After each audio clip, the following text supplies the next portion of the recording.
Hi friends, in today's class we are going to learn active voice and passive voice.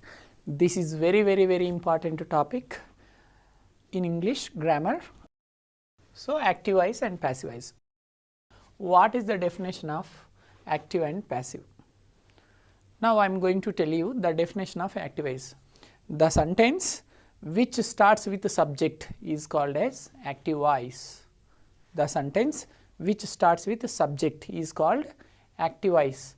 For example, Kattappa killed Bahubali.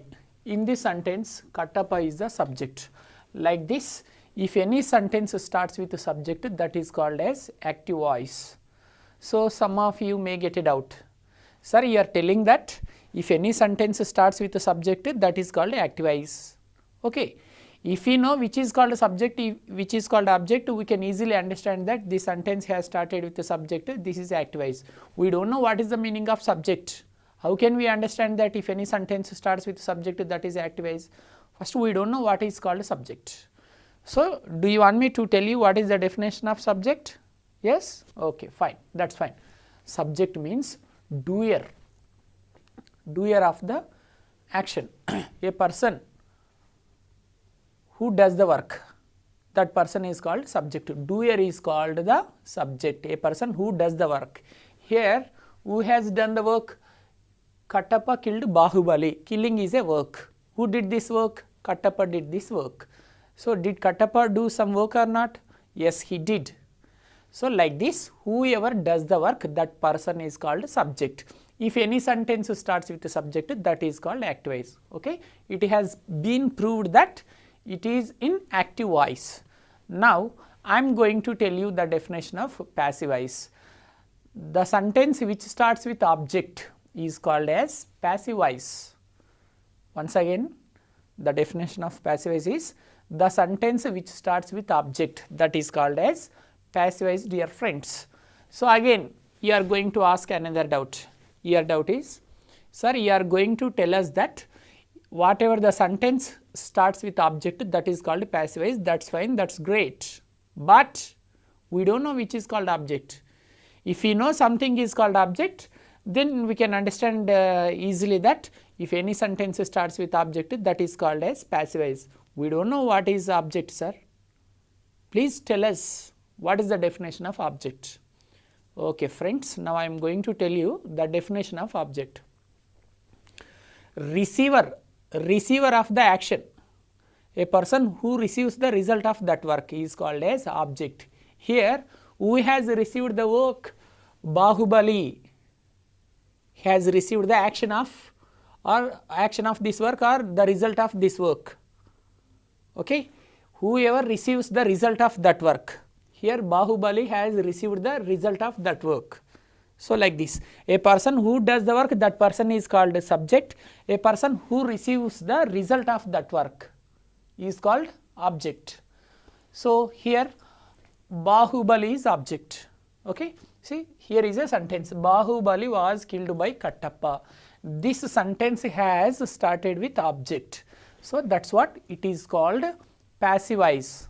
So, friends, once again I am going to tell you in today's class, the topic name is active voice and passive voice. The definitions of these are, active voice definition is the sentence which starts with the subject is called as active voice.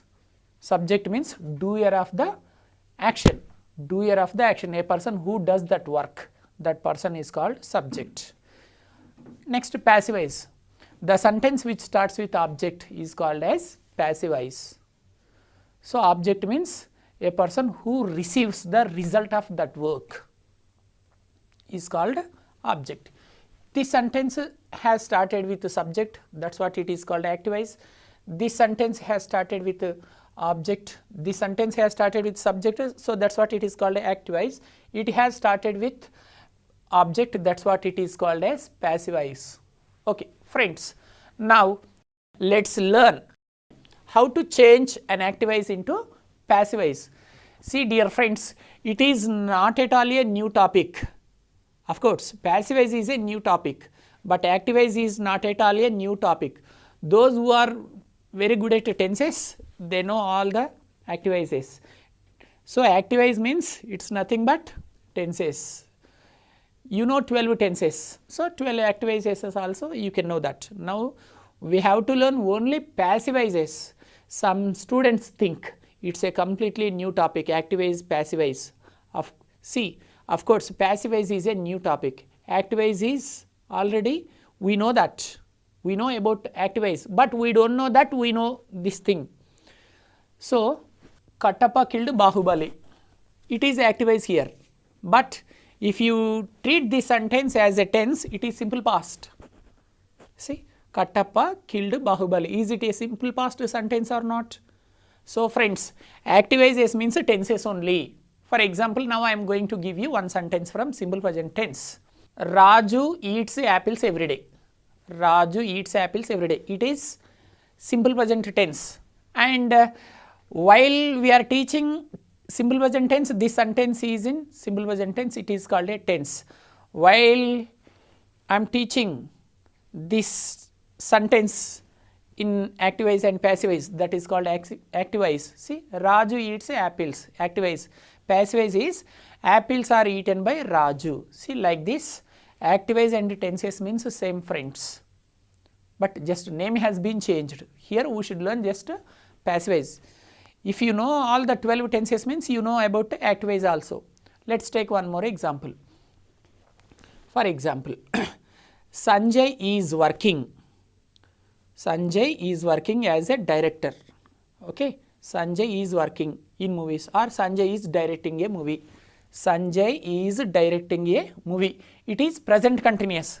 Sanjay is working, or Sanjay is directing a movie. Sanjay is directing a movie. It is present continuous. See, while we are learning tenses, this is present continuous tense. While we are learning activize, passivize, it is called activize. Sanjay is directing a movie. Passivize is a movie is being directed by Sanjay. See, a movie is being directed by Sanjay. That is passivize. Sanjay is directing a movie is activize. So, there in tenses, while we are learning present continuous, Sanjay is directing a movie means that is present continuous. Here, activize. Let's take one more example. Santosh has written an article. Santosh has written an article. Okay. While we are learning tenses, it is present perfect tense. While we are learning activize, passivize, it is called an activize. Santosh has written an article. The passive of this active is an article has been written by Santosh. Let's take one more example. Srinivas watched a movie yesterday. While we are learning tenses, it is simple past tense. While we are learning activize, passivize, this is called activize. Srinivas watched a movie yesterday. It is active. The passive is a movie was watched by Srinivas. Next, one more example. Hari was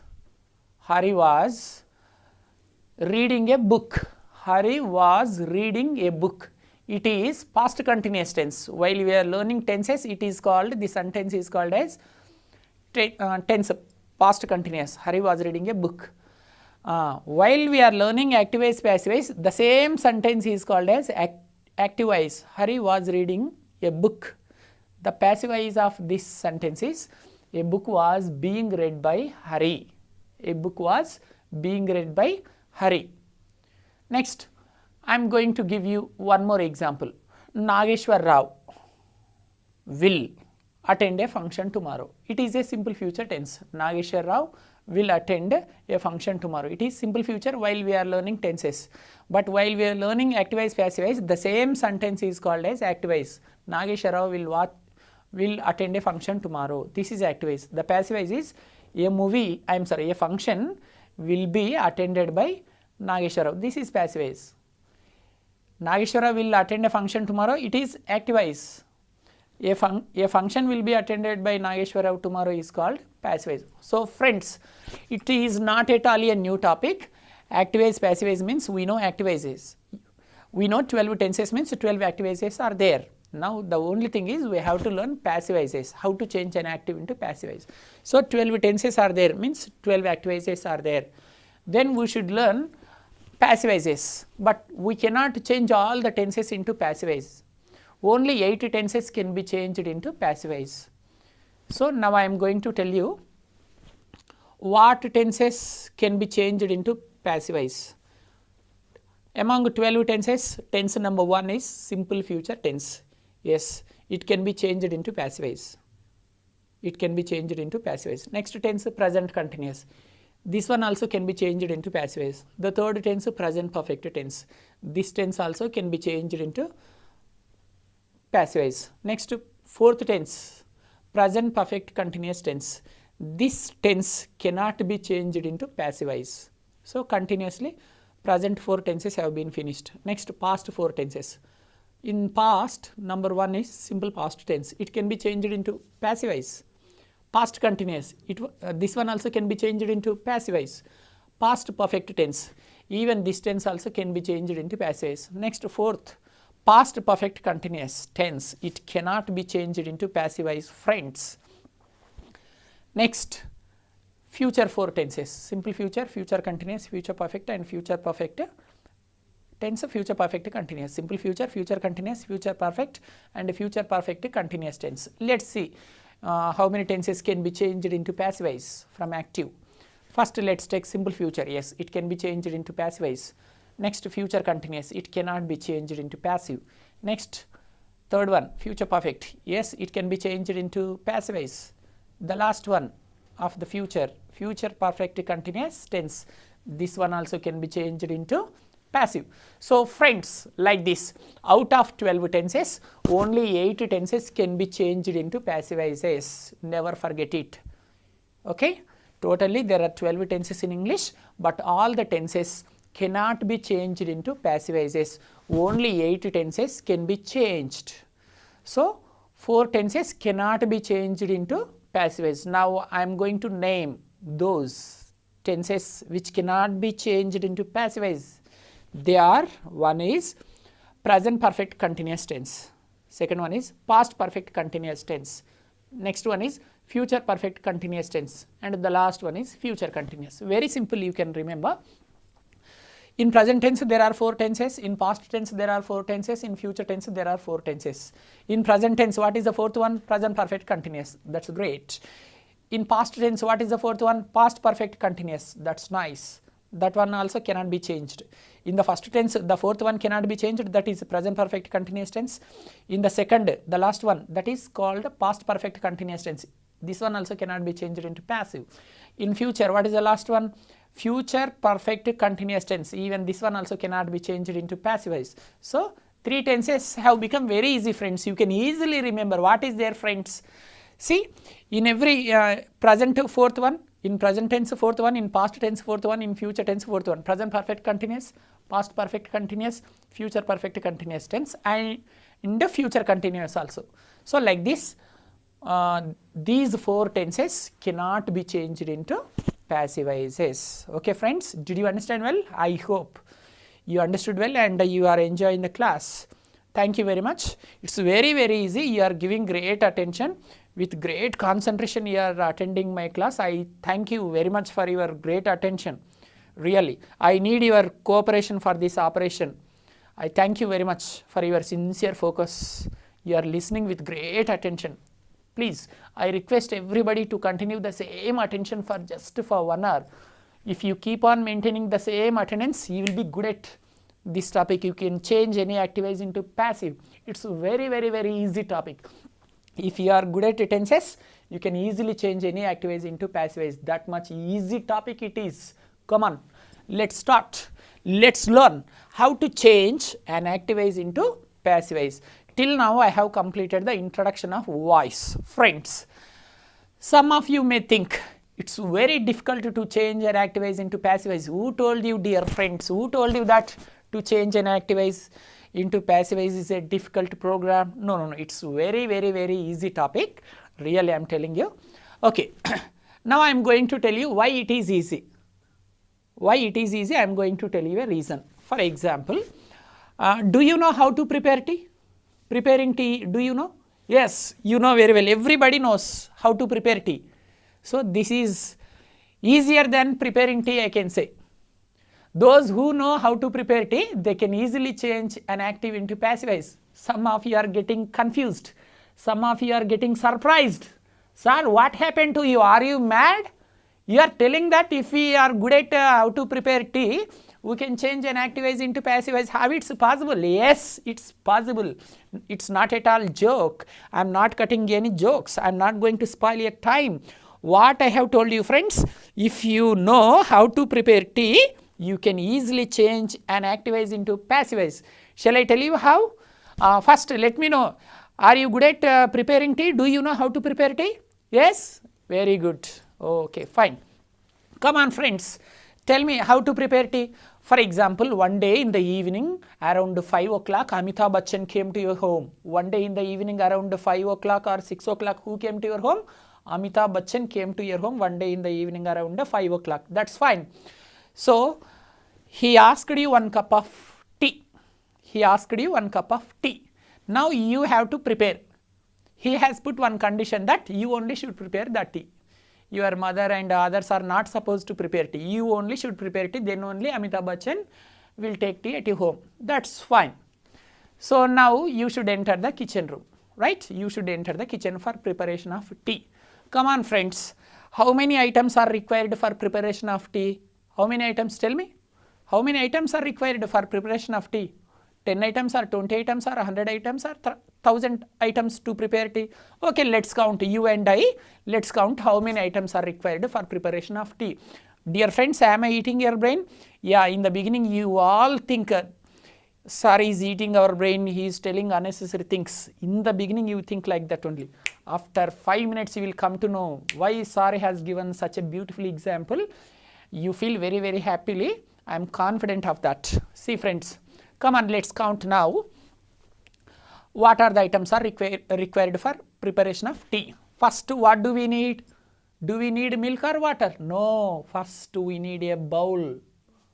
How can you prepare tea with water and milk? First we need a bowl. So, for preparation of tea, the first item is bowl. So, first item is bowl. For preparation of tea, we need one bowl. Next, what next? We need some water. We need some water. So, some of you think, sir, we don't add water. Without water, we prepare tea. You don't worry. You don't need to mix water. Already milkman has mixed some water. You don't worry. No milkman brings milk without mixing some water. You don't worry. Already water has been mixed in that milk. So, I am talking about a traditional tea. 90% people, after taking the bowl, they put some water also. They use some water, right? So, second important point is water. What next? We need some tea powder. TP means tea powder. We need some tea powder. First, we need one bowl. Next, we need some water. Next, we need some tea powder. What next? We need some milk. We need some milk. What last? That one is sugar. The last one is sugar. So, like this, with these 5 items, we can easily prepare tea. Do you agree with me or not, friends? Come on, tell me. Yes, you should agree. There is no chance at all. See, anybody can prepare with tea with these 5 items. So, friends, please tell me how many items are required for preparation of tea? 3 or 4, 5 or 6? How many? 5 items. Come on, that's great. Tell me how many items are required for preparation of tea? 5. Say once again, 5. Say once again, 5. Say once again, 5. 5 times you said 5, 5, 5, 5, 5 like that. So, 5 items are required for preparation of tea like that. To change and activize into passivize also, we need 5 items. So, AV means activize, PV means passivize. Don't think AV means Annavaram, PV means Polavaram. Why do you think like that? I have already mentioned here, no? AV means activize, PV means passivize. So, friends, for preparation of tea, we need 5 items like that. To change and activize into passivize also, we need 5 items. How many items are required for changing and activize into passivize? 5. 5. Don't forget. Right. Let's see. For preparation of tea, first we need one bowl. So, for changing and activize into passivize, we need one object. Next, After taking the bowl, we should pour some water. Second item is water. Here, to change an active voice into passive voice, the second item is helping verb. In this topic, helping verbs are called B forms also. So you can just remember any word, whether it is a B form or helping verb. Whatever is easy for you, you can remember that. Okay, HV means helping verb. Next, MV means main verb. So friends, main verb always must be in the third form in this tense. In this topic, means passive voice. Friends, never forget. In the passive voice, the main verb always must be in the third form. In active voice, verb can be in the first form, it can be in the second form, it can be in the third form, it can be in the fourth form. Fourth form means that is V1 plus ing form, V4 also we can call. But whereas in passive voice, the verb always must be in the third form, never forget. Even if you write 1 lakh passive voice sentences also, every passive voice sentence must contain only V3. But in active voices, we can use first form, second form, third form or fourth form of the verb. Passive voice means verb, third form, never forget my dear friends, right. So first we need one object, next we need helping verb, or it is also called B form. The third one is main verb, means V1, V2, V3. For example, take, took, taken, write, wrote, written, give, gave, given. Do you know the verb forms? You must know. So friends, if you are not good at verb forms, it's not easy to change an active voice into passive voice. If you know the third form of every verb, then only you can easily change an active into passive voice. If you don't know verb forms, how can you change a V1 into V3? Because every passive voice must contain a V3. For example, in the active voice, they have given one sentence like this. Sachin catches the ball. Sachin catches the ball. This is one active voice. In this active voice, where is the verb catch? Sachin catches. The word catch is verb here. So in passive voice, it will be changed into V3. What is the third form of catch? Catch V1. What is V2, V3? Catch, catched, catched. Some of you may think, no, it's not catch, catched, catched. But it's catch, caught and caught.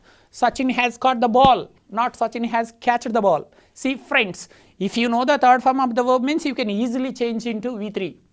But in case if you don't know how to change, so friends, if you want to get good marks on this topic, you must know at least 300 to 400 verb forms. Very, very important. Come on, tell me, what is the second form of walk? Walked. Third form? Walked. Wow, that's great. What is the second form of talk? Talked. Third one? Talked. Excellent. Walk, walked, walked. Talk, talked, talked. Talked. Fine. Next, ask, asked, asked. Wow, that's great. Now you tell me, go. Goked, goked. Wow. Is it right? Go, goked, goked?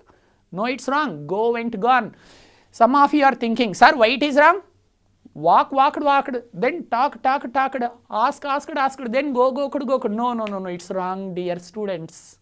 It's not go, goked, goked, but it's go and gone.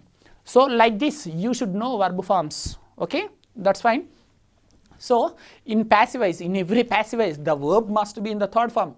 We should never use V1, V2 and the ing form in passive voice. Passive voice means the verb must be in the third form. Never forget it. This is the most important technique I can say. Point I can say. Next one is preposition. The fourth point is here. The fourth point is milk. Here most of the times we should use by. Preposition is by here. The last one is called subject. The last one is subject. So friends, like this, to change an active voice into passive voice, 5 items are important. These are basic principles, beautiful techniques I can say. Come on. So 5 items to change an active voice into passive voice, 5 items are required. I am going to repeat them once again. Number 1, object. Next we need helping verb. Next we need main verb. Next we need one preposition. Next we need subject. Okay, fine friends. Am I eating your brains? Of course. Fine friends. See, my intention is I want you to understand well friends. That's what I am explaining very, very clearly, very, very slowly. Right. Come on, let's come to the topic now. Let's see how to change an active voice into passive voice. I am going to explain with a beautiful example, right? See, when you see any grammar books, you will find an international example, an evergreen example. Rama killed Ravana. Why should we follow that example always? Can't we create one more example? See, a latest and beautiful and sweet example is, chalo, Kattappa killed Bahubali. Instead of Rama killed Ravana, I have taken this example. Any objection? No objection. Good. See, Kattappa killed Bahubali. This is one active voice. So some of you are thinking, some of you are going to ask a doubt. Sir, what is the guarantee? How can you say that this is active voice? Why not it is called passive voice? Can you prove that it is 100% active voice? Yes, I have already told you how to find out an active voice. The sentence which starts with the subject is called as active voice. I have told you very, very clearly. Which is called active voice? The sentence which starts with the subject, that is called as active voice. See, Kattappa killed Bahubali, right? Is it active voice or not? Because this sentence has started with subject. Kattappa is subject here. Subject means what? Doer of the action. A person who does the work. That person is called subject. Here, Kattappa did some work. Killing is a work. So that's what Kattappa is called subject.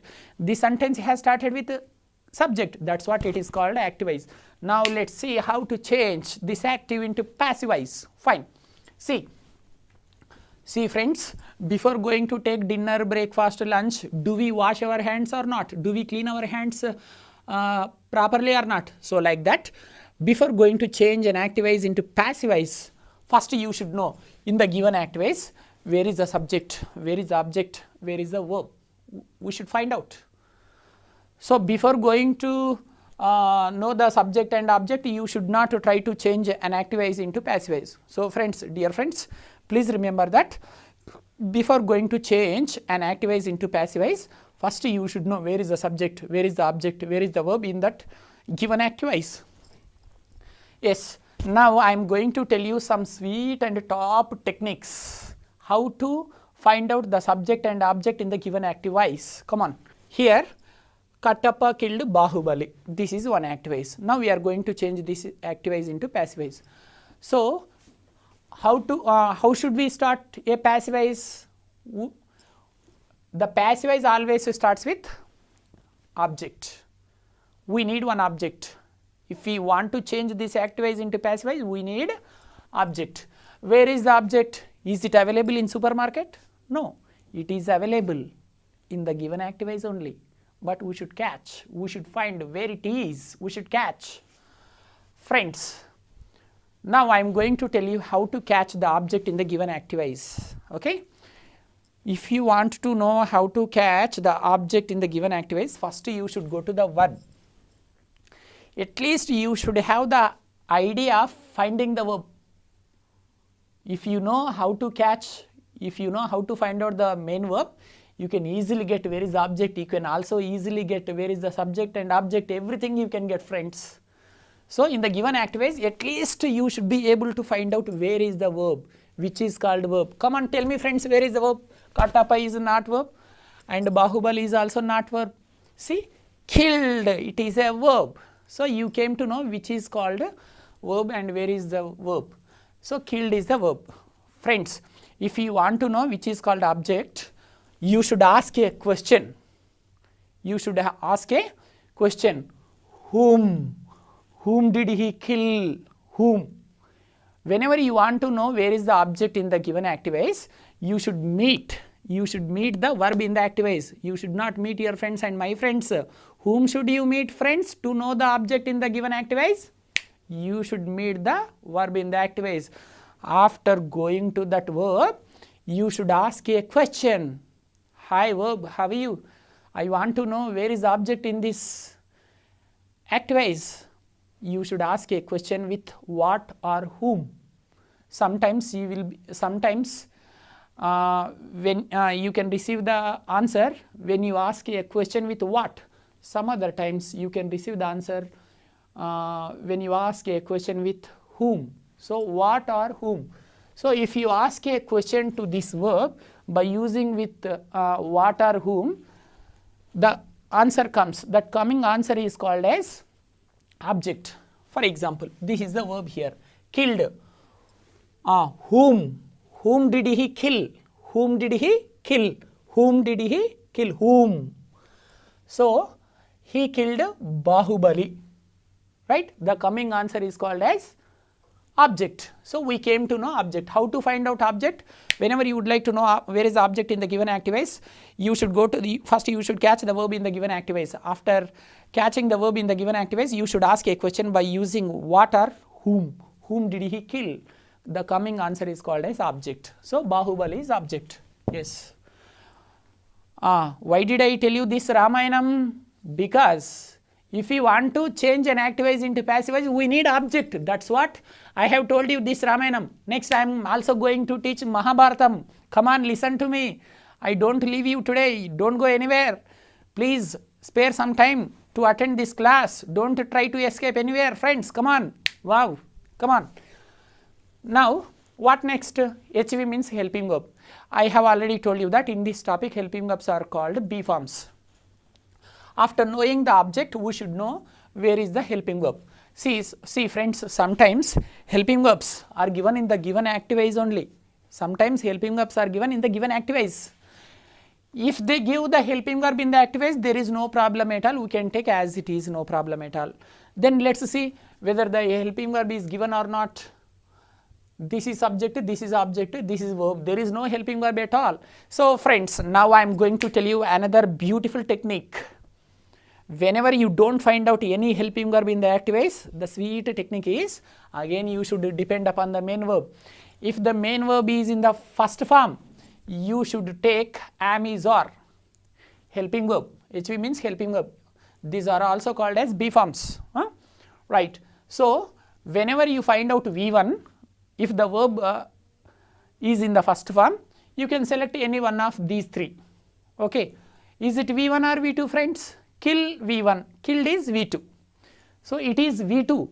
So when the verb is in the second form, you are supposed to select the B form or helping verb from this list, was and were. Is it V1 or V2? V2. V2 means we should take the helping verb from here, either was or were. Again it depends upon the object. If the object is singular, we can take was. If the object is plural, were should be taken. So is it Bahubali is singular or plural? Singular. Singular object is there. So was should be taken. See, was. Is it clear? What next? Main verb. Easily. See, where the main verb is available? The main verb is always available in the given activize only. They don't give any sentence without main verb. They cannot create any sentence, any activize without main verb. See, every activize contains a main verb. Killed is the main verb. See, but sometimes in the activize they may give V1. V1 means the first form of the verb. They may give V2, V3 or ing form. But whatever the verb has been given in the activize, that should be changed into the third form. If it is in the third form, no problem at all. We can write as it is. In case if they don't give the verb in the third form, we have to change into the third form. Killed, kill, killed and killed, and V2 and V3, these two are same. It is called a regular verb. It is called a regular verb. V2 and V3 are same here. So this is the main verb here. What next? Preposition. 90%. We should use by as a preposition here. That's no problem at all. Next, subject. Again, it is important. Friends, now we should know where is the subject, because we should end this passivize with subject. So passivize should start with object and it should end with subject. So we came to know which is called object. Now we are going to know how to catch the subject. Friends, for knowing the object, where did you go? You went to the verb. For knowing the object, you went to the verb. 2 minutes ago, for knowing the object, you went to the verb. Now, for knowing the subject also, again you should depend upon the verb. Again you should go to the verb. Why should you go to the verb? For knowing the subject. Where is the subject? Whenever you would like to know where is the subject in the activize, you should go to the verb in that activize. In this activize, where is the verb? Killed. This is the verb. If you want to know where is the subject, you should come here. Killed. You should ask a question. With who? Who killed? Friends, whenever you would like to know whether the subject is there or not in the given activities, you should ask a question with who. You should start a question with who, only single word, who killed. The coming answer is called subject. Friends, once again I am going to tell you, whenever you would like to know whether the subject is available or not in the given activities, for knowing the subject, you should meet the verb. After meeting the verb, you should ask a question with who killed. The coming answer is called subject. Here who killed? Kattappa killed. So Kattappa is called subject. Fine, you came to know which is the subject. Come on, let's end the topic. See here, Kattappa should be written. That's fine. This is active, this is passive. See friends, how simple it is. Is it easy or not, like preparation of tea? Yes. Friends, once again, in just a couple of minutes, I am going to repeat the topic, how to change an active into passive. I request you not to feel bored, because some of you can catch in one explanation, some of you may not catch in the first explanation. So that's what I want every one of you to understand this topic very clearly, because this is the most important topic in almost all competitive exams. That's what you must have a good command over this topic. It's a very, very important topic. In every competitive exam, there will be minimum 3 to 4 questions from this topic. Such an important topic it is. Even you know that, I don't need to tell you, right? Kattappa killed Bahubali. This is active. Bahubali was killed by Kattappa. This is passive. See, subject, this is the verb, this is the object. To change an active into passive, these 5 items are required. I told you first we should start the passive with object. Okay, this is the object. This is the object. How to find out the object? You should meet the verb and you should ask a question with what and whom. The coming answer is called object. Next, you should know helping verb. Helping verb is called B form here. Sometimes the helping verb B form is given in the activities. If they don't give the helping verb in the given activities, you can depend upon the main verb. If the main verb is in the first form, you can select from this list, am, is, are. If the main verb is in the second form, V2, you can select from was, were. Then next, main verb. I have already told you that whatever the main verb has been given in the given activities, that main verb only should be taken, but the condition here is the main verb which has been given in the activities, that should be changed into the third form in passive. That's fine. Right. Next, preposition, that is by. In 90% examples, in 90% times, we can use only by. Next, what last? Subject. How to find out subject? If you want to catch the subject also, you should go to the verb. You should go to the verb. After going to the verb, you should ask a question with who killed, who. Whenever you ask a question with who, you will get one answer. That coming answer is called as subject. Fine friends, this is the process of changing an activize into passivize. Friends, now I am going to give you some more beautiful examples to make you understand well. See, here is one example. Sachin writes a story. This is one activize. Now we are going to change this activize into passivize. Before going to change this activize into passivize, you should know whether it is an activize or not. How to find out whether this is activize or not? I told you one point. If any sentence starts with the subject, that is called activize. Here Sachin is subject. This sentence has started with the subject, that's what it is called as activize. Some of you again are going to ask it out, sir, how can you say that Sachin is called subject? What I told you, what is the definition of the subject? So, if any sentence which starts with subject, that is called activize. Sachin is subject. Subject, what is the definition of subject? Doer. Doer is called subject. Here writing is one work. Who is doing that writing work? Sachin. Sachin is doing something. So, he is doing some work. That's what he is called a doer. This sentence has started with subject. That's what it is called activize. If any sentence starts with the subject, that is called activize. Now, we are going to change this activize into passive. Before, okay. To change an activize into passivize, how many items do we need? I have already told you very clearly. More than 5 to 6 times I have explained. I have eaten your brain like anything, I think, before 10 minutes ago. So that's what I don't explain once again. See, 5 items are required: object, helping verb, main verb, preposition and subject. Sachin, this is the subject, this is verb, this is object. So passive voice should be started with object. Okay. Where is the object? To know the object, you should go to the verb I told you. After going to the verb, you should ask a question. What or whom? Okay, what or whom? What does he write? He writes stories. The coming answer is called object. So object is there. We have taken object. First we need object, so we have taken object. What do we need next? Helping verb. HV means helping verb. So friends, I have already told you, sometimes helping verbs are also given in the act ways. See, let's see whether it is there or not. No, it is not there. There is no be form. Means helping verb is not there. So whenever they don't give helping verb, again you should meet the verb and you should see, you should observe it whether it is V1 or V2. Right, it is V1. When the verb is in the first form, you should take from this list am, is, are. Again that depends upon the object. If the object is singular, you can take is. If the object is plural, you can take are. A story is a singular object here, singular object. So that's what is should be taken. For example, stories. Sachin writes stories. Stories plural. So stories are.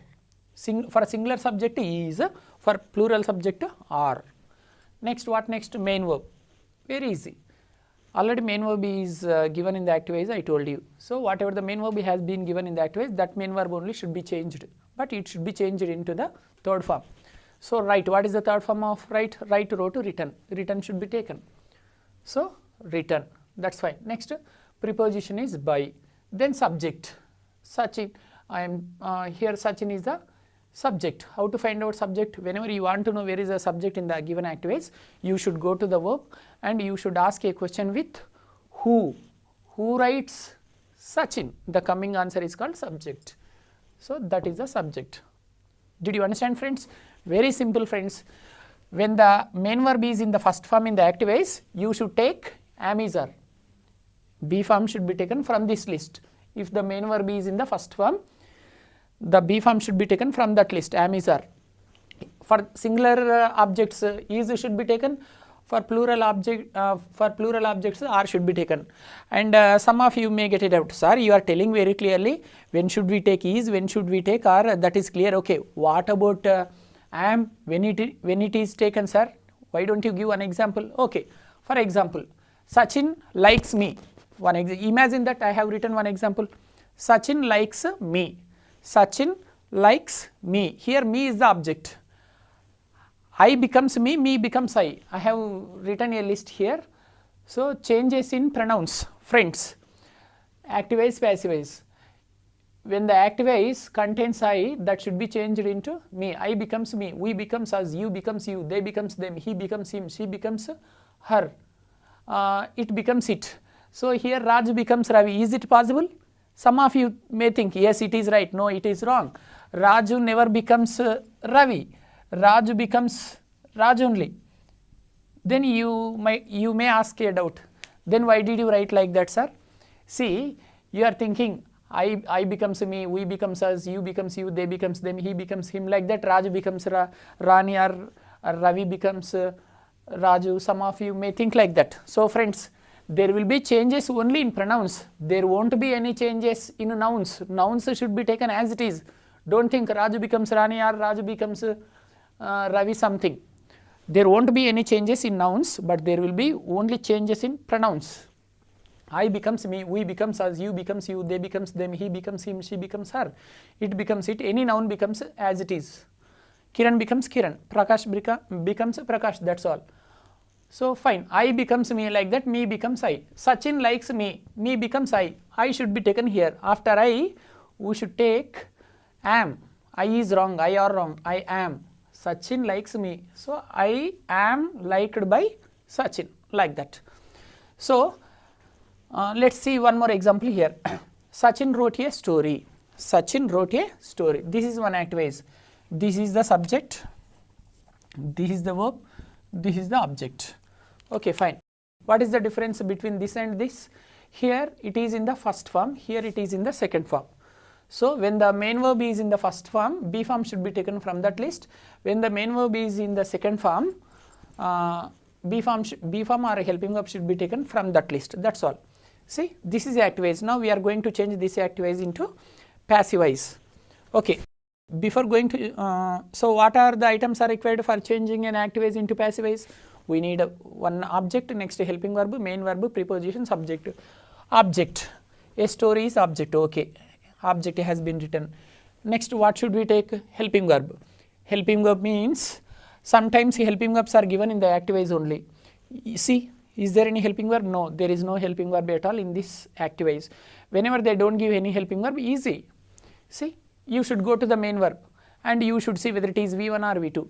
If it is V1, you should take the helping verb or main B form from that list. If the main verb is in the second form, you can take from this list, either was or were. So again, was or were means it depends upon the object in the active. So if the singular object is there, was should be taken. For plural objects, were should be taken. Story is a singular. So a story was. For example, stories. Stories means were. Stories were. Okay, singular object is there. A story was written. A story was. Next, third point, main verb. Main verb, I told you, the main verb always must be changed into third form in the passive voice. Next, fourth point, by. Next, subject. This subject should be taken here. So friends, like this is the process of changing an active voice into passive voice. It's very easy. So now we should learn tense wise.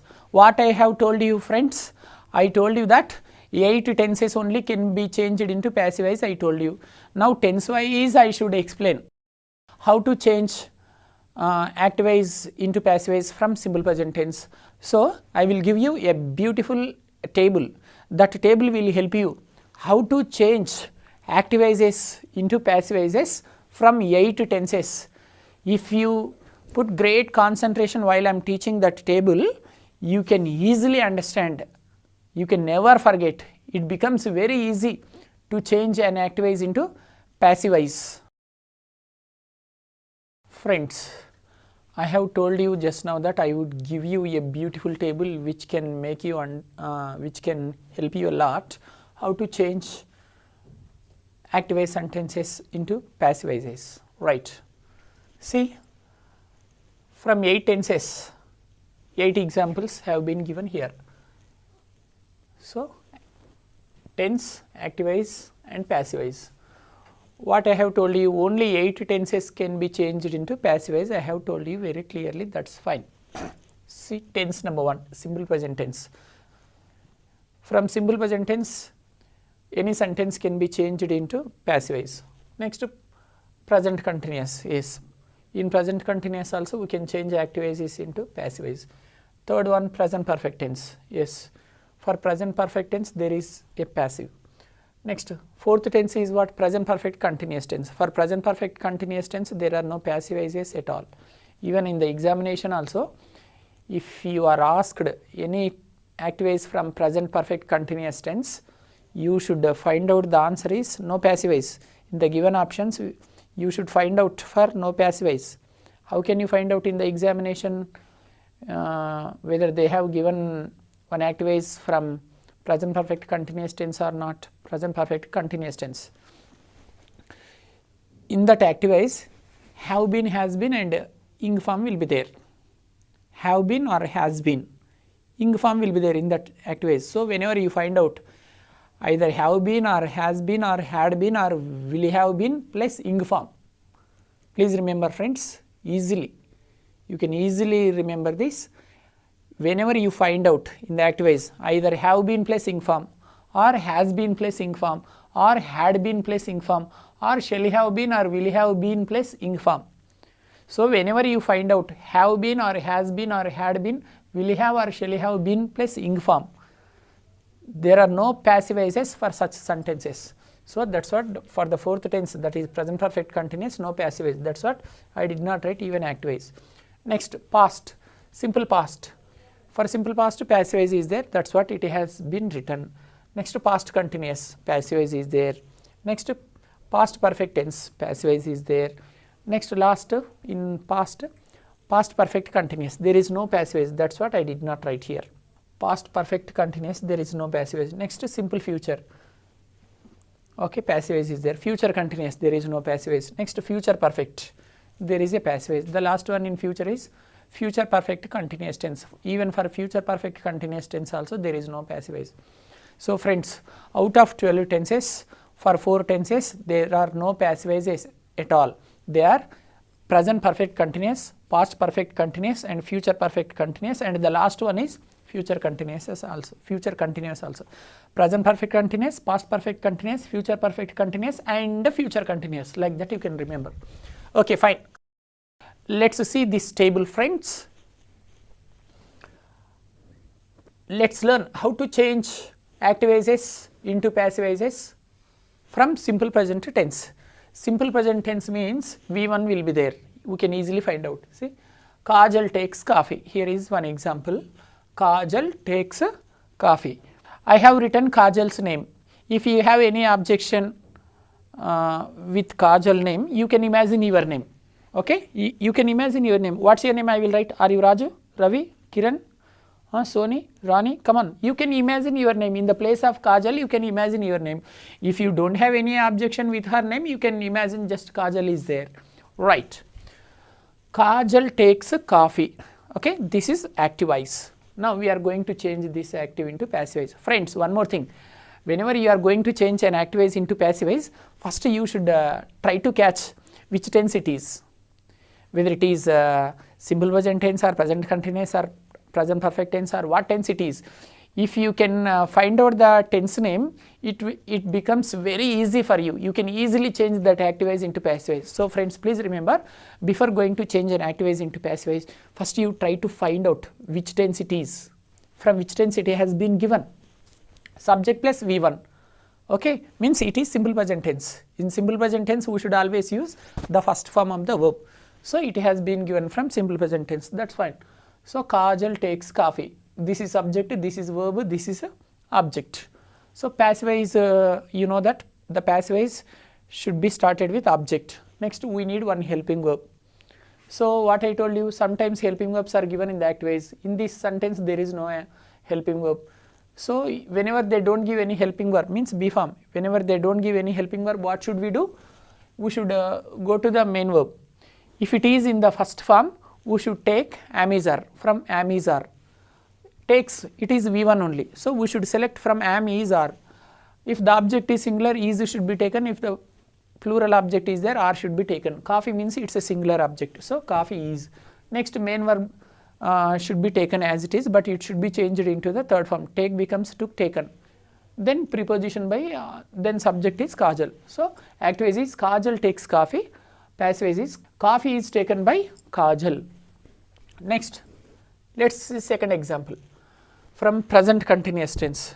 Do you want me to give any more example from simple present tense? Okay, one more example. I am ready to give. Kajal is eating fruits, for example. From simple present tense, I am going to give you one more example. Kajal eats apples. Not Kajal is eating. Kajal eats apples. This is also one example from simple present tense, but plural object is there. This is singular object. Kajal eats fruits. Fruits plural. So fruits are eaten by Kajal. Fruits are eaten by Kajal. One more example. Kajal invites me. Kajal invites me. So object is me. Me becomes I. I am invited. Kajal invites me. Object is me. I becomes me. Me becomes I. So I am invited by Kajal. So I have given 3 examples which contain am, is, are. Let's see present continuous tense. Present continuous tense. Which tense I am teaching now? Present continuous. See friends, how to change active voices of present continuous into passive voice. Kajal is taking coffee. This is present continuous. How can you find out that it is present continuous? See, whenever you find out am, is, are plus ing form in the given sentence, you can find out that that sentence belongs to present continuous. Now we should change this active voice into passive voice. Friends, whatever the tense it is, same formula only should be applied. I have told you a beautiful technique that to change an active voice into passive voice, 5 items are required. I told you. Number 1 is object. Next, helping verb. Helping verb is called B form here.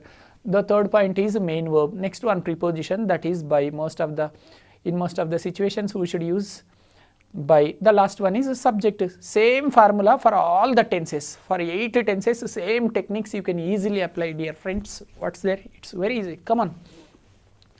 Kajal is taking coffee. It's present continuous tense. So object coffee. Next, coffee is singular. So I have told you, sometimes helping verbs are given in the active voice only. See, helping verb is there. You can take coffee is. Okay. Next, ing form is there in the active voice. Whenever you find out ing form in the active voice, you should write being in the passive voice. Next, verb should be changed into the third form taken. Next, preposition by. Next, subject Kajal. Coffee is being taken by Kajal. When should you take being? Whenever you find out ing form in the active voice, in the place of ing form you can write being in the passive voice. Don't forget it. Today our topic is classification. So the definition of the classification means taking a different one. So here 5 R's is given. One is home and city, and the third one is town, and fourth one is village. So here what is the different word here? So home. Why? Because home is the different word. Why? Because city and town, village, these are belongs to units of the states. So B and C and D are units of the states. So different word is home. So our required answer is home. Eyes, nose, ears and vestibular. What is the different word here? So different word is vestibular. Why? Because eyes, nose, ears, these 3 are outer parts of the body.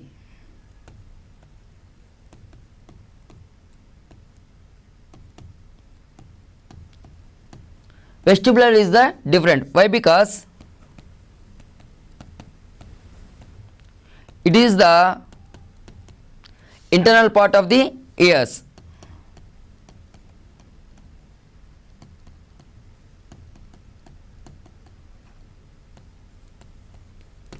So eyes, nose, ears are the outer parts of our body, and vestibular, it is one of the internal part of the ears. So what is the different word here? Vestibular is the different word. So this is our required answer. One more question. A ring, tire, plate. What is the shape of ring? Circle. And what is the shape of tire? It is also circle. And what is the shape of the plate? It is the hollow body. And what is the shape of bangle?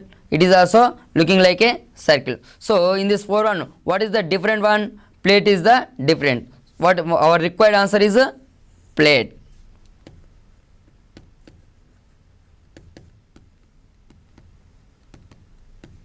One more question.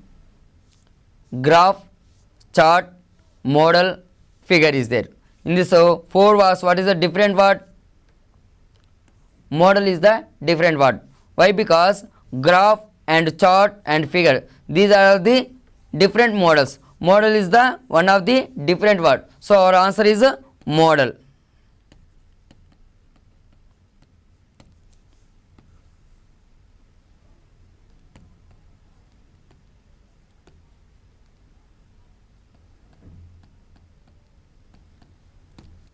Here also 5 words is there.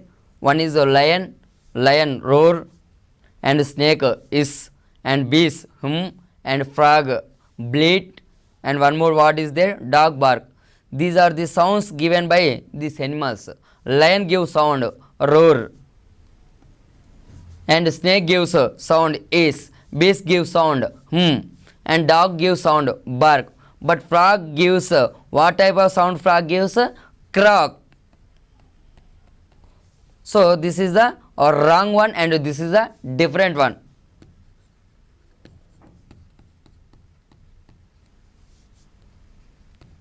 Why? Because it gives sound croak.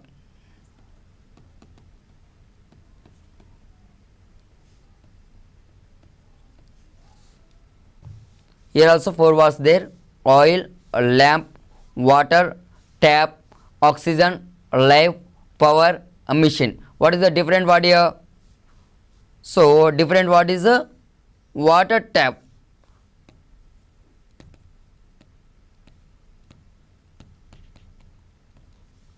What is the reason? Lamp work with oil and life work with oxygen. Machine work with power, but tap with work water or not.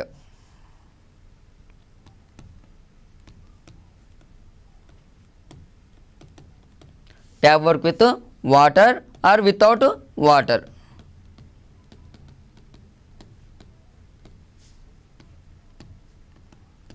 So in these four terms, lamp work with oil and life will work with oxygen and machine work with power, but tap with work water or without water. So this is the different term. So our required answer water tap. Come to the next question. Captain, team, boss, gang, prime minister, cabinet, artist, troop. In these four terms, artist is the different term. Why? Because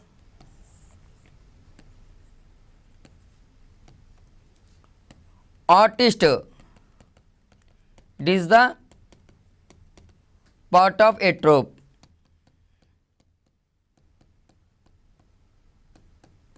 So in this four terms, artist, it is the part of a troop. So this is another model. It is have four numbers. One is 27 and second one is 35 and third one is 18 and fourth one is 9. So in these four numbers, which is a different number, means taking different one. So 27, 35, 18, one more number is 9. So which is the different one here? 35 is the different one.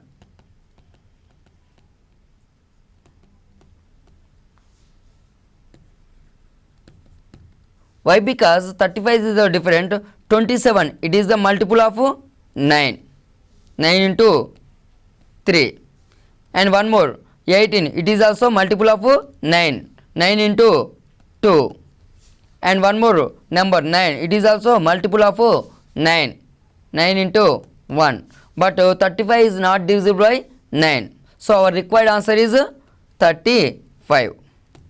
57, 87, 131, 133. So in this one,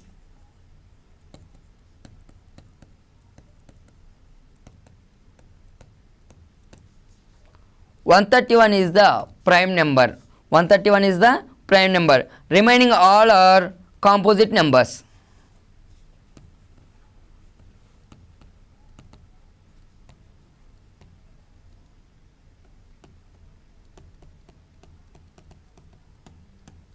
So our required answer is 131. Why? Because it is a prime number. And next question, 144, 169 and 256 and 288, 324 is there. So 144, 169, 256, 288 and 324. In this one, which is a different one? So what is the value of 144? It is the square of 12 square. 169, it is also square of the 13. 256, it is also square of 14 square. And one more, it is also square of the one more number, 288, it is a not perfect square number.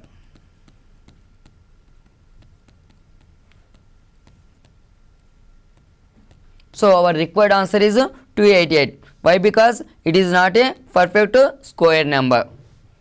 See, in this question, four numbers is there. One is 512 and second one is 625 and third one is 1296 and fourth one is 2401. So in this one, this is a 5112, option A. It is equal to 8 cube. 5112 means 8 cube. 625, it is the 25 square. And one more number, 1296, it is the square of 36 square. And 2401, it is the square of 49 square. So these three are square numbers, perfect square numbers. But 512, it is the cube of 8. So in this 4 bars, which is the different? 8 cube is the difference. Our required answer is 512. Option A is correct only here.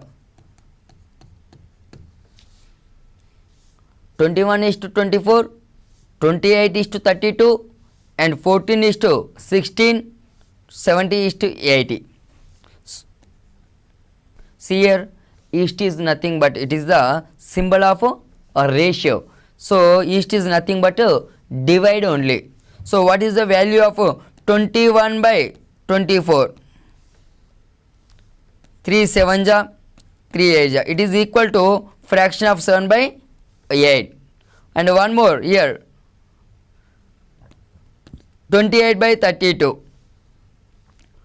4 7 ja, 4 8 ja. It is also equal to 7 by 8 only. 14 by 16. 2 7 ja, 2 8 ja. It is also equal to 7 by 8 only. 70 by 80. It is also 0 0 will cancel and 7 by 8 only. So once here see 21 by 24. 3 7 ja 24 and 3 8 ja 24. And 28 by 32. 4 7 ja 4 8 ja. So here there is no different word. All are have same relationship. So here answer is none. One more question. 25, 9, 16, 18. So in this one, which is the different word? So I am thinking 16, 18 is the different word.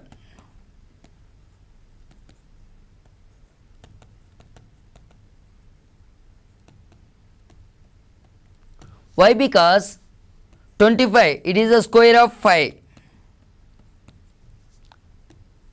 9, it is the square of 3 square. 16, it is also square of the 4 square. And one more number, 18, it is a not a perfect square.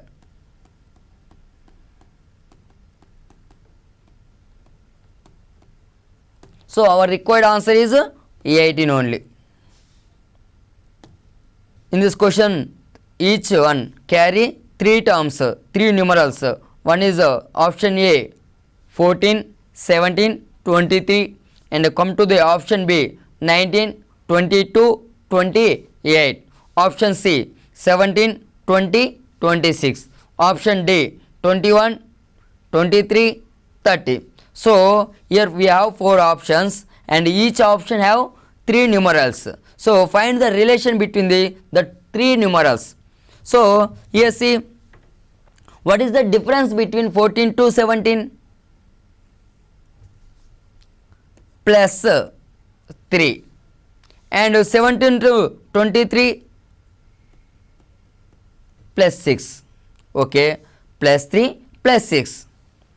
Here also plus 3 plus 6. 17 plus 3 plus 6. And one more option we have, that is last option D plus 2 plus 7. So in this 4 terms, which is the different term? Option D is the different. Why? Because what is the difference between 21 23? Plus 2 only, and 23 to 30 plus 7 only. So our required answer is D is the correct answer here. Here also we have 4 terms. One is 4 8 6 7 5 5 5 and 6 2 4 3 6 0 5 5. So we wanted to find the relation between in these numerals. Simply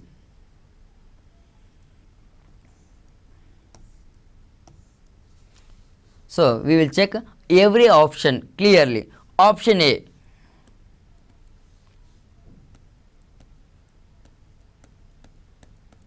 4 8 6 7.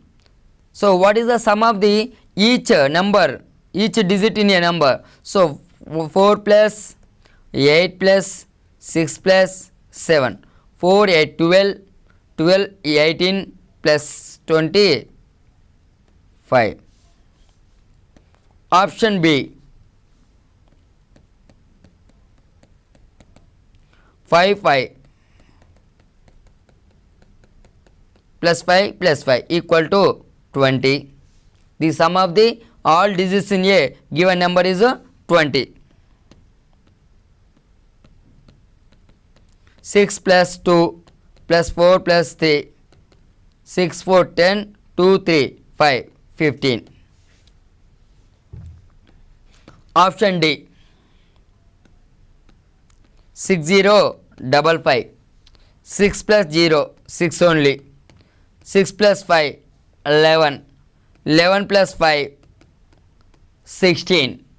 So in these 4 terms, just what is the common relation is there? So 25, 20 and 15. These 3 are multiples of the 5. So these 3 terms are divisible by 5 without a remainder. So we have only one different word, that is 16 only.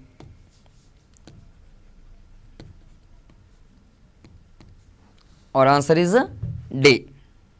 In this question we have 4 numbers, that is 29, 31, 47, 49, 5, 7 and 11, 13.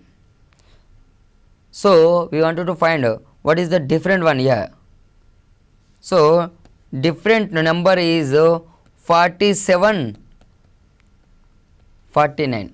Why? Because 29, 31, these two numbers are prime numbers. 29, 31, these two are prime numbers. Similarly 5, 7, these two are also prime numbers. 11, 13, these two are also prime numbers. 47 also prime number, but 49 it is a composite number. So first of all, see what is the definition of prime number. Prime number, it is a nothing but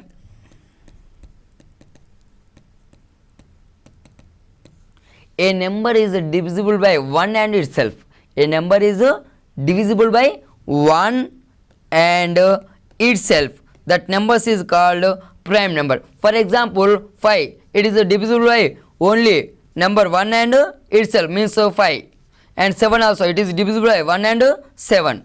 But 49, it is not a prime number. Why? Because it is divisible by 1, 49 and 7 also. 7 into 7, what is the value? 7 into 7, 49. So it is a not prime number.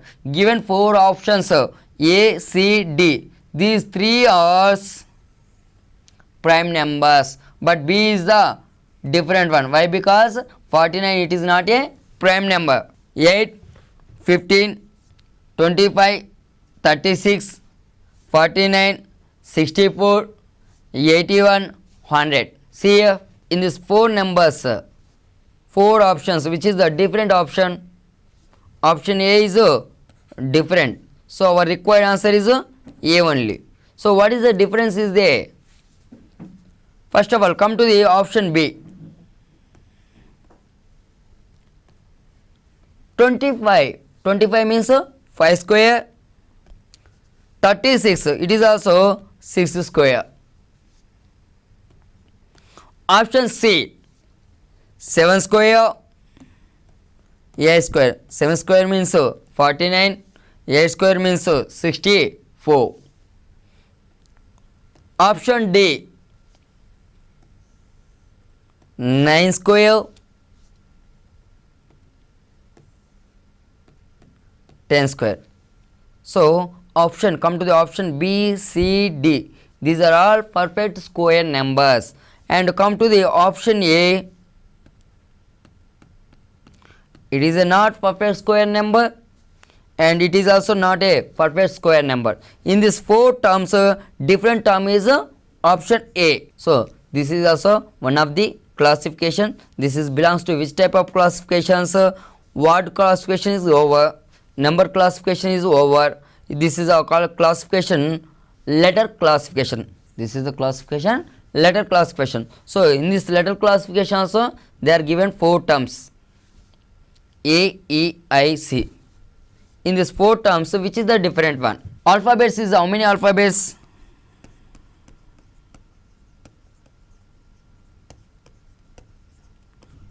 26.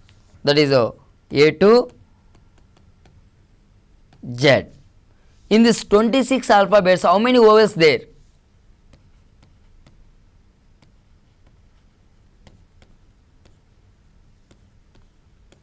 A, E, I, O, U. How many consonants there? 21. Remaining all are except A, E, I, O, U. Remaining all are all.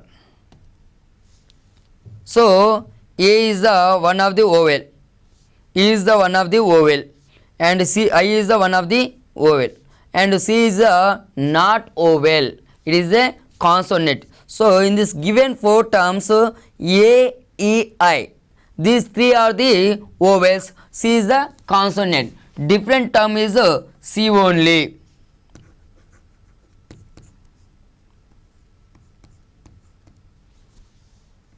A, D, F, K, J. So this is also 5 terms, A, D, F, K, J. So in this one, different one. Already we will discuss vowels. A, E, I, O, U. Total vowels 5 vowels into 26 alphabets. Remaining 21 are consonants. So this is also consonant, this is also consonant, this is also consonant, this is also consonant. Remaining one term is there, that is A. This is the vowel. In these 5 R's, 4 are consonants, 1 is the vowel. So different one is A only. Our required answer is option A.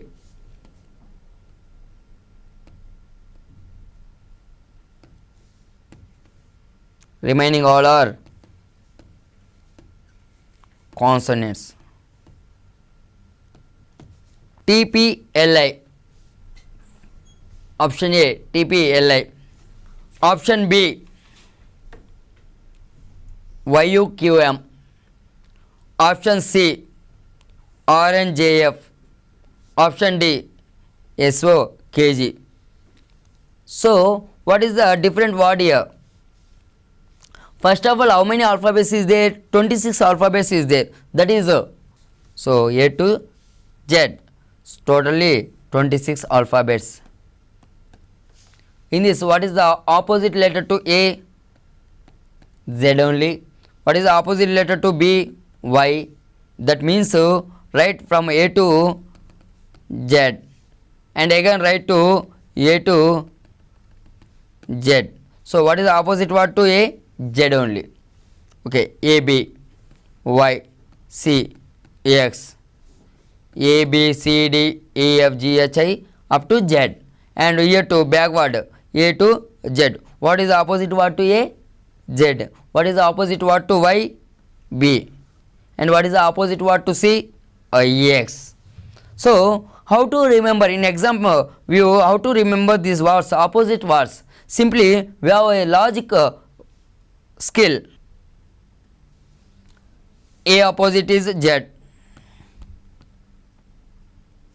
B opposite is Y, C opposite is X, D opposite is W, and here E opposite is V, F opposite is U, G opposite is T, H opposite is S.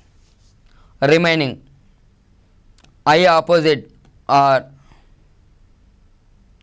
J opposite Q, K opposite P, L opposite O, M opposite N.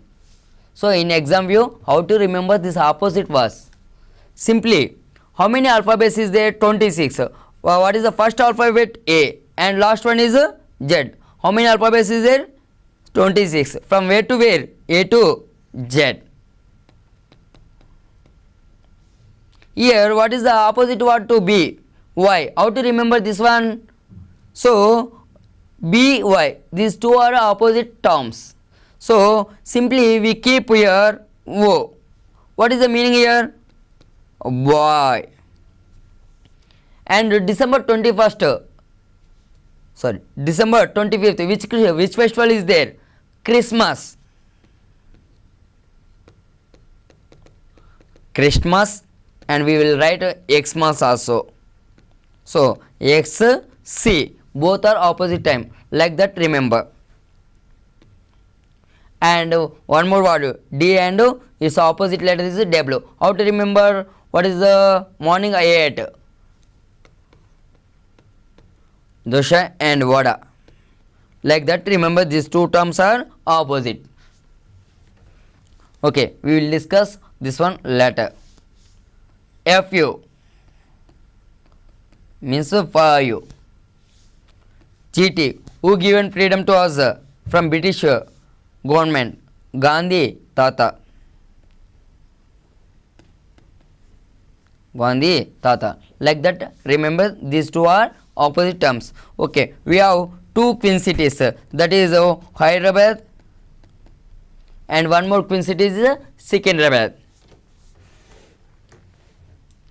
IR, Indian Railway. Indian Railway. JQ, okay, we are playing cards, 52 playing cards. In that 52 playing cards, two are different, that is JQ. JQ means jockey and queen. Jockey and queen. And KP, how to remember KP? Means Kukatpelli. Kukatpelli.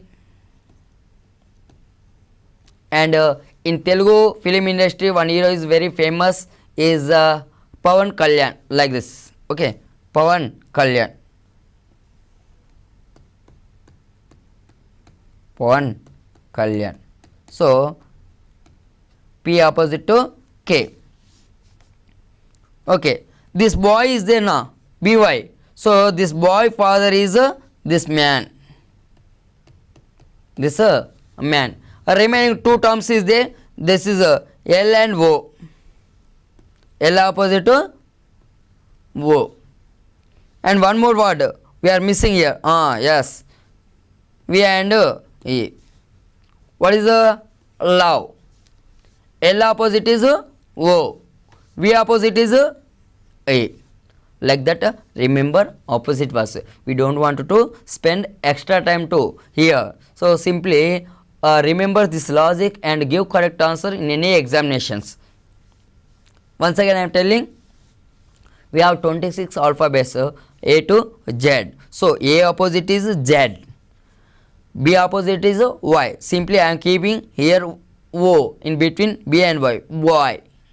And December 25 we will celebrate Christmas. So Christmas, CH will be, and Xmas we will write again word Xmas. So Christmas C is there and Xmas X is there. So these two terms are opposite. And DW, morning I ate dosha vada. FU, for you, we will send messages to our friends. Simply shortcut FU means for you. Who will given freedom to us from British? Gandhi, Tata. And we have two cities, twin cities, that is Hyderabad and Secunderabad. Indian Railway, jockey, queen. And KP, already we have 1 year, Kukatpelli, otherwise one famous hero in Telugu industry, that is Pawan Kalyan. Like that remember. Man, this boy father is this man only.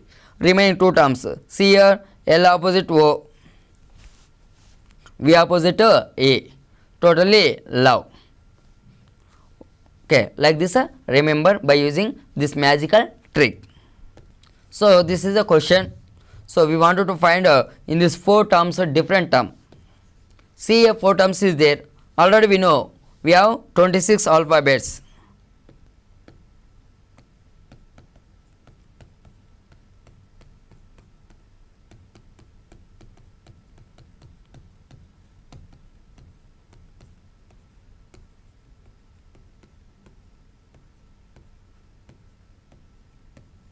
These are all 26 alphabets and these terms are opposite terms A, Z, B, Y, C, X, D, W and similarly E, V, F, U, G, T, H, S. These are all reverse terms or opposite terms.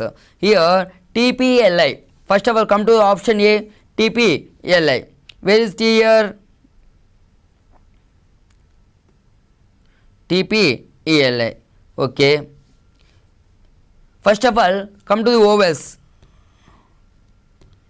A, I, U and remaining 21 are consonants, that is B, C, D, F, G, H, J, K, L, M, N, P, Q, R, S, T, V, W, X, Y, Z. These 21 are consonants. So come to the TPLI. Here one vowel is there. That is I only. YUQM. Here also we have one vowel. That is U only. RNJF. This is also consonant. This is also consonant. This is also consonant. This is also consonant. In this term C, no vowel is there. SOKJ. Here also we have one vowel. That is O only. So come to the four options. In A, B, D have one vowel and come to the option C, there is no vowel. So different word is C. MORV, CHL, CENT, cent, JLOS. Here also we have four options. We want to take different one. So how many alphabets there? 26.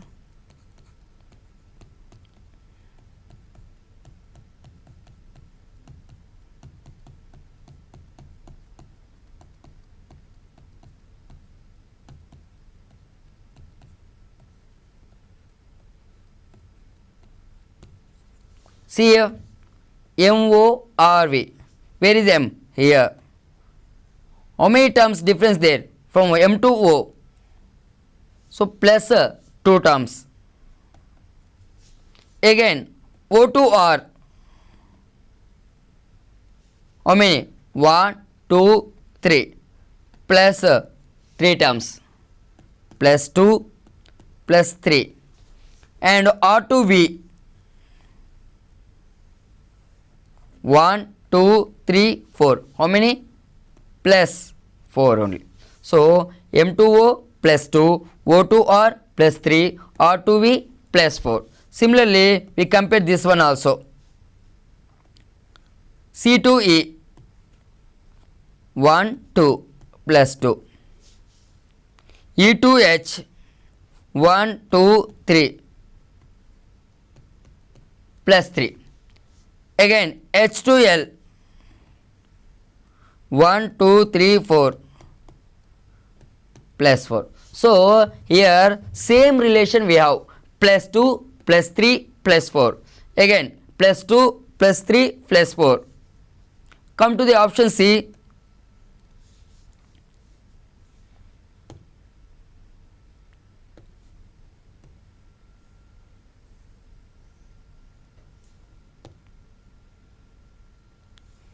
C to E. D plus 2. E to N. How many there? 1, 2, 3, 4, 5, 6, 7, 8, 9 plus 9. N to T. 1, 2, 3, 4, 5 plus 5. So how many terms? There is difference between C to E, 2 terms. E to N, 9 terms. N to T, 5 terms. And come to the option D,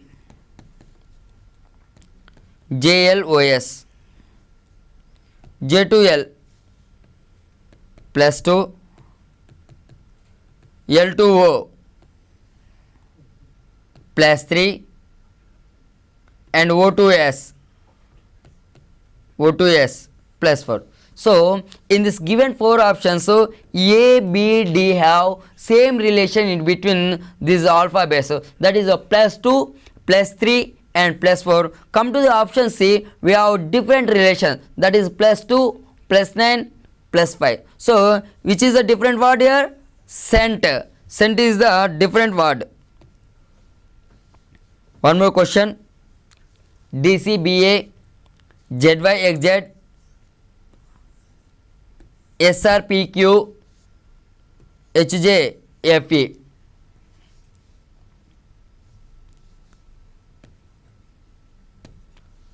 Already we know alphabets is 26, that is A, B, C, D, E, F, G, H,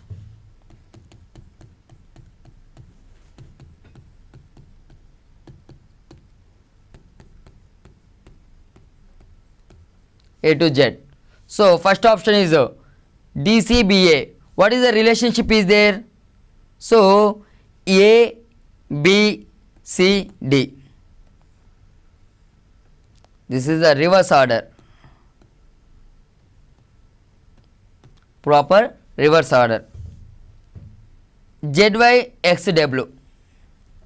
See here. ZYXW. It is also proper reverse order. And one more, SRPQ.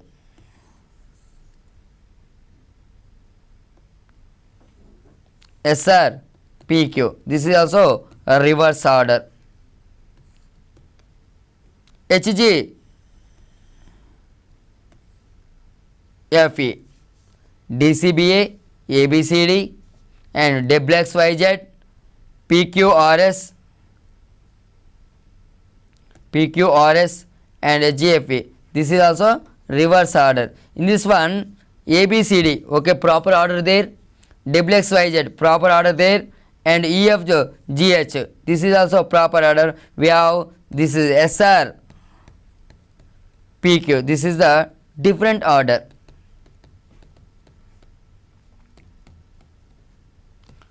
Why? Because PQRS, this is not a perfect order. One more question. AZ, BY, CX, DV. So option A, AZ, option B, BY, option C, CX, option D, DV. In these 4 terms, which is a different term? So AZ, these 2 terms are opposite letters.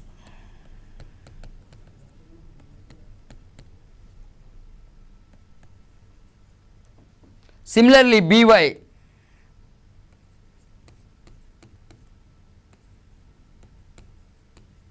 opposite terms.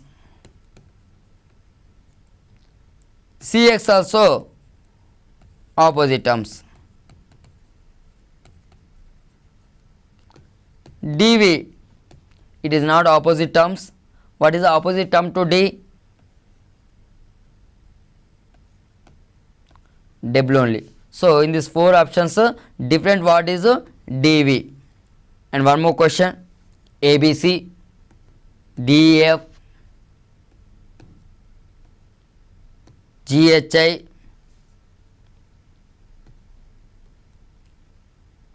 JKL. So ABC, DEF, GHI, JKL. In these 4 terms, which is a different term? See, first of all, what is the relationship is there between these alphabets? A, next letter is B, commonly after C, right? How many numbers difference here? Plus 1, plus 1. DEF, here also plus 1, plus 1. GHI, here also plus 1 plus 1. JKL here also plus 1 plus 1. So same relation we have, but we want to do in this 4 terms different term. So one more method, try it. ABC, okay, in this one oval is there, that is A. In this one also one oval is there, that is E. In this also one oval is there, that is I. In this also no oval is there, all are consonants. So now what is the correct answer? JKL. JKL is the correct answer. Why? Because JKL we have total consonants. One more question here. 25, 8, 121, 144. In this one different one. 8 is the different one. Why? Because 25 it is a square of 5 square. It is a cube of 2 cube. It is a square of 11 square. And it is a square of 12 square. So in this 4 options, so odd one is 8 only. Our required answer is 8 only. Option A 525, 636. Option C 749. Option D 861. So in this one here 4 terms is there, 525, 636, 749, 867. So what is the relation is there? 5. What is the value of 5 square? 25. 6. What is the value of 6 square? 36. Again 7. What is the value of 7 square? 49. 8. What is the value of 8 square? 64. So in this 4 options, so different option is 861. What is why? Because value of 8 is 64. Our answer is D only. One more question. A. Ganga.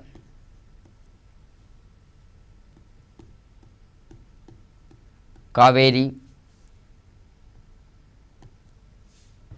C. Krishna. D.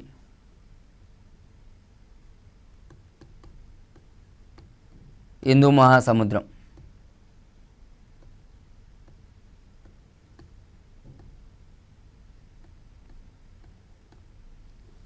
So in this also we have 4 options. So Ganga, Kaveri, Krishna, Hindu Mahasamudram.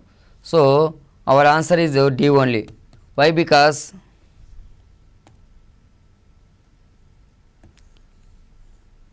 these 3 are belongs to rivers.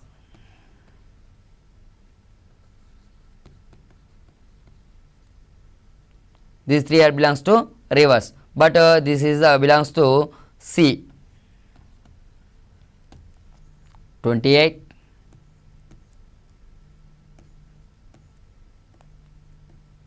327,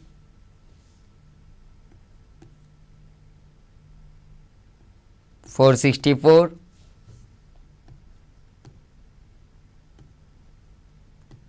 525.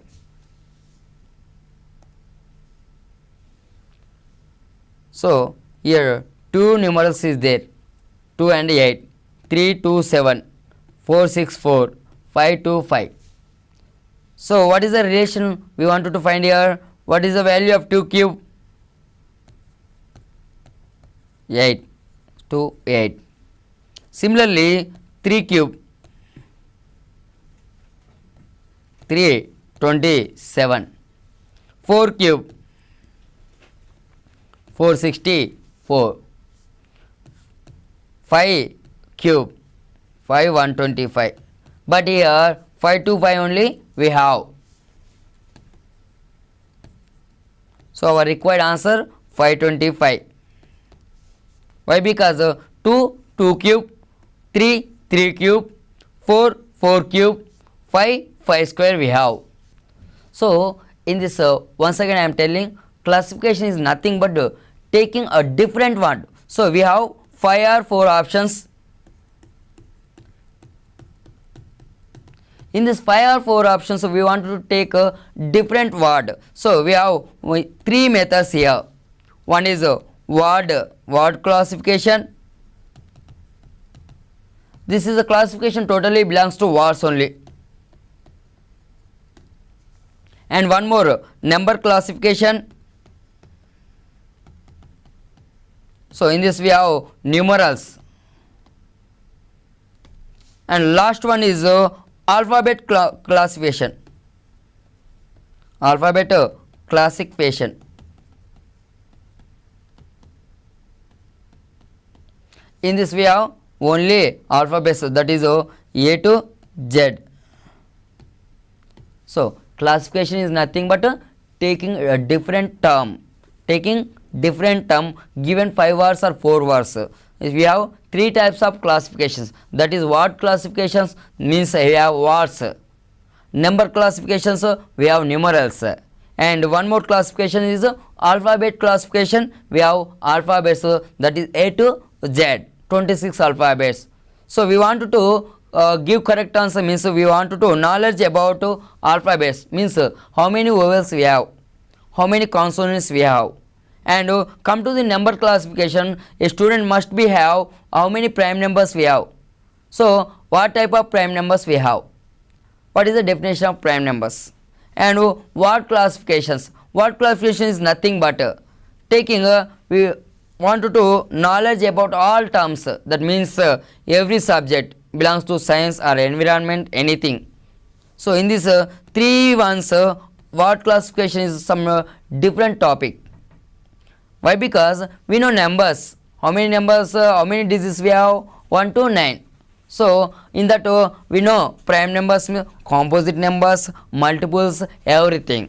And come to the alphabet classifications, we have 26 alphabets. In this 26 alphabets, how many vowels we have? 5 vowels, A, E, I, O, U. And how many consonants we have? Remaining 21 are consonants. But come to the word classifications, how many words we have in dictionary? So lot of words, in everything is a word. So this is the belongs to compare with ocean.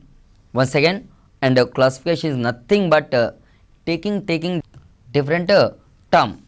Okay, we are already 3 classifications, that is over. Number classification is over right now, and word classification is over. Okay, and alphabet classification is also over. A student must be knowledge on alphabets and numbers, words. That time only he will give correct answer and got correct secured marks.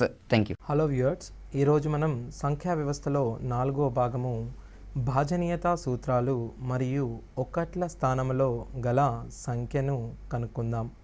So సంఖ్యా వ్యవస్థలో భాజనీయత సూత్రాలు అనగా ఒక సంఖ్యను మనము 2 చే భాగించినప్పుడు అది ఖచ్చితంగా భాగింపబడుతుందా లేదా, అలాగే 3 చే ఖచ్చితంగా భాగించబడుతుందా లేదా. సో నిజమైన భాగాహారము చేయకుండానే ఈ సూత్రాలను ఉపయోగించి మనము అది 2 చే భాగించబడుతుందా లేదా, 3 చే భాగించబడుతుందా లేదా అనడానికి నియమాలు నేర్చుకుందాం. ఇప్పుడు 2 చే భాజనీయత సూత్రాన్ని మనం నేర్చుకుందాం. 2 యొక్క భాజనీయత సూత్రము, సో ఏదైనా ఒక సంఖ్య 2 చే ఖచ్చితంగా భాగింపబడాలి అని అనుకుంటే ఆ సంఖ్య యొక్క చివరి అంకె 2 చే భాగింపబడాలి. సో మనము కేవలము చూడవలసినది 2 యొక్క గుణిజము ఆ చివరి అంకె అయి ఉండాలి. కేవలము మనము చివరి అంకె 2 చే భాగింపబడుతుందా లేదా అనేది మాత్రమే చూడాలి. ఉదాహరణకు 1234ను మనం చూసినట్టయితే దీనిని భాగించకుండానే మనము ఇది 2 చే భాగింపబడుతుంది అని చెప్పవచ్చు. ఏ విధంగా అంటే దీని చివరి స్థానంలో ఉన్న అంకె 4. ఈ 4 అనేది 2చే ఖచ్చితంగా భాగింపబడుతున్నందున ఈ మొత్తం సంఖ్య కూడా 2చే భాగింపబడుతుంది. అదే విధముగా 4 యొక్క భాజనీయత సూత్రాన్ని చూద్దాం. 4 యొక్క భాజనీయత సూత్రము మనము చివరి 2 అంకెలు 4చే భాగింపబడాలి. ఉదాహరణకు 1234ని మనం ఇచ్చినట్టయితే చివరి 2 అంకెలు అనగా 34. 34 4చే భాగింపబడదు, కావున ఈ మొత్తం సంఖ్య కూడా 4చే భాగింపబడడానికి వీలు కాదు. అదేవిధంగా 8 యొక్క భాజనీయత సూత్రాన్ని మనము చూసినట్టయితే ఒక సంఖ్య 8చే భాగింపబడుతుందా లేదా అని తెలుసుకోవడానికి మనము చివరి 3 అంకెలను చూడాల్సి ఉంటుంది. చివరి 3 అంకెలు 8చే భాగింపబడిన ఎడల ఆ మొత్తం సంఖ్య 8చే ఖచ్చితంగా భాగించబడుతుంది. ఉదాహరణకు 1234 చివరి 3 అంకెలు 234 8చే భాగింపబడనందువల్ల ఈ సంఖ్య కూడా 8చే భాగింపబడదు. అదేవిధంగా 1,23,456ను మనము 8చే భాగించినప్పుడు ఇది 8చే ఖచ్చితంగా భాగింపబడుతుందా లేదా అనేది మనం తెలుసుకుందాం. దీనికోసం మనము చివరి 3 అంకెలను మాత్రమే దృష్టిలో పెట్టుకోవాలి. చివరి 3 అంకెలు 8చే ఖచ్చితంగా భాగించబడుతున్నందున ఎంటైర్ నెంబర్ అనగా మొత్తం సంఖ్య కూడా 8చే ఖచ్చితంగా భాగించబడుతుంది. సో ఈ ప్రతి నియమము వెనకాల మనకు ఒక నియమము ఉంటుంది. అది ఎలా అనగా 2 యొక్క భాజనీయత సూత్రము మనము కేవలం చివరి అంకె మాత్రమే చూస్తున్నాము. అదేవిధంగా 4 యొక్క భాజనీయత సూత్రము కేవలం 2 అంకెలు మాత్రమే చూస్తున్నాము. 8ని చివరి 3 అంకెలు మాత్రమే చూస్తున్నాము.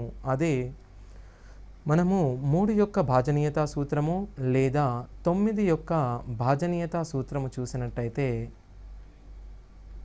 సంఖ్యలోని అంకెల మొత్తం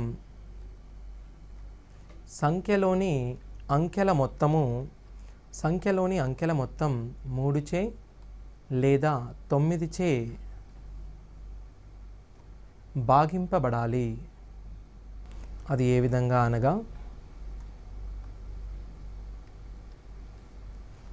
1,23,456ను మనము సంఖ్యలోని అంకెల మొత్తం చేసినచో 1 + 2 + 3 + 4 + 5 + 6 ఈ అంకెల మొత్తం మనము 21గా గమనించవచ్చు. ఈ 21 అనేది కేవలం 3చే మాత్రమే భాగింపబడుతుంది, కావున ఈ సంఖ్య 3చే భాగింపబడుతుంది మరియు 9చే భాగింపబడదు. ఇందులో నేను కంబైన్డ్గా 2 సూత్రాలు ఇవ్వడం జరిగింది. అది 3 యొక్క సూత్రము సంఖ్యలలోని అంకెల మొత్తం 3చే భాగింపబడాలి. అదేవిధంగా 9 యొక్క సూత్రము సంఖ్యలోని అంకెల మొత్తం 9చే భాగింపబడాలి. సో మీరు ఆ సంఖ్యను చూసినట్టయితే ఈ సంఖ్యలోని అంకెల మొత్తము 21 వచ్చింది. ఈ 21ని మనము 3చే భాగించినప్పుడు ఇది నిశ్శేషంగా భాగింపబడుతుంది, కావున ఈ సంఖ్య కూడా 3చే నిశ్శేషంగా భాగించబడుతుంది. అలాగే ఈ సంఖ్య మనకు 9తోని భాగింపబడుతుందా లేదా అని చూడడానికి 21ని మీరు 9చే భాగించండి. 21ని 9చే భాగించినప్పుడు మనకు శేషము వస్తుంది. సో మనము దీనిని నిశ్శేషంగా భాగించలేము, కావున ఆ సంఖ్య 9చే భాగింపబడదు. మీరు ఇందులో ఒక విషయం గమనిస్తే 2 యొక్క భాజనీయత సూత్రము మనము చివరి సంఖ్యగా చూసాము. అదేవిధంగా 4 యొక్క భాజనీయత సూత్రము చివరి 2 అంకెలుగా చూసాము. కానీ 3 యొక్క భాజనీయత సూత్రము అంకెల మొత్తముగా, 9 యొక్క భాజనీయత సూత్రము అంకెల మొత్తముగా చెప్పడం జరుగుతుంది. ఇది ఎందువలన అని మనము పరిశీలిస్తే 2 ఘాతము 1 5 ఘాతము 1 మనము ఈ రెండిటి యొక్క లబ్ధాన్ని చేసినట్టయితే మనకు వచ్చు సంఖ్య 10. అదేవిధంగా 2 ఘాతము 2 5 ఘాతము 2 వీటి లబ్ధము 10 స్క్వేర్ అనగా 100. 2 ఘాతము 2 అనగా 4 5 ఘాతము 2 అనగా 25. ఇదే విధంగా 2 పవర్ 3 5 పవర్ 3 అనగా 8 ఇంటూ 125ని మనము లబ్ధము చేయగా వచ్చు ఫలితము 1000. సో దీనిని బట్టి మీరు గమనిస్తే 10 అనేది ఖచ్చితంగా 2 మరియు 5లచే భాగింపబడుతుంది. అదేవిధంగా ప్రతి 100 యొక్క గుణిజము 4 మరియు 25చే ఖచ్చితంగా భాగించబడుతుంది. మరియు ప్రతి 1000 యొక్క గుణిజము 8 మరియు 125లచే భాగింపబడుతుంది. సో మనము ఇంతకుముందు చూసిన నియమాలు కేవలం 2 4 8లకు మాత్రమే కాకుండా 5 2 లేదా 5 4 లేదా 25 8 లేదా 125లకు కూడా వర్తింప చేయవచ్చు. సో ఒక సంఖ్య 1,23,456 దీనిని మనం 8చే భాగింపదలిచిన మనకు తెలిసిన నియమం ప్రకారం 1,23,000 అనేది 8చే నిశ్శేషంగా భాగింపబడుతుంది. ఎందువలన అనగా 8 ఇంటూ 125 మనము 1000గా చెప్తున్నాము. ప్రతి 1000 యొక్క గుణిజము 8చే నిశ్శేషంగా భాగించబడడం చేత మనకు ఏ 1000 యొక్క గుణిజమైనా 8చే నిశ్శేషంగా భాగించబడుతుంది. సో మనము చూడవలసినదల్లా చివరి 3 సంఖ్యలు మాత్రమే. చివరి 3 సంఖ్యలను మీరు 8చే భాగించినప్పుడు శేషం 0గా వచ్చిన సందర్భంలో ఇచ్చిన సంఖ్య 8చే ఖచ్చితంగా భాగింపబడుతుంది. సో ఈ నియమాల ప్రకారము మనము 2 మరియు 4 8 16 32 64 యొక్క భాజనీయతా సూత్రాలను ఈజీగా చెప్పవచ్చు. 2 అనగా ప్రతి 10 యొక్క గుణిజము 2చే భాగించబడుతుంది. అందువలనే మనము చివరి ఒక అంకె మాత్రమే చూస్తాము. అదేవిధంగా 4 అన్నప్పుడు చివరి 2 అంకెలు మాత్రమే మనము చూస్తాము. ఎందుకు అంటే ప్రతి 100 యొక్క గుణిజము 2చే భాగింపబడుతుంది, 4చే కూడా భాగింపబడుతుంది. 8 అనేది ప్రతి 1000 యొక్క గుణిజము 8చే భాగింపబడుతుంది. సో మనం కేవలం చివరి 3 అంకెలు మాత్రమే కేంద్రీకరిస్తాము. అదేవిధంగా 5 25 125ల యొక్క భాజనీయత సూత్రాలు కూడా సమానము. ఓకే, మరి ఇప్పుడు ఒక సంఖ్యలోని అంకెల మొత్తం 9చే భాగింపబడిన ఆ సంఖ్య కూడా 9చే భాగింపబడను అని మనము చూసాము. ఆ సూత్రము వెనక కారణమును ఇప్పుడు మనము విశ్లేషిస్తాము. ఈ విశ్లేషణ మీకు ఇచ్చిన ప్రశ్నలను సులభంగా చేయడానికి ఉపయోగపడుతుంది. ఏదేని ఒక సంఖ్య 10 మనం 9తోని భాగించినప్పుడు దీని శేషము 1గా వచ్చును. 100ను 9తో భాగించినప్పుడు శేషము 10 ఇంటూ 10/9 శేషము 1గా వచ్చును. అదేవిధంగా 1000ని చేసినచో శేషము 1గా వచ్చును. ఇప్పుడు మనం 20ని 9తో చేయగా శేషము 2గాను, 200లను 9తో చేయగా శేషము 2గాను, అదే 4000ను 9తో చేసినప్పుడు శేషము 4గాను వచ్చును. ఇప్పుడు మీరు గమనించినట్టయితే 676ను 9చే 75ను 9చే భాగించినప్పుడు ఇది 9చే భాగింపబడుతుందా లేదా అని చూడడానికి 675ను మీరు విశదీకరించి రాయండి. అలా రాసినప్పుడు దీనిని విడదీసి రాసిన 600 + 70 + 5గా మనం రాయవచ్చు. దీనిని మనం 9చే భాగించినప్పుడు ప్రతి సందర్భంలో శేషాన్ని మనం గమనించాలి. మొదటి సందర్భంలో శేషము 6గాను, రెండవ సందర్భంలో శేషము 7గాను, మూడవ సందర్భంలో శేషము 5గాను వచ్చును. మొత్తం శేషమును కలపగా 18/9. 18 9చే నిశ్శేషంగా భాగింపబడినందువల్ల మనకు శేషం 0గా వచ్చును. అనగా మనము సంఖ్యలోని అంకెల మొత్తము అనగా ప్రతి అంకె దానికదే శేషంగా అవుతుంది. కావున మనము జత చేయు సంఖ్యలు వాటి శేషాలు అవుతాయి, అవి అంకెలు కావు. అదేవిధంగా మనము 11 యొక్క భాజనీయతా సూత్రము ఇప్పుడు చూద్దాం. 11 యొక్క నియమం 11 నియమంలో మనం చూసినట్టయితే దీనిని సరి స్థానాల్లోని SE అనగా some of digits in even places అనగా సరి స్థానంలోని అంకెల మొత్తము మరియు SO అనగా బేసి స్థానాలలోని అంకెల మొత్తంగా చెప్పుతాము. సో 11 యొక్క నియమము ఇప్పుడు మనము చూసినట్టయితే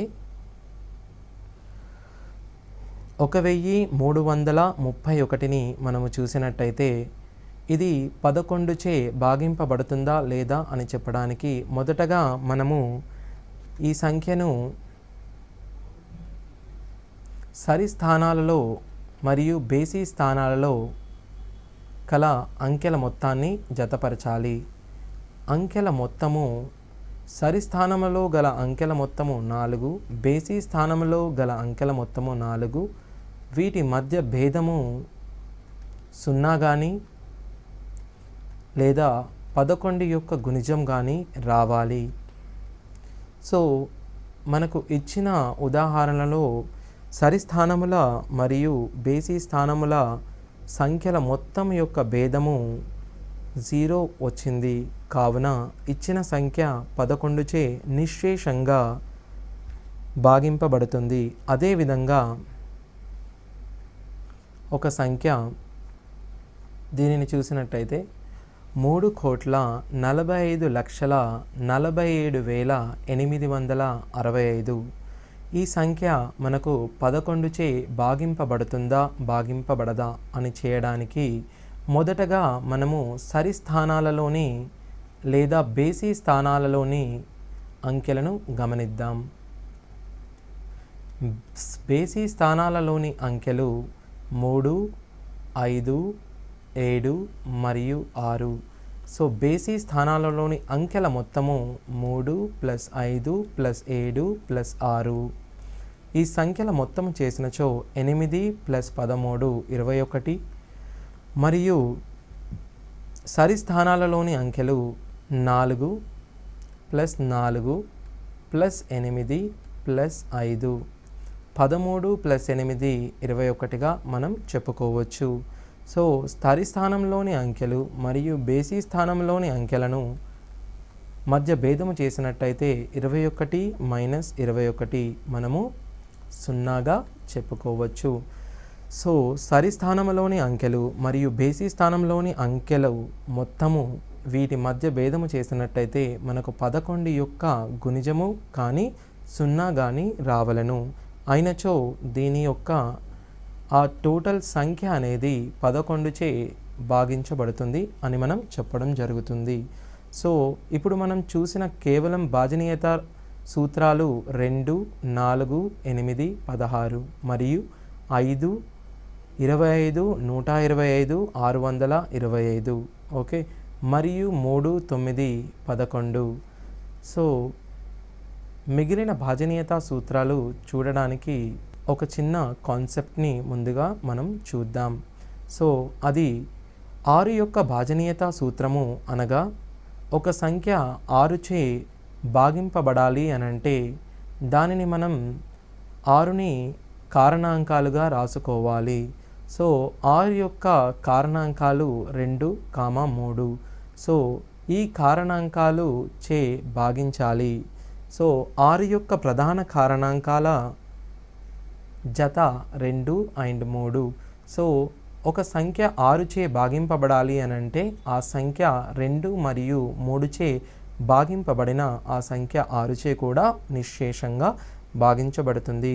సో 6కు డైరెక్ట్ భాజనీయత సూత్రము లేకపోయినప్పటికీ మనము దీనిని 2 మరియు 3లతో చెక్ చేసి తీసుకుంటాము.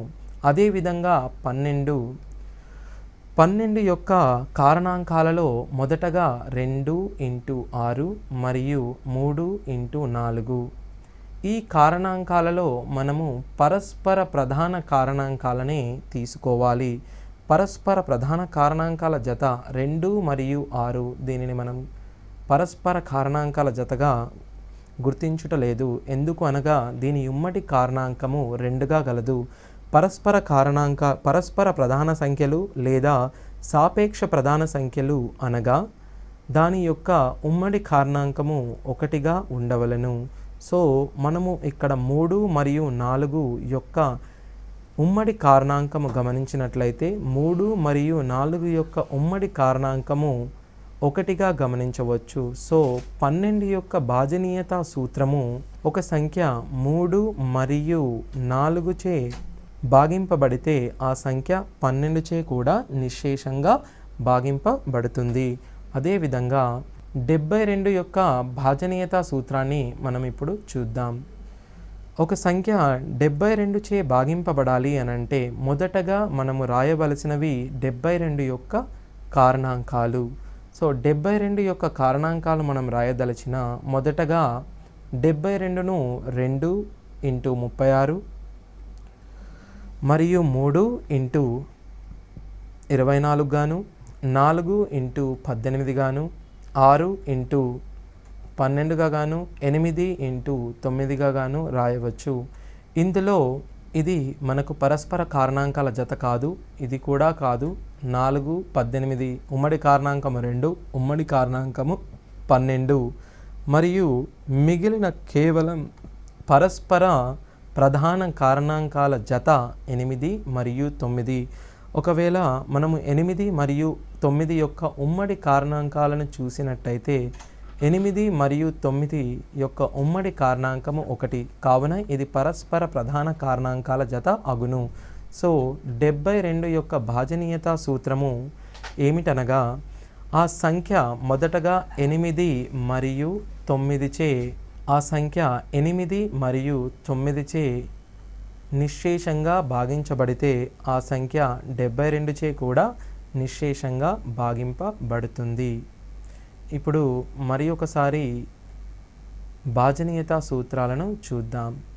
2 లేదా 5 అయినప్పుడు మనం కేవలం చివరి సంఖ్య మాత్రమే చూస్తాము. 2² అనగా 4 ఆర్ 25కు మనము చివరి 2 అంకెలు చూస్తాము. చివరి 2 అంకెలు 4 ఆర్ 25చే భాగింపబడితే ఆ సంఖ్య కూడా 4 మరియు 25చే భాగింపబడుతుంది. 8 ఆర్ 125 125 చివరి 3 అంకెలు మనము చూడాలి. 16 ఆర్ 625 చివరి 4 అంకెలు. అదేవిధంగా 3 మరియు 9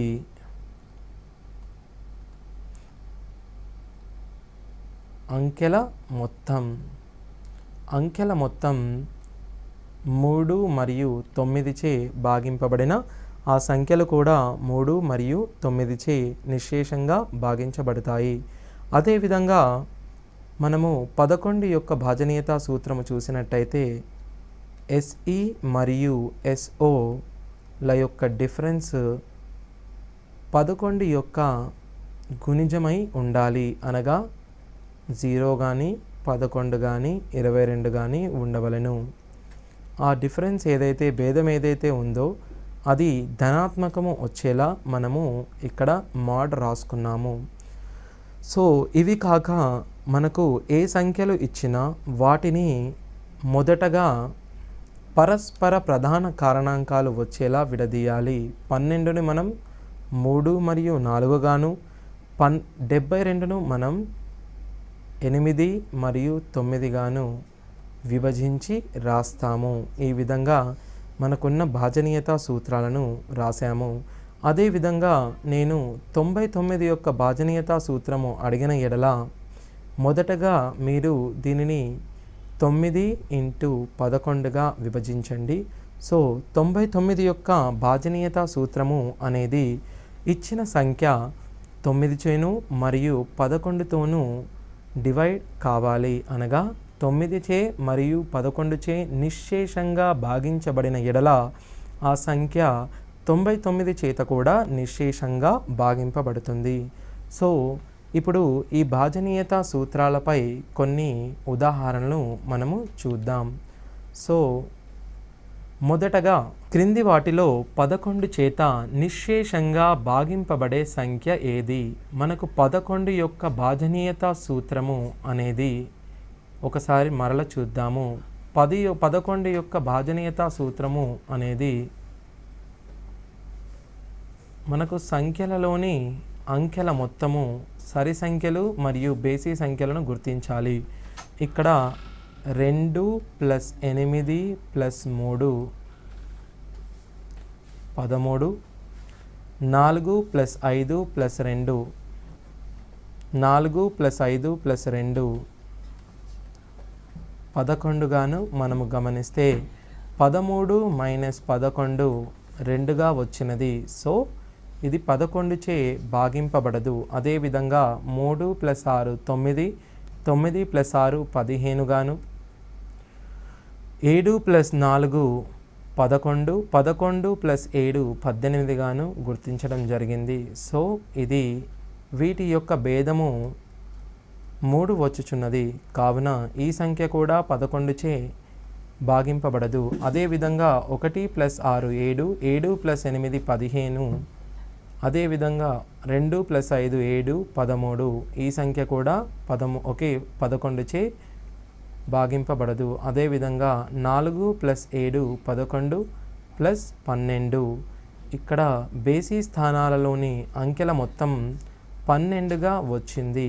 అనగా సరి స్థానాలలోని సంఖ్యల మొత్తం మనం చూసినట్టయితే అది కూడా 12గా వస్తుంది. అనగా ఈ సంఖ్య 11 చే ఖచ్చితంగా భాగింపబడుతుంది. మనకు సంఖ్యలలోని భేదం అనేది 0 లేదా 11 లేదా 22గా రావాలి. సో మొదటి 3 సందర్భాలలో మనకు భేదము ఈ సందర్భంలో 2, ఇక్కడ 3 మరియు ఇక్కడ కూడా 3గా వచ్చినది. 4వ సందర్భంలో భేదము 0 వచ్చినందున ఈ సంఖ్య 11 చేత నిశ్శేషంగా భాగింపబడుతుంది. అదేవిధంగా రెండో ఉదాహరణ కూడా చూద్దాం. రెండో ఉదాహరణలో సంఖ్యను పూర్తిగా ఇవ్వకుండా ఒక సంఖ్యలోని అంకె స్థానంలో స్టార్ గుర్తును ఉంచారు. సో ఈ సంఖ్యను మనం గమనించినట్లయితే 2 2 3, ఈ స్టార్ ప్లేస్లో మనం ఎక్స్ను ప్రతిక్షేపిస్తాం. 4 3 1ను 9 నిశ్శేషంగా భాగించడానికి ఎక్స్ స్థానంలో ఉండవలసిన అంకె. మనకు ఈ సంఖ్యను 9 నిశ్శేషంగా భాగించాలి.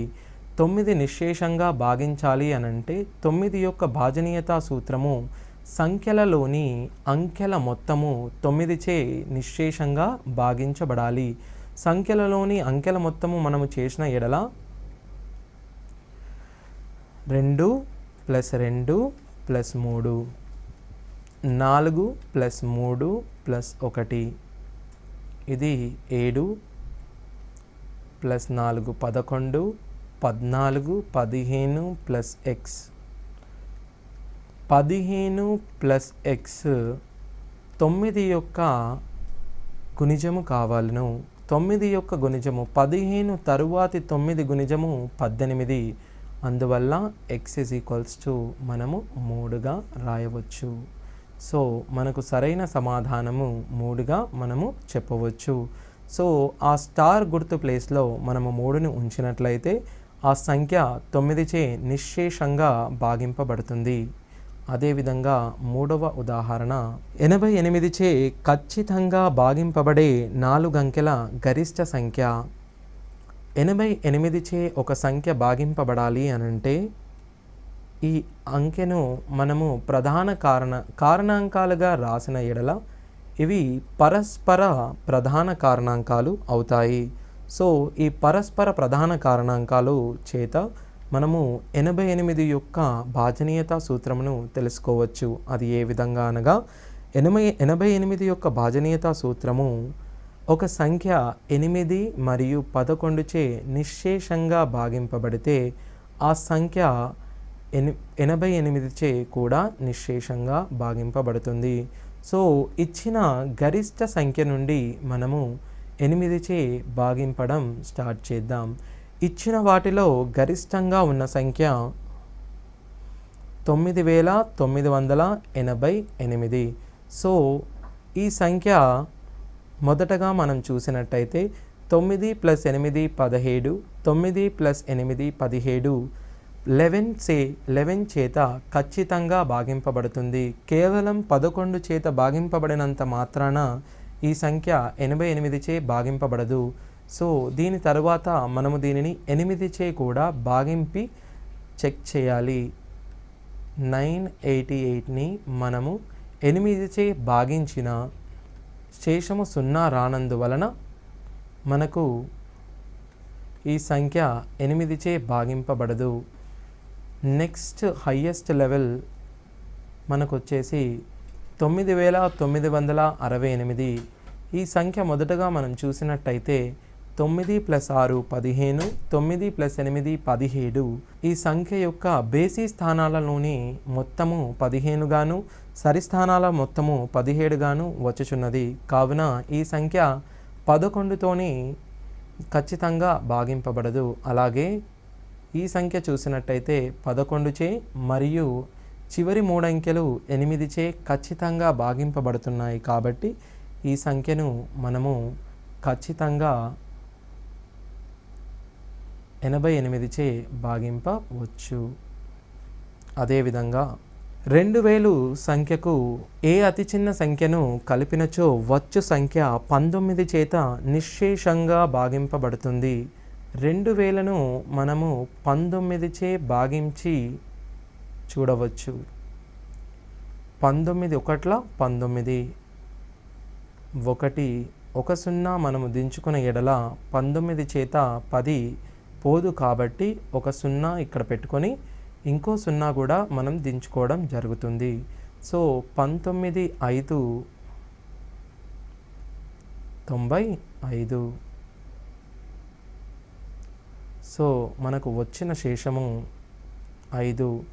ఈ 5 2000లో నుండి 5 తీసివేసిన కానీ లేకపోతే 5కు 14ను జత చేసిన కానీ ఈ ఇచ్చిన సంఖ్య 19చే ఖచ్చితంగా భాగింపబడుతుంది. అంటే 2000 + 14 అనగా 2014 అనేది 19చే ఖచ్చితంగా భాగింపబడే కనిష్ట సంఖ్య. 2000 పైన కనిష్ట సంఖ్య 2000 కంటే ఎక్కువగా గల కనిష్ట సంఖ్య 19చే భాగింపబడేది 2014 మాత్రమే. సో ఇలా డైరెక్ట్గా మనకు క్వశ్చన్స్ అడిగే అవకాశం ఉంటుంది.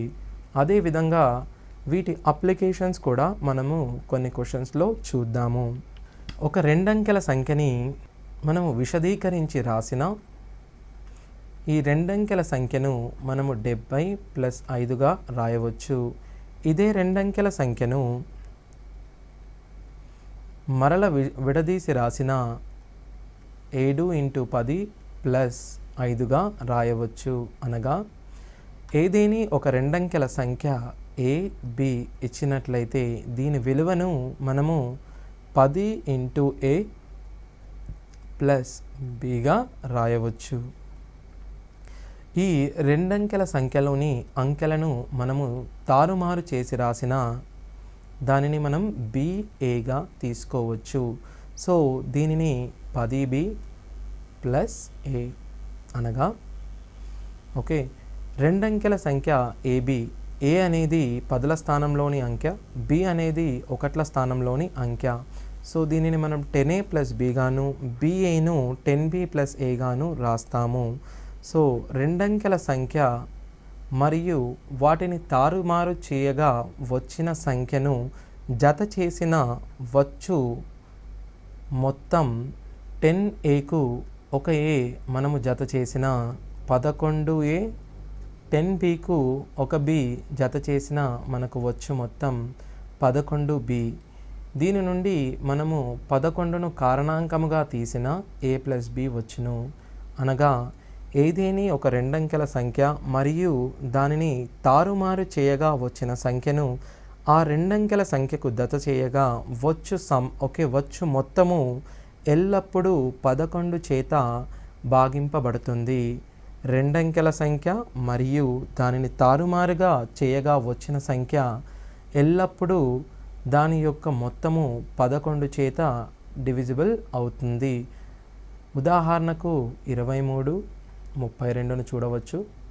దీని మొత్తము 55. అదేవిధంగా 45, 54ని కూడా చూడవచ్చు. వీటి మొత్తము 99. అదేవిధంగా 34, 43, 77 వీటి మొత్తము 77. ఈ మూడు సంఖ్యల మొత్తము మీరు గమనించినట్టయితే 55, 99, 77 ఈ మూడు సంఖ్యలు కూడా 11 చే నిశ్శేషంగా భాగింపబడతాయి. సో రెండంకెల సంఖ్య మరియు వాటిని తారుమారు చేయగా వచ్చిన సంఖ్యల మొత్తము ఎల్లప్పుడూ 11 చే భాగింపబడతాయి. అదేవిధంగా రెండంకెల సంఖ్య వాటిని తారుమారు చేయగా వచ్చిన సంఖ్యల మధ్య భేదము 10a మైనస్ ఏ 9a, b మైనస్ 10b అనేది 9b. వీటి మధ్య భేదము 9 ఇంటూ a మైనస్ b. ఈ భేదము అనేది 9 చే నిశ్శేషంగా భాగింపబడుతుంది. సో రెండంకెల సంఖ్య వాటి అంకెల మొత్తము వాటిని తారుమారు చేయగా వచ్చిన సంఖ్య యొక్క అంకెల మొత్తము ఎల్లప్పుడూ 11 చేత, రెండంకెల సంఖ్య వాటిని తారుమారు చేయగా వచ్చిన సంఖ్యలోని భేదము ఎల్లప్పుడూ 9 చేను, మొత్తము 11 చేతను, భేదము 9 చేతను ఎల్లప్పుడూ భాగింపబడుతుంది. అదేవిధంగా ఒక మూడంకె సంఖ్యలను తీసుకున్నట్టయితే మూడంకెల సంఖ్యలను మనము ఏబిసిగా గుర్తించవచ్చు. దీన్ని విడదీసి రాసినచో 100a ప్లస్ 10b ప్లస్ సిగాను, మరియు దీనిని తారుమారు చేసి రాసినచో 100c ప్లస్ 10b ప్లస్ ఏగాను రాయవచ్చు. వీటి సంఖ్యల మొత్తం చేసినచో 101a plus 20b plus 101c వచ్చును. ఇది ఒక ఆర్డర్లో లేనందువల్ల వీటి మొత్తము మనకు ఇంపార్టెంట్ కాదు. సో వీటి భేదము అనేది 100a మైనస్ ఏ చేసినట్టయితే 99a మైనస్ సి మరియు 100c 99c. ఒక మూడంకెల సంఖ్య మరియు దానిని తారుమారు చేయగా వచ్చిన సంఖ్యల మధ్య భేదము ఎల్లప్పుడూ 99 చే నిశ్శేషంగా భాగించబడును. ఒకవేళ మరల చూసినట్టయితే రెండంకెల సంఖ్య మరియు దానిని తారుమారు చేయగా వచ్చిన సంఖ్యల మొత్తము 11 చేతను, భేదము 9 చేతను, మూడంకెల సంఖ్య మరియు దానిని తారుమారుగా చేయగా వచ్చిన సంఖ్యల భేదము 99 చేతను నిశ్శేషంగా భాగించబడును. అదేవిధంగా ఒక 4 అంకెల సంఖ్యను ఏబిగా మనం తీసుకుంటే దీనిని విశదీకరించి రాసిన 1000a plus 100b plus 10A plus బిగా మనం దీనిని రాయవచ్చు. దీనిలో 1000A ప్లస్ 10Aను కలపగా 1010 101B 1010 ప్లస్ 101B వచ్చింది. దీనిలో నుంచి మనము 101ని కామన్ తీయగా 10A plus B 10A plus బిని మనం చూసినట్టయితే దీనిని మనము AB అని రాసుకోవచ్చు. ఇదే విధంగా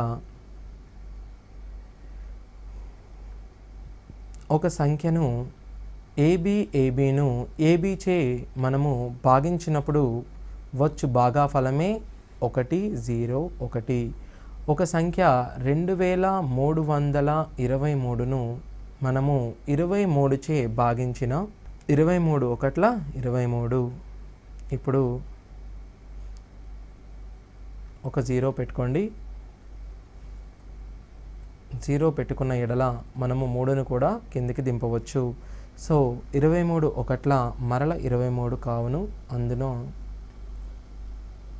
శేషము 0. సో 23 ఇంటూ 101ని మనము 23 23 2323గా చెప్తాము. అదేవిధంగా 23ను 23 23 23 అనగా 2,32,323ను 23చే భాగించగా మనకు వచ్చు భాగాఫలము ఇంకొక 0 మరియు 1 అదనంగా వచ్చును. సో మనం దీనిని చూసిన ఎడల AB మరియు AB అనే సంఖ్యను మనము ఎల్లప్పుడూ AB ఇంటూ 101 గాను, AB AB AB అనే సంఖ్య రూపంలో ఉండే సంఖ్యను AB ఇంటూ 10101 గాను, AB into AB into AB into ABను ఎల్లప్పుడూ 1010101 గాను రాయడం జరుగుతుంది. అదేవిధంగా ABCలను మనం 10001 గాను ఇంటూ ABC గాను, ABC రూపంలో ఉన్న సంఖ్యను 1001001 ఇంటూ ABC గాను, అదేవిధంగా ABCD రూపంలో ఉన్న సంఖ్యను 10001 ఇంటూ ABCD గాను రాయడం జరుగుతుంది. సో దీని మీద ఒక ఉదాహరణను మనం చూసినట్టయితే 7,77,777 యొక్క కారణాంకం.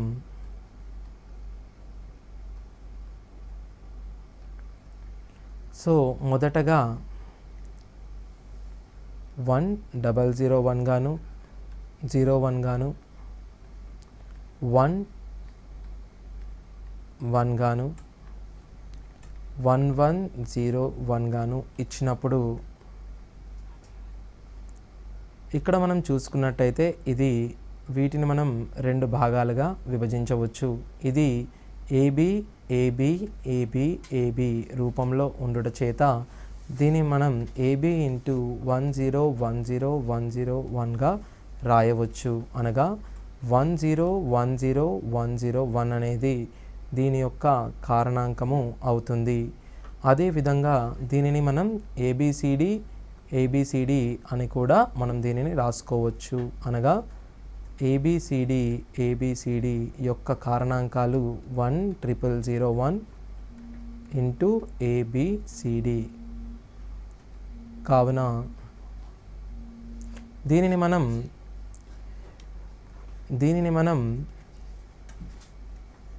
10001గా కూడా రాసుకోవచ్చు. 10001 అనేది మనకు ఇచ్చిన ఆప్షన్స్లో లేనందున 1010101గా మనం జవాబుని చెబుతాము. సో ఇదే విధంగా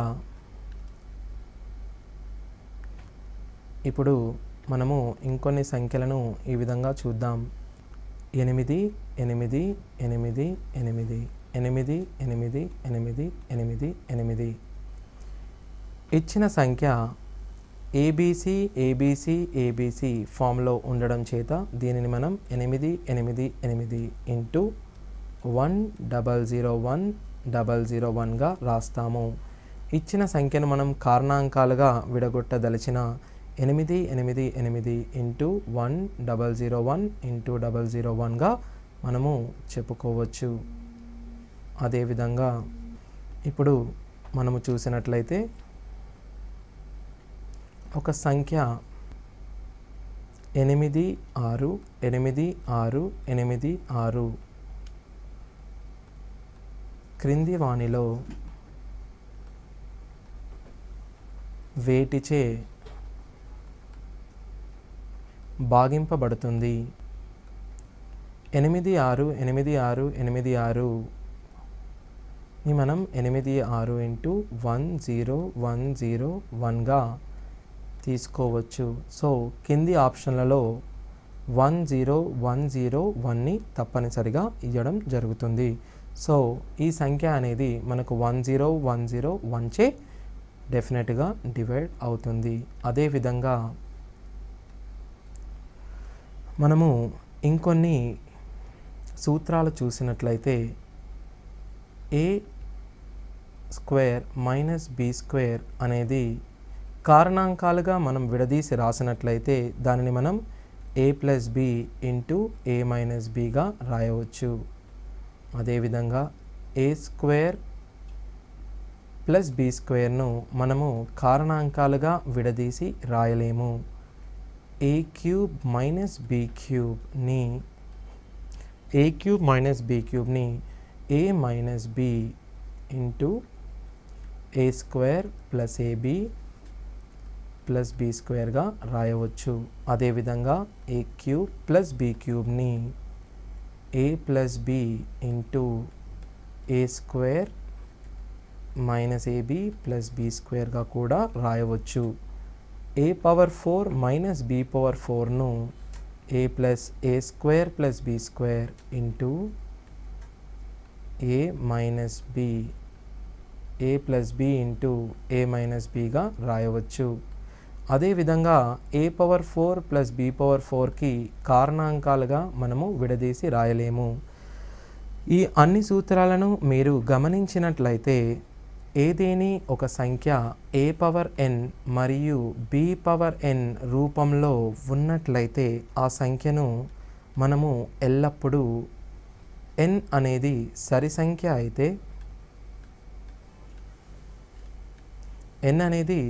సంఖ్య అయితే దానికి ఎల్లప్పుడూ A square minus B square కానీ A to the power of 4 minus B power 4 కానీ మీరు చూసినట్టయితే ఏ ప్లస్ బి మరియు ఏ మైనస్ బి అనేవి తప్పనిసరిగా కారణాంకాలు అవుతాయి. అదే ఎన్ అనేది మనకు బేసి సంఖ్య అయినా ఏ మైనస్ బి మరియు ఏ పవర్ ఎన్ ప్లస్ బి పవర్ ఎన్ సరి సంఖ్య అయితే వీటిని మనం కారణాంకాలుగా రాయలేము. అదే ఎన్ బేసి సంఖ్య అయినచో ఏ ప్లస్ బిని మనము కారణాంకాలుగా రాయవచ్చు. ఎగ్జాంపుల్గా మనము ఒక సమ్ని చూద్దాము. మరొకసారి దీనిని నేను చెబుతున్నాను.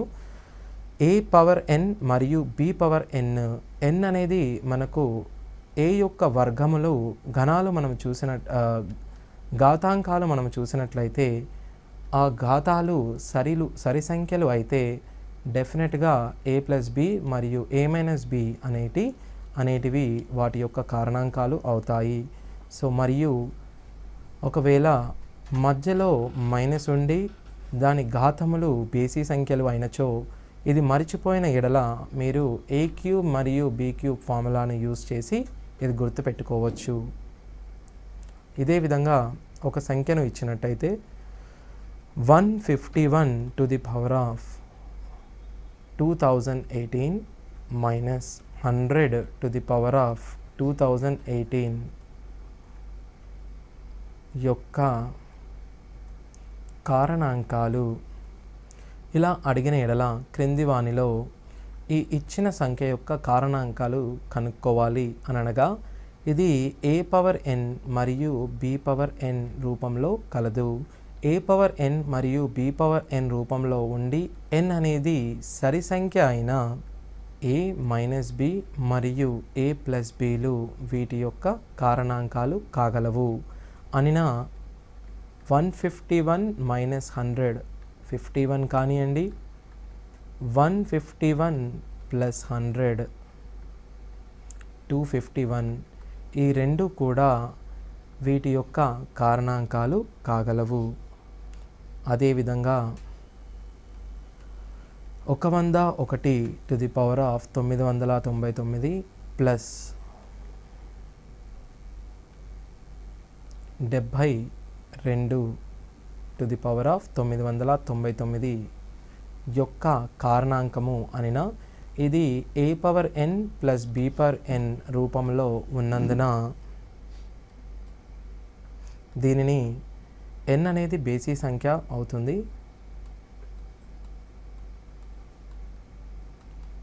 కాబట్టి a ప్లస్ b అనేది దీని యొక్క కారణాంకము అవుతుంది. 101 ప్లస్ 72 173 అనేది దాని యొక్క కారణాంకము. అదేవిధంగా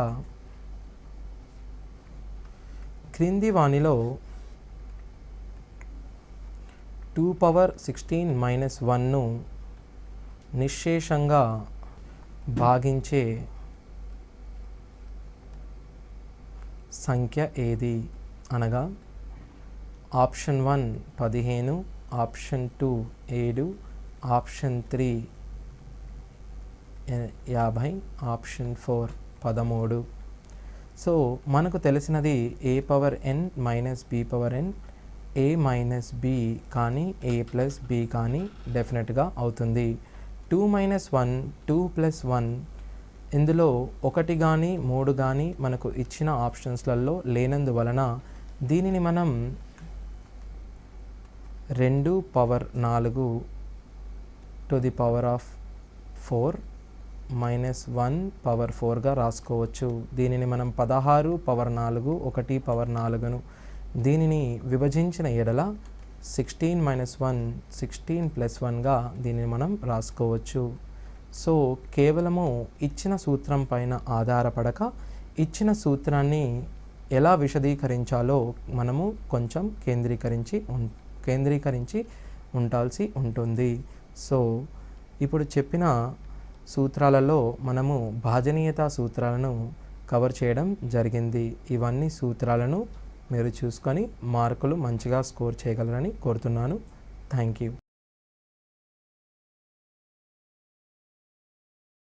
క్రీస్తుపురం 6వ శతాబ్దం వరకు భారతదేశ ప్రాచీన చరిత్రలో జరిగినటువంటి మార్పులు అంటే ప్రాచీన యుగంలో శిలాయుగం నుంచి సింధు నాగరికత నుంచి వేద నాగరికతకు అంటే వేద నాగరికత వల్ల వచ్చినటువంటి సమస్యలు సామాజిక ఆర్థిక సమస్యలకు పర్యవేక్షణంగా బౌద్ధం, జైనం, హిందూ మతంలో వచ్చినటువంటి మార్పులు అంటే శైవం, వైష్ణవం వీటి అన్నిటి గురించి కూడా మనం ప్రస్తావించడం జరిగింది.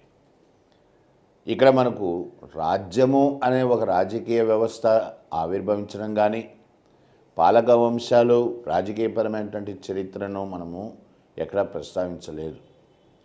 భారతదేశ చరిత్రలో క్రీస్తుపురం 6వ శతాబ్దం నాటికి చివరి కాలం నాటికి షోడశ మహాజనపదాలు అంటే 16 అతిపెద్ద రాజ్యాలు ఏర్పడ్డాయి అన్నమాట.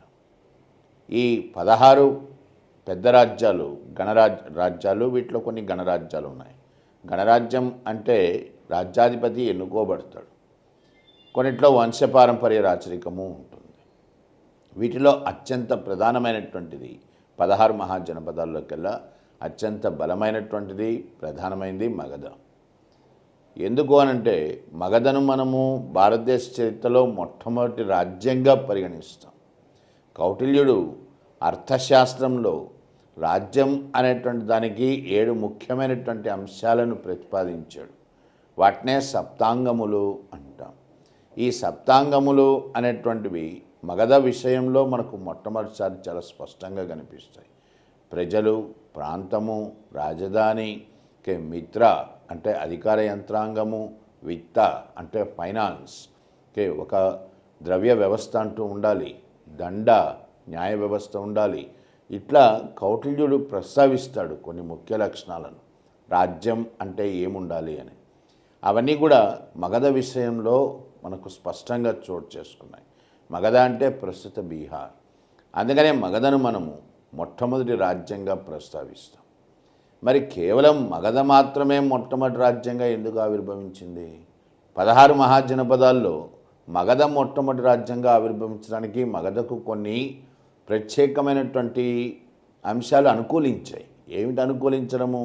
అది కేంద్రీకరించబడినటువంటి ప్రదేశమే ఒక గొప్ప అనుకూలమైనటువంటి అంశంగా చెప్పవచ్చు. మగధ గంగా నది పరివాహిక ప్రాంతం. ఈ ప్రాంతంలో ఉంది. సారవంతమైన భూములు ఉన్నాయి. చుట్టూ కొండలు, మధ్యలో మగధ రాజధానులు. మగధకు మొట్టమొదటి రాజధాని గిరివ్రజ, బలమైన దుర్గం. రెండోది రాజగృహ. మూడోది పాట్లీపుత్ర. సోనేరి నదీ తీరాన పాట్లీపుత్రం. శత్రువులకు దుర్భేద్యంగా రాజధానిని ఏర్పరచుకునే అవకాశం వచ్చింది.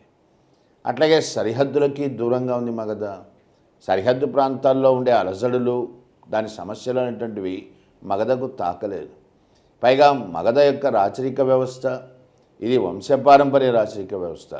మగధ పాలక వంశాలు వీరు గొప్ప సామ్రాజ్య కాంక్ష కలిగినటువంటి పాలక వంశాలు, విస్తరణ కాంక్ష కలిగినటువంటి పాలక వంశాలు. కాబట్టే మగధ అనతి కాలంలోనే గొప్ప స్థాయికి చేరుకోగలిగింది. అట్లాగే ప్రాచీన భారతదేశ చరిత్రలో నిష్ణాతులు అంటాం, ఆయా రంగాల్లో నిష్ణాతులైనటువంటి వాళ్ళందరూ కూడా మగధకు తమ సేవలు అందించడం జరిగింది. వైద్య రంగంలో జీవకుడు అంటాం, తొలి ఫిజీషియన్ జీవకుడు అని చెప్పచ్చు. అటువంటి జీవకుడు పాట్లీపుత్రంలో నివాసం ఉండడం జరిగింది. బింబిసారుడికి వైద్యం చేశాడు, బుద్ధుడికి వైద్యం చేశాడు. తక్షశిల యూనివర్సిటీ, ఇంతకుముందే చెప్పాను, ప్రాచీన భారతదేశ చరిత్రలో మొట్టమొదటి విశ్వవిద్యాలయం తక్షశిల. అక్కడ విద్యను పొంది వచ్చినవాడు జీవకుడు అనమాట. అట్లాగే కౌటిల్యుడు విదర్భ, ఇక్కడ జన్మించాడు. తక్షశిల విశ్వవిద్యాలయంలో రాజనీతి శాస్త్రాన్ని అభ్యసించాడు. ఆయన కూడా మగధకు తన సేవలు అందించాడు. రాక్షస దౌత్యనీతిలో గొప్ప నిష్ణాతుడు రాక్షసుడు.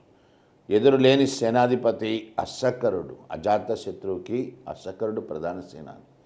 ఇట్లా వీళ్ళందరూ కూడా వివిధ రంగాల్లో ప్రముఖులు మగధకు తమ సేవలు అందించడం జరిగింది. ఆ కారణం చేత కూడా మగధ అనతి కాలంలోనే గొప్ప రాజ్యంగా పరిణమించింది. మరి మగధను పరిపాలించిన రాజవంశాలు హర్యాంక, శిశునాగ, నంద, మౌర్యులు. మొట్టమొదటి వంశం హర్యాంక వంశం. వంశానికి వ్యవస్థాపకుడు బింబిసారుడు. బింబిసారుడికే ఇంకొక పేరు శ్రేణిక అని కూడా అంటాం. బింబిసారుడి కొడుకు అజాతశత్రు. బింబిసారుడి కాలం నుంచే ఒక రకంగా మగధ విస్తరణవాదం అనేది స్టార్ట్ అయింది. బింబిసారుడు కోసల, అవంతి, వత్స, వ్రిజి, ముల్లా ఇవన్నీ కూడా మగధకు పొరుగునున్నటువంటి మహాజనపదాలు. కోసల బలమైనటువంటి మహాజనపదం. అటువంటి మహాబలమైనటువంటి కోసల జనపదానికి రాజు ప్రసేనజీత్, ఆయన చెల్లెలు కోసలదేవి. బింబిసారుడు ఆమెను వివాహం చేసుకోవడం జరిగింది. అజాతశత్రు బింబిసారుడి యొక్క కొడుకు. ఈయన కాలంలో మగధ సామ్రాజ్యవాదము ఒక విధంగా పరిణితి చెందింది అని చెప్పచ్చు. బింబిసారుడు తండ్రి అయినటువంటి అజాతశత్రు తండ్రి అయినటువంటి బింబిసారుడిని చంపి అధికారంలోకి వస్తాడు. పాట్లీపుత్ర రాజధానిగా కూడా ఏర్పడము జరిగింది. మనకు చరిత్ర ఏం చెప్తుంది? పాట్లీపుత్రం అనేది ఉదయనుడు అనే అతను నిర్మించినటువంటి పట్టణము అని అంటుంది. కానీ బింబిసారుడి కాలం నుంచి మనకు రాజధానిగా ఇది వ్యవహరించబడ్డట్టుగా తెలుస్తోంది. ఇట్లా హర్యాంక వంశం. వారి తర్వాత వచ్చింది శిశునాగ వంశం. శిశునాగుడు వ్యవస్థాపకుడు. ఈ వంశంలో గొప్పవాడు కాలాశోకుడు. హర్యాంక వంశానికి చెందినటువంటి అజాతశత్రు మొదటి బౌద్ధ సమావేశం నిర్వహించాడు రాజగృహంలో. కాలాశోకుడు అంటే శిశునాగ వంశానికి చెందిన కాలాశోకుడు గొప్పవాడు. ఈయన రెండవ బౌద్ధ సమావేశాన్ని నిర్వహించడం జరిగింది వైశాలిలో. కాలాశోకుడి తర్వాత అంటే శిశునాగ వంశం తర్వాత వచ్చింది నందవంశం. నందవంశానికి వ్యవస్థాపకుడు మహాపద్మనందుడు. ఒక రకంగా భారతదేశ చరిత్రలో అత్యంత బలమైనటువంటి తొలి పాలకుడు ఎవరంటే మహాపద్మనందుడే అవుతాడు. మహాపద్మనంద శూద్రవంశానికి చెందినటువంటి వాడు. చరిత్రలో తొలి శూద్ర పాలకుడు అని కూడా చెప్పచ్చు ఖచ్చితమైన ఆధారాలతో మహాపద్మనందుడిని. మహాపద్మనంద మనకు ఒడిస్సాకి దీన్ని కళింగ అంటాం, దీన్ని ఆక్రమించిన మొట్టమొదటి వాడైనాడు. అట్లాగే మహాపద్మనందుడు సౌరాష్ట్ర, గాంధార ఇక్కడి దాకా కూడా తన రాజ్యాలని విస్తరింపజేశాడు. సౌరాష్ట్రం దాకా అంటే గుజరాత్ దాకా. మహాపద్మనందుడి కాలంలోనే అలెగ్జాండర్ యొక్క దాడులు జరిగాయి. క్రీస్తుపూర్వం 326లో అలెగ్జాండర్ భారతదేశంపై దాడికి రావడం జరిగింది. మహాపద్మనందుడి యొక్క బలము అలెగ్జాండర్ని ముందుకు పోనీలేని పరిస్థితి కలిగించాడు. అలెగ్జాండర్ పురుషోత్తముని ఓడించాడు జీలం నది యుద్ధంలో. అంబి సహాయాన్ని పొందాడు. కానీ అలెగ్జాండర్ జీలం నదిని దాటలేకపోవడానికి కారణం ఏంటి అంటే ఒక రకంగా మహాపద్మనందుడి అత్యంత బలవంతుడు. మనకు ఒక ప్రశ్న కూడా అడగడం జరిగింది, కళింగ ఎవరి కాలంలో మగధ చేత మొట్టమొదటిసారిగా ఆక్రమించబడింది అంటే అది మహాపద్మనందుడి కాలంలోనే. అలెగ్జాండర్ దాడి అంటే క్రీస్తుపూర్వం 326 నాటికి జరిగే కాలం నాటికి కౌటిల్యుడు తక్షశిలలో విద్యాభ్యాసం చేస్తున్నాడు. తన కళ్ళతో జరుగుతున్నటువంటి దాన్ని కౌటిల్యుడు చూశాడు. రాజనీతి శాస్త్రవేత్త సరిహద్దుల్ని కాపాడుకోవాల్సినటువంటి అవసరాన్ని కౌటిల్యుడు గుర్తించాడు. దీన్ని నందులకు చెప్పడానికే కౌటిల్యుడు పాట్లీపుత్రానికి రావడం జరిగింది. ఆ సమయానికి మగధకు పాలకుడు ధననందుడు, నవనందులు అంటాం వీళ్ళని. ధననందుడు ఆయన సోదరులు, వీళ్ళు పాలకులుగా ఉన్నారు. వీళ్ళు కౌటిల్యుని అవమానించడం జరిగింది. మేధావులను, విద్యావంతులను వీళ్ళని గౌరవించడం అనేటువంటి సంస్కారం లేని పాలకులకుగా ఉండడానికి అర్హులు కారు. అందుకనే కౌటిల్యుడు నందవంశాన్ని తొలగించడానికి శపథం పూనాడు. చంద్రగుప్త మౌర్య సహాయంతో నందుల్ని తొలగించి మౌర్య వంశం అధికారంలోకి రావడానికి కౌటిల్యుడు కారకుడైనాడు. ఇక్కడి నుంచి మౌర్య వంశం ప్రారంభమవుతుంది. కానీ మౌర్య వంశంలోకి వెళ్లే ముందు ముఖ్యంగా మనం ప్రస్తావించాల్సింది ఆధారాలు, చారిత్రకపరమైనటువంటి ఆధారాలు ఏంది. ఎప్పుడైతే ఆధారాలు అంటున్నామో అప్పుడు ఆధారాలు 2 రకాలుగా ఉంటాయని గుర్తించాలి. ఒకటి గ్రంథపరమైనటువంటి ఆధారాలు, 2 పురావస్తుపరమైన ఆధారాలు. గ్రంథపరమైన ఆధారాలు వీటిల్లో మళ్ళీ 2 రకాలు, స్వదేశీ, విదేశీ రచనలు అంటాం. స్వదేశీ రచనల్లో మొట్టమొదటిది ముఖ్యమైనటువంటిది కౌటిల్యుడి అర్థశాస్త్రం. కౌటిల్యుడు అర్థశాస్త్రానికి నిజంగానే కర్తనా కాదా అనేది కూడా ఒక వివాదం ఉంది. మనకు అనవసరం ఈ వివాదాలు అనేటువంటివి. చరిత్ర అంగీకరించిన సత్యం కౌటిల్యుడు అర్థశాస్త్రానికి కర్త. మరి అర్థశాస్త్రం ఏమని ప్రస్తావిస్తుంది, దేన్ని ప్రస్తావిస్తుంది? స్టేట్ క్రాఫ్ట్ అంటే పాలనా వ్యవస్థ గురించి ప్రస్తావిస్తుంది అర్థశాస్త్రం. అర్థశాస్త్రంలో రాజ్యము, దాని యొక్క ఇతర అంగాలు, పాలనా వ్యవస్థ స్వరూపం, ఇదే అర్థశాస్త్రం యొక్క ప్రధానమైనటువంటి ఉద్దేశం. అర్థ ఫైనాన్స్, అర్థ అంటే ఆర్థిక వ్యవస్థ నిర్వహణ, పాలనా వ్యవస్థ మొత్తం కూడా దీని చుట్టే పరిభ్రమిస్తూ ఉంటుందన్నమాట. అందుకని దాన్ని అర్థశాస్త్రం అన్నాం. శాస్త్రం అంటే సైంటిఫిక్గా మేనేజ్ చేసే శాస్త్రం. అర్థశాస్త్రంలో 15 ఖండికలు ఉన్నాయి, 15 అధ్యాయాలు ఉన్నాయి. చాలా కాలం వరకు మనకు అర్థశాస్త్రం ఎటుపోయిందో కూడా కనబడలేదన్నమాట. దాన్ని శ్యామశాస్త్రి ఈయన గుర్తించాడు, సంస్కృతం నుంచి ఇంగ్లీష్లోకి అనువదించడము జరిగింది. ఇది మనకు మౌర్యుల పైన మొట్టమొదటి ప్రముఖ ఆధారం అని చెప్పచ్చు. అట్లాగే కౌటిల్యుడు చంద్రగుప్త కథ దీన్ని రచించాడు. విశాఖదత్త ముద్రా రాక్షసం రాశాడు. రాక్షసుడు నందులకు ప్రధాని, ఆయన యొక్క దౌత్యనీతి ఎట్లా ఉన్నదో దాంట్లో ప్రస్తావిస్తారన్నమాట ముద్రా రాక్షసంలో. ఇవి ప్రముఖమైనటువంటి మనకు గ్రంథపరమైనటువంటి ఆధారాలు. బౌద్ధ గ్రంథాలు జైన గ్రంథాలు ఉన్నాయి. జైన గ్రంథాలు మహాపరిశిష్ట పర్వాన్, రాజువాలి కథ, ఇవి మౌర్యులు జైనాన్ని ఆదరించిన తీరు, ముఖ్యంగా చంద్రగుప్త మౌర్య దీన్ని ప్రస్తావిస్తాయి. అట్లాగే బౌద్ధ గ్రంథాలు అంటే history of Tibet by Lama Taranatha, మహావంశం, దీపవంశం, సింహళ గ్రంథాలు, ఇవి మౌర్యుల కాలం నాటి పరిస్థితులు, రాజకీయ పరిస్థితులు ఏమిటో ప్రస్తావిస్తాయి. ఇట్లా మతపరమైనటువంటి సాహిత్యం కూడా ఉంది. అట్లాగే పురాణాలు, మత్స్య, వాయు, విష్ణు, ఈ పురాణాల్లో కూడా మౌర్య పాలకుల యొక్క ప్రస్తావన అంటూ మనకు కనబడుతుందన్నమాట. ఇవన్నీ గ్రంథపరమైనటువంటి స్వదేశీ ఆధారాలు. ఇక విదేశీ ఆధారాలు ఏంది? విదేశీ ఆధారాల్లో మొట్టమొదటిది మెగస్తనీస్ యొక్క indica. Megasthenes Seleucus Nicator, Alexander యొక్క ప్రతినిధి సెల్యూకస్, ఆయన తరఫున మౌర్యుల కొలువును దర్శించాడు. ఆయన తరఫున మౌర్యులకు రాయవారి మెగస్తనీస్. తాను ఏం చూస్తున్నాడో మెగస్తనీస్ గ్రంథ రూపంలో పొందుపరిచాడు. దాన్నే మనం ఏమంటున్నాము? ఇండికా అంటున్నాం. కానీ ఇండికాతో వచ్చినటువంటి సమస్యలేంది అంటే, మొదటిది అసలు ఇండికా అనేటువంటి గ్రంథ రూపంలో మనకు దొరకట్లేదు. ఎందుకంటే మెగస్తనీస్ యొక్క అసలు శిష్యులైన ఇండికా కాలగమనంలో కలిసిపోయింది, ఎటుపోయిందో తెలియటం లేదు. మెగస్తనీస్ ఇండికాలో ఇట్లా ప్రస్తావించాడు అని మిగిలిన గ్రీకు చరిత్రకారులు అంటే జస్టిన్, ప్లూటార్క్, ఏరియన్, స్ట్రాబో, ప్లినీ, వీళ్ళు తమ రచనల్లో పలు సందర్భాల్లో మెగస్తనీస్ను ఉటంకించడం జరిగిందనమాట. ఆయన ఇట్లా ప్రస్తావిస్తున్నాడు అని. దాన్ని బట్టి మనకు తెలుస్తుంది మెగస్తనీస్ ఇండికాలో ఏం చెప్పాడు అని. ఒరిజినల్గా చెప్పాలంటే, వాస్తవంగా చెప్పాలంటే అసలైన ఇండికా మనకు లభ్యం కాలేదన్నమాట. మరి ఏం చెప్తున్నాడు మెగస్తనీస్ ఇండికాలో? ఎందుకంటే కొన్ని వివాదాస్పదమైనటువంటి అబ్జర్వేషన్స్ ఆయన గ్రహించినటువంటి, చేసినటువంటివి ఉన్నాయి ఇక్కడ. ఏమని చెప్తున్నాడు అని అంటే, భారతదేశంలో అసలు బానిస వ్యవస్థ లేదు అని అంటున్నాడు. అది శుద్ధ తప్పు. ప్రాచీన భారతదేశంలో బానిస వ్యవస్థ ఉంది.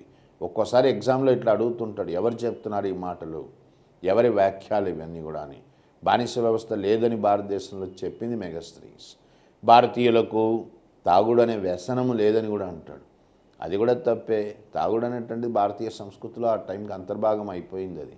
అట్లాగే మెగస్తనీస్ భారతదేశ సమాజంలో 7 కులాలు ఉన్నాయి, 7 క్యాస్ట్ ఉన్నాయి అంటాడు. ఇది కూడా శుద్ధ తప్పు. కులాలు 4: బ్రాహ్మణ, క్షత్రియ, వైశ్య, శూద్ర.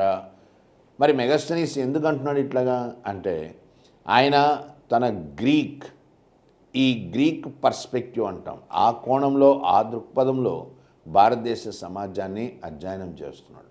అందుకని వచ్చిన సమస్య. ప్రతి వృత్తి ఒక కులంగా కనిపిస్తోంది మెగస్తనీస్కి. ఇవి కొన్ని అభ్యంతరాలు అన్నమాట మనకు ఇండికాలో కనిపించేటువంటి. అసలు మెగస్తనీస్ వాస్తవంగా దేన్ని ప్రస్తావిస్తాడు అంటే, ఇండికాలో రాజధాని పాట్లీపుత్రము, మున్సిపల్ పాలనా వ్యవస్థ. మెగస్తనీస్ ప్రకారము పాట్లీపుత్రం అనేటువంటి పట్టణం, రాజధాని 30 మంది వ్యక్తులతో కూడినటువంటి మున్సిపల్ పాలనా వ్యవస్థ, దాని ద్వారా నిర్వహించబడ్డది. ఇందులో 6 కమిటీలు ఉంటాయి. ఒక్కొక్క కమిటీ ఒక్కొక్క నిర్దిష్టమైనటువంటి పనిని చేపడుతుంది. ఇది ఆయన ప్రధానంగా ప్రస్తావిస్తాడు ఇండికాలో. మెగస్తనీస్ తర్వాత జస్టిన్, స్ట్రాబో, వీళ్ళు చంద్రగుప్త మౌర్య యొక్క ముఖ్యంగా సైనిక పాలనా వ్యవస్థ, దీని గురించి ప్రస్తావిస్తారు. వారి తర్వాత ఏరియన్, ఈయన కూడా ఇండికా అనేటువంటి ఇంకోటి రాశాడు అనమాట, ఏరియన్. దాంట్లో మౌర్యుల కాలం నాటి రేవు పట్టణాలు, వ్యాపారము, వర్తకము, దీన్ని ప్రస్తావిస్తాడు. ప్లినీ ద ఎల్డర్ అంటాం, ఇది మనకు ముఖ్యం. ఆయన న్యాచురల్ హిస్టరీ అనే గ్రంథం రాస్తాడు. ఆ న్యాచురల్ హిస్టరీలో ఏం చెప్తున్నాడు ప్లినీ? రోమ్కి భారతదేశానికి మధ్య విస్తృతమైన వర్తకం జరుగుతోంది, కానీ ఇక్కడ వర్తకం భారతదేశానికి గొప్ప అనుకూలంగా ఉంది. రోమ్ యొక్క సంపద మొత్తము భారతదేశానికి వలసపోతోంది అని తెగ బాధపడ్డాడు. అది ప్రశ్నగా ఇచ్చాడు. ఏ చరిత్రకారుడు రోమన్ సంపద భారతదేశానికి వలసపోతున్నది అని పదే బాధపడడం జరిగింది అంటే ప్లినీ. ఇవి మనకు ముఖ్యమైనటువంటి విదేశీ రచనలు అని చెప్పచ్చు. దీని తర్వాత పురావస్తుపరమైన ఆధారాలు. పురావస్తుపరమైన ఆధారాల్లో అతి ముఖ్యమైనటువంటిది అశోకుడి శాసనాలు అంటాం. అశోకుడి శాసనాల యొక్క ప్రాధాన్యత ఏంటి అంటే భారతదేశ చరిత్రలో తొలి లిఖితపూర్వకమైనటువంటి ఆధారాలు, మొట్టమొదటగా రాయబడినటువంటి ఆధారాలు అశోకుడి శాసనాలు. అంటే అర్థం, అశోకుడికి ముందు శాసనము అనేది లేదు. అశోకుడు ఎందుకు చిరస్మరణీయంగా మిగిలిపోయినాడు అంటే ఆయనకు తట్టినటువంటి గొప్ప గొప్ప ఆలోచనలు, గొప్ప భావాలు, గొప్ప సంస్కరణవాదము, వీటన్నిటినీ కూడా శిలారూపాల్లో చెక్కించాడు, శిలలపైన చెక్కించాడు. ఆ రాతలు అట్లాగే నిలిచిపోయినాయి. దాన్ని బట్టి నీకు ఆయన యొక్క గొప్ప వ్యక్తిత్వం తెలుస్తుంది. అశోకుడి శాసనాలు, వీటి గురించి మనం కొంత పరిజ్ఞానం కూడా అవసరం అవుతుంది ఇక్కడ. ఇవి ప్రాకృతం, వాడబడ్డ భాష ప్రాకృతం. ప్రాకృతము అంటే ప్రాంతీయ భాషలు అని చెప్పాను. దాంట్లో కూడా పాళీ, ఈ భాషలో ఈ శాసనాలు ఎక్కువగా లిఖించబడడం జరిగింది. సంస్కృతంలో లేదు అశోకుడి శాసనం. ఉంటే ప్రాంతీయ భాషల్లో ఉంటుంది, లేదా విదేశీ భాష గ్రీక్ అండ్ ఆర్మేయిక్, ఈ భాషల్లో కూడా ఆయన శాసనం వేయించడం జరిగింది. కాందహార్ శాసనము అంటాం. ఆ కాందహార్ శాసనాన్ని ద్విభాషా శాసనము అంటాం, బైలింగ్వల్ అంటాం. ఈ శాసనాలను, అశోకుడు యొక్క శాసనాలను మనకు మొట్టమొదటిసారిగా డెసైఫరింగ్, ఇంగ్లీష్లో డెసైఫరింగ్ అంటే చదవడం లేదా దాన్ని విశ్లేషించడం అన్నమాట. ఇది చేసింది మొట్టమొదటిసారిగా చదివినటువంటి వాడు జేమ్స్ ప్రిన్సీప్ అంట. జేమ్స్ ప్రిన్సీప్ గొప్ప శ్రమ కోర్చి అశోకుడి శాసనాలను 1837 నాటికి చదవగలిగాడు. సమస్య ఏంటంటే అశోకుడు తన శాసనాల్లో ఎక్కడ కూడా ఆయన పేరు చెప్పడు. 2 శాసనాల్లో మాత్రము ఆయన అసలు పేరు ప్రస్తావిస్తాడు. గుర్జరా, మస్కీ, ఇక్కడ మాత్రం అశోకుడు తన అసలు పేరు ప్రస్తావిస్తాడు. మిగిలిన చోట అంతా కూడా తనను తాను దేవనాంప్రియ, ప్రియదర్శి అని మాత్రమే పిలుచుకుంటాడు అశోకుడు. సమస్య ఎక్కడొచ్చి పడాది అంటే ఈ దేవనాంప్రియ, ప్రియదర్శి అనేటువంటి బిరుదులు అశోకుడి యొక్క తాత అయినటువంటి చంద్రగుప్త మౌర్య ఆయన మొట్టమొదటిసారి స్వీకరించాడు. కాబట్టి శాసనాల్లో ప్రస్తావించబడ్డ దేవనాంప్రియ ఎవడు అనేది చాలా కాలంగా మనకు వివాదంగా మిగిలిపోయింది. ఇది అశోకుడే అని నిర్ధారించడానికి తగ్గ ఆధారాలు గుర్జరా శాసనము, మస్కీ శాసనము అన్నమాట. ఇందాకే చెప్పాం, అశోకుడి శాసనాలన్నీ కూడా ప్రాకృతంలో ఉంటాయి. భాష ప్రాకృతం. లిపి ఇంతకుముందు కూడా ప్రస్తావించాను. లిపి దగ్గరకు వస్తే భారతదేశంలో మనకు, ప్రాచీన భారతదేశంలో లిపి 2 రకాలుగా ఉండేది. ఒకటి బ్రాహ్మీ, మనం ప్రస్తుతం రాస్తున్నది బ్రాహ్మీ శైలి, అంటే ఎడమ నుంచి కుడికి రాస్తాం. ఇందుకు పూర్తిగా విరుద్ధమైంది, అంటే కుడి నుంచి ఎడమకు వచ్చే లిపి, దాన్ని ఖరోస్థి అంటాం. అశోకుడి శాసనాల్లో బ్రాహ్మీ, ఖరోస్థి 2 ప్రయోగించబడ్డాయి. ఎక్కువగా బ్రాహ్మీ కనిపిస్తుంది. ఖరోస్థి ఇది మన్సేరా మరియు షాబాజ్గిరి ఈ శాసనాలు ఉన్నాయి. వీటిల్లో ఆయన ఖరోస్థి లిపిని ప్రయోగించడం జరిగింది. శాసనాల్లో మనకు ముఖ్యమైనటువంటిది ఏంది, అట్లాగే ఇంతకుముందు భాషాపరంగా కూడా ఒకటి చెప్పాను నేను, కాందహార్ శాసనం అనేటువంటిది ద్విభాషా శాసనం. ద్విభాషా శాసనాన్నే బైలింగ్వల్ అంటాం. గ్రీక్ మరియు ఆర్మేయిక్ లాంగ్వేజెస్ ఆ భాషల్లో వేయించడం జరిగింది. ఎందుకంటే కాందహార్లో, ఆఫ్ఘనిస్తాన్ కాందహార్ మౌర్యులకి పశ్చిమ సరిహద్దు అనమాట. ఆ ప్రాంతంలో ఎక్కువ మంది గ్రీకులు నివాసం ఉండేవాళ్ళు. వాళ్ళ అవసరం నుంచా ఆ భాషల్లో వేయించడం జరిగింది ఆ శాసనాన్ని. మరి శాసనాల్లో మనకు ముఖ్యమైనటువంటివి ఏమిటి? శాసనాల్లో ముఖ్యమైనటువంటివి ఇంతకుముందే ప్రస్తావించాను, మస్కీ, గుర్జరా శాసనాలు. వీటిలో అశోకుడు తన యొక్క అసలు పేరును ప్రస్తావిస్తాడు. నెక్స్ట్ 13వ అతిపెద్ద రాతి శాసనం. శాసనాలు చిన్న రాతి శాసనాలు, స్తంభ శాసనాలు, అతిపెద్ద రాతి శాసనాలు అని 3 రకాలుగా విభజిస్తాం. వీటిలో 14 అతిపెద్ద రాతి శాసనాలు ఉన్నాయి, 14 మేజర్ రాక్ ఎడిక్ట్స్ అంటాం. వీటిల్లో 13వ అతిపెద్ద రాతి శాసనం, ఇది మనకు చాలా ముఖ్యమైనది. ఎందుకంటే ఈ శాసనంలో అశోకుడు కళింగ యుద్ధం గురించి ప్రస్తావిస్తాడు. కళింగ యుద్ధం జరిగినటువంటి తీరు, దానివల్ల ఆయనలో వ్యక్తిగతంగా వచ్చినటువంటి మార్పు, ధర్మం ఎంత గొప్పది, ఇట్లాంటి విషయాలన్నింటినీ కూడా ఆయన చాలా స్పష్టంగా ప్రస్తావిస్తాడు. ఆయన కాలంలో ఎవరు సమకాలీన రాజులు, సమకాలీన రాజ్యాలు, వీటి గురించి కూడా 13వ అతిపెద్ద రాతి శాసనం ప్రస్తావిస్తుంది. అట్లాగే అశోకుడు స్తంభశాసనం, సారనాథ్ స్తంభశాసనం, దీంట్లో తనను తాను ధర్మ అశోకుడుగా ప్రస్తావించడం జరిగింది.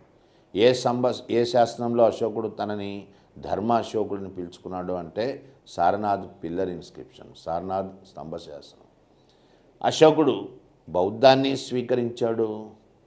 అందుకనే ఆయన బబ్రూ శాసనంలో తాను బౌద్ధం పాటిస్తున్నానని, బుద్ధుడు పరమ భాగవతుడని ప్రశంసిస్తూ అశోకుడు శాసనం వేయిస్తాడు. అదేంటి అంటే బబ్రూ శాసనం. బౌద్ధాన్ని పాటించినప్పటికీ లౌకికవాదము తన వాదం, తాను మతాలకు అతీతంగానే పరిపాలిస్తున్నాను అని చెప్తాడు అశోకుడు. అట్లాంటి లౌకికవాదం తన వాదం అని చెప్తూ ఆయన వేయించినటువంటి శాసనము బరాబర్ గుహల శాసనం. బరాబర్ గుహలు అనేటువంటివి వాస్తవంగా అజ్వీకులు. మనం జైనం గురించి ప్రస్తావిస్తున్నప్పుడు అజ్వీకుల గురించి చెప్పాను. మక్కలి గోసల అజ్విక అనే ఒక శాఖను స్థాపించాడు అని. అజ్వీకులకు ఈ గుహలను దానం చేస్తూ అశోకుడు శాసనం వేయిస్తాడు.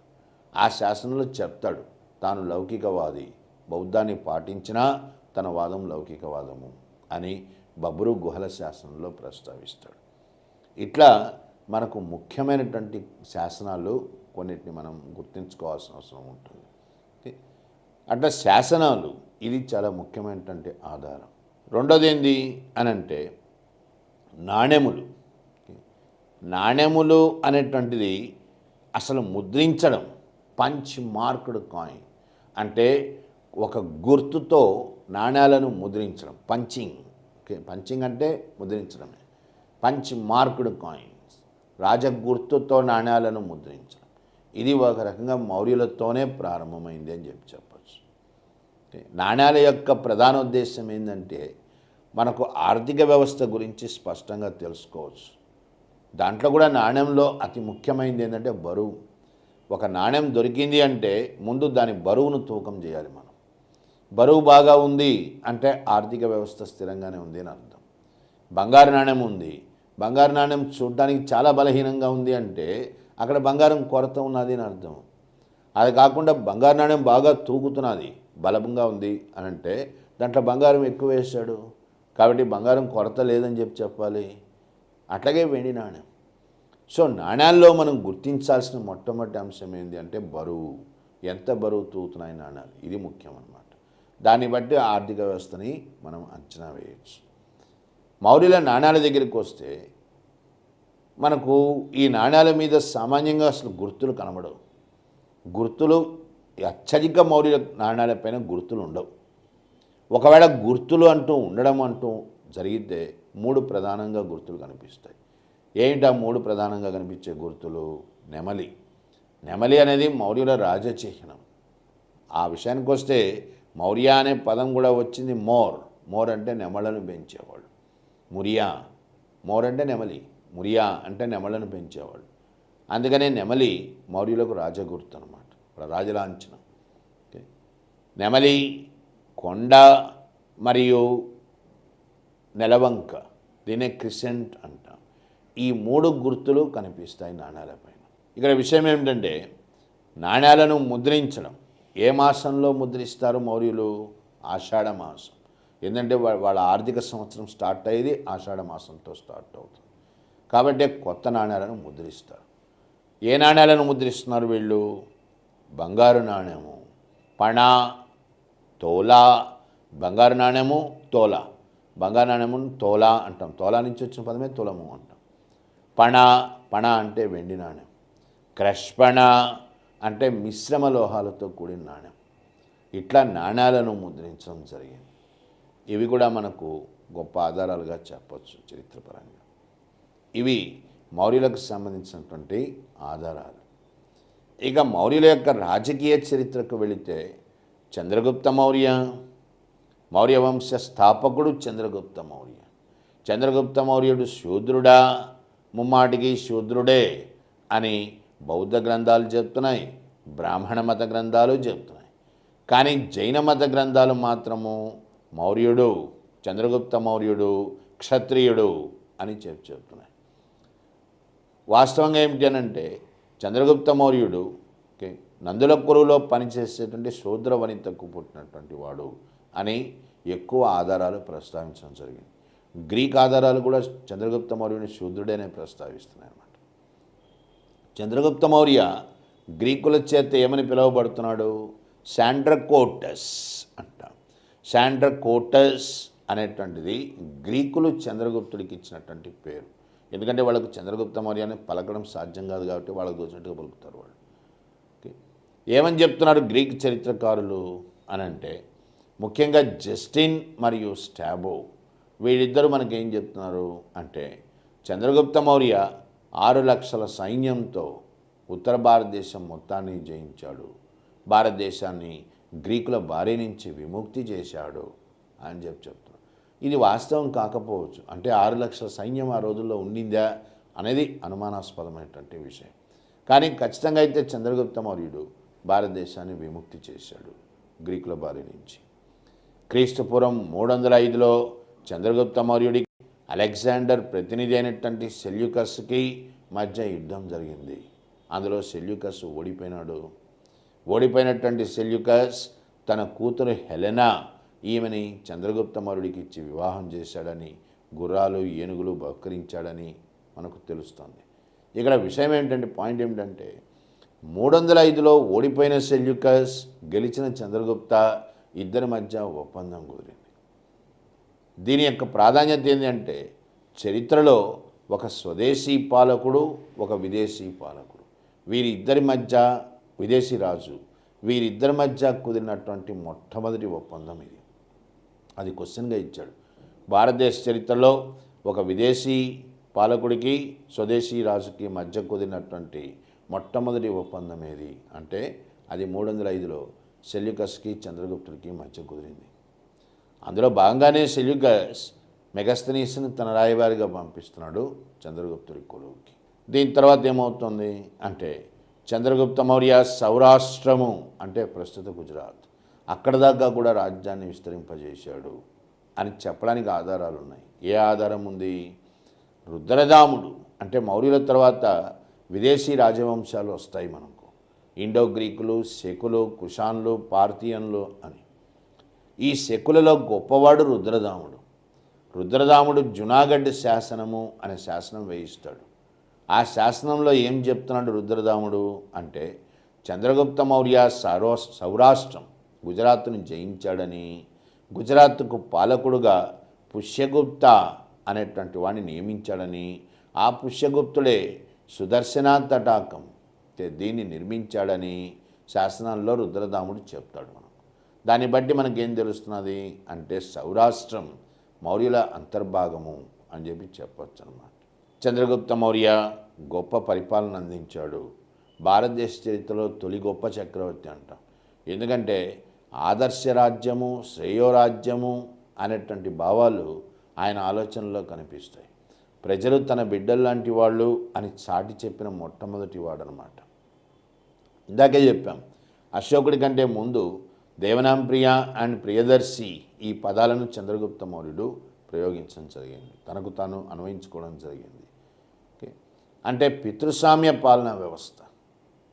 ఒక రకంగా దీన్ని పెటర్నల్ కింగ్షిప్ అంటాం ఇంగ్లీష్లో. ప్రజలు బిడ్డలు లాంటి వాళ్ళు అనే భావనను ప్రకటించడం. చంద్రగుప్త మౌర్య తన చివరి రోజుల్లో భద్రబాహు ఈయన అనుసరించాడు, జైనాన్ని పాటించాడు. జైనం గురించి చెప్తూ కూడా చెప్పాను. చంద్రగుప్త మౌర్య భద్రబాహు చేత జైనంలోకి మార్చబడ్డాడు. కర్ణాటకలోని శ్రావణబెలగొల ఇక్కడికి వచ్చాడు. ఇక్కడే చంద్రగుప్త మౌర్య సలేఖనా వ్రతం అంటే ఆహారము పానీయము లేకుండా శరీరాన్ని శుష్కింపజేసుకోవడం, దాని ద్వారా మనకు కైవల్యం ప్రాప్తిస్తుంది అని జైనులు నమ్ముతారు. దీన్ని పాటించాడు. అందుకే ఇంతకుముందు క్లాస్లో కూడా చెప్పాం, శ్రావణ బెలగొల్లో ఇప్పటికి కూడా చంద్రగిరి చంద్రగుప్త మౌర్య పేరు మీద ఉండేటువంటి కొండ అది, ఆ కొండకు ఆ పేరు పెట్టాడు. అక్కడ చంద్రగుప్త మౌర్యుడు చనిపోవడం జరిగింది. ఇది ఈయన గురించినటువంటి నిక్షిప్తమైన సమాచారం. చంద్రగుప్త మౌర్యుడు ఎప్పుడైతే రాజ్యాన్ని పరిశోధించాడో ఆయన కొడుకు బిందుసార, బిందు అంటే స్పాట్స్, శరీరం మీద మచ్చలు కలిగినవాడు. ఓకే, అందుకని బిందుసారుడు. బిందుసార అధికారంలోకి వచ్చాడు. ఈ బిందుసారునే గ్రీకులు ఏమని పిలుస్తున్నారు అంటే అమిత్రఘేట్స్ అంటున్నారు. ఎందుకంటే బిందుసారుడు బిరుదు తీసుకున్నాడు. ఆయన తీసుకున్నటువంటి బిరుదు ఏమిటి అంటే అమిత్రఘత అంటే శత్రువులను చంపినవాడు, ఘత అంటే చంపడం. వాస్తవానికి బిందుసారుడు ఏ యుద్ధము చేయలేదు. ఏ యుద్ధము చేయకపోయినా ఆయన శత్రువులను చంపినవాడు అనే బిరుదు మాత్రం తీసుకోవడం జరిగింది. బిందుసారుడు ఎక్కువగా తాగుడికి బానిసైనాడు. ఏ స్థాయిలో ఈ తాగుబోత్తనం కనిపించేది అంటే ఆయన సమకాలీన పాలకుడు సిరియాకి, ఒక రకంగా బిందుసారుడికి మంచి స్నేహితుడు, సిరియాకి పాలకుడైనటువంటి యాంటియోకస్ వన్ థియోస్ కొలువుకు బిందుసారుడు రాయబారం పంపాడు. తనకు మధు అంటే తాగుడు కావడానికి కావలసినటువంటి మత్తుపానీయం అన్నమాట. అది దాంట్లోకి నంచుకోవడానికి డ్రైడ్ ఫిగ్స్ అంటే అత్తిపండ్లు అంటాం, డ్రై ఫ్రూట్స్ అన్నమాట. అవి మరియు ఒక వేదాంతి ఫిలాసఫర్, ఈ మూడు కావాలా అని చెప్తూ ఒక రాయబారాన్ని పంపిస్తాడు. థియోస్ మత్తు పదార్థం అంటే మత్తుపానీయము మరియు డ్రై ఫ్రూట్స్ అంటే ఫిగ్స్ అత్తిపండ్లు ఇవి పంపిస్తాడు. మేధావిని పంపడు, ఎందుకంటే మేధావిని పంపిస్తే మేధస్సు వలసపోయినట్టు అని చెప్పి వాళ్ళ భావన. చరిత్రలో ఈ క్వశ్చన్ అడిగాడు, ఏ భారతదేశ పాలకుడు మత్తుపానీయం కోసం అని చెప్పి ఒక రాయబారాన్నే పంపాడు అని. అది ఎవరంటే మద్యపానం కోసం. మద్యపానం అనే మత్తుపానీయం మద్యపానం కోసం. అది ఎవరు అంటే బిందుసారుడు. బిందుసారుడికి చరిత్ర ఏం చెప్తోందంటే 100 మంది కొడుకులు అని చెప్తోంది. ఈ 100 మంది కొడుకుల్లో పెద్దవాడు సుసీమ లేదా సుమన్ను బిందుసారుడు తక్షశిలకు పాలకుడుగా నియమించాడు. మౌర్య రాజధానిలో మనకు 4 ప్రధానమైనటువంటి పట్టణాలు వస్తాయి, రాజధానులు అన్నమాట. పాట్లీపుత్ర, తక్షశిల, ఉజ్జయిన్, సువర్ణగిరి, తోసలి. పాట్లీపుత్రం వాస్తవానికి మొత్తం సామ్రాజ్యానికి ప్రధాన రాజధాని.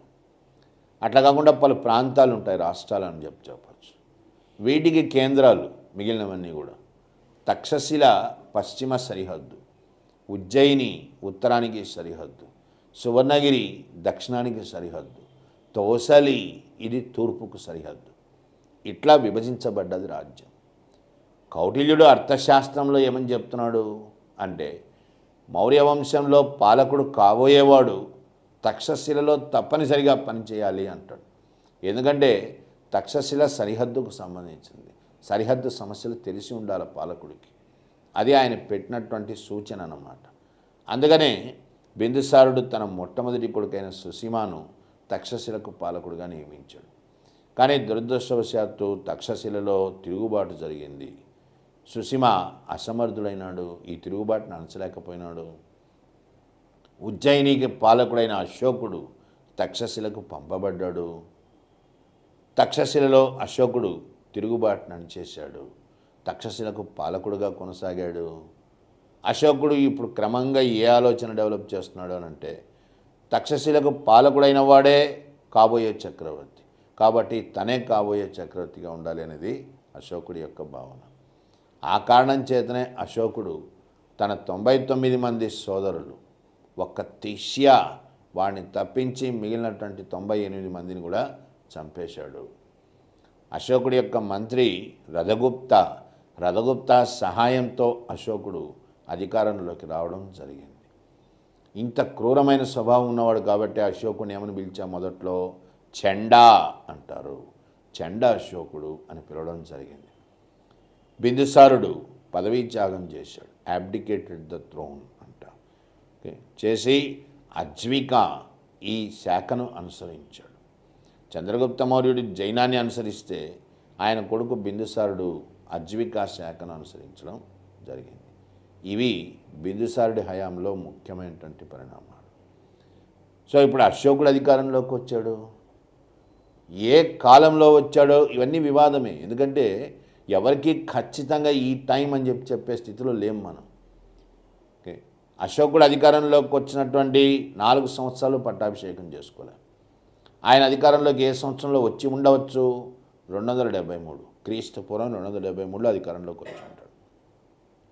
4 సంవత్సరాలు పట్టాభిషేకం చేసుకోలే. ఎందుకంటే అన్నదమ్ములను చంపి వచ్చినటువంటి వాడు, ప్రజల్లో ఏమాత్రం కూడా ఆయన పట్ల గౌరవం అనేటువంటిది లేదు. అంటే కరెక్ట్ చెప్తే అశోకుడి పరిపాలన 269 క్రీస్తుపూర్వం 269 నుంచి స్టార్ట్ అయింది. ఎందుకంటే 4 ఏళ్ళు పట్టాభిషేకం కూడా చేసుకోలేదు ఆయన. అశోకుడు ఏ విధంగానూ కూడా మనకు పాలనా దక్షతను కనబరచలేదు తొలి దశలో. ఎందుకంటే వ్యసనాలు ఎక్కువ ఉన్నటువంటి క్రూరమైన స్వభావం ఉన్నవాడు. అటువంటి అశోకుడు 10వ పాలనా సంవత్సరం అంటే క్రీస్తుపూర్వం 263లో నుంచి 10 తీసేస్తే 253 అవుతుంది.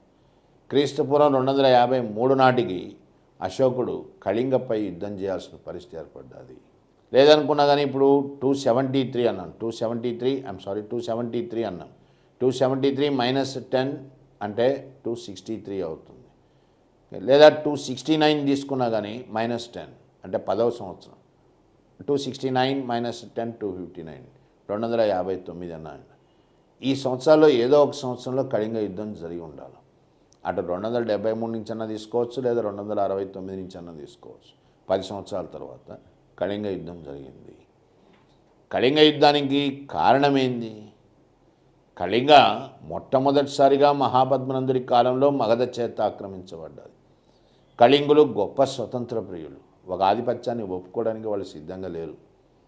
రెండోది ఏంటంటే అసలు కారణం ఏమిటి అంటే మౌర్యులకు తూర్పు దిక్కున అతి ప్రధానమైనటువంటి రేవు పట్టణం తామ్రలిప్తి అంటాం. తామ్రలిప్తి అంటే ప్రస్తుతం కోల్కత్తా. ప్రాచీన భారతదేశంలో తామ్రలిప్తి అని పిలువబడ్డది. ఇక్కడి నుంచి మౌర్యుల యొక్క నౌకలు దక్షిణాదికి వస్తాయి వయా కళింగ తీరం వెంబడి దక్షిణానికి రావాలి. దక్షిణంలో అంటే దక్షిణ భారతదేశంలో వర్తకం జరుగుతోంది బాగా. కళింగ తీరానికి వచ్చే సమయానికి ఏమవుతుందంటే ఈ నౌకలు దోపిడీకి గురవుతున్నాయి. కళింగ ప్రాంతంలో నాగా జాతి వాళ్ళు ఉంటారు. ఈ నాగా జాతీయులు కళింగ తీరంలో నౌకలపై నౌకలపై దాడులు చేస్తున్నారు. మరి నౌకా వ్యాపారాన్ని రక్షించే బాధ్యత ఎవరిది? పాలకుడుగా అశోకుడిది.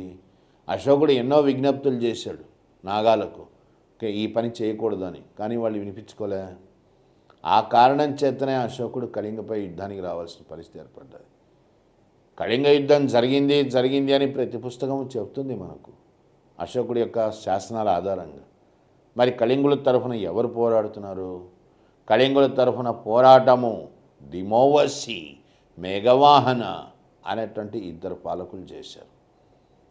కళింగ యుద్ధంలో కళింగులు ఓడిపోయినారు.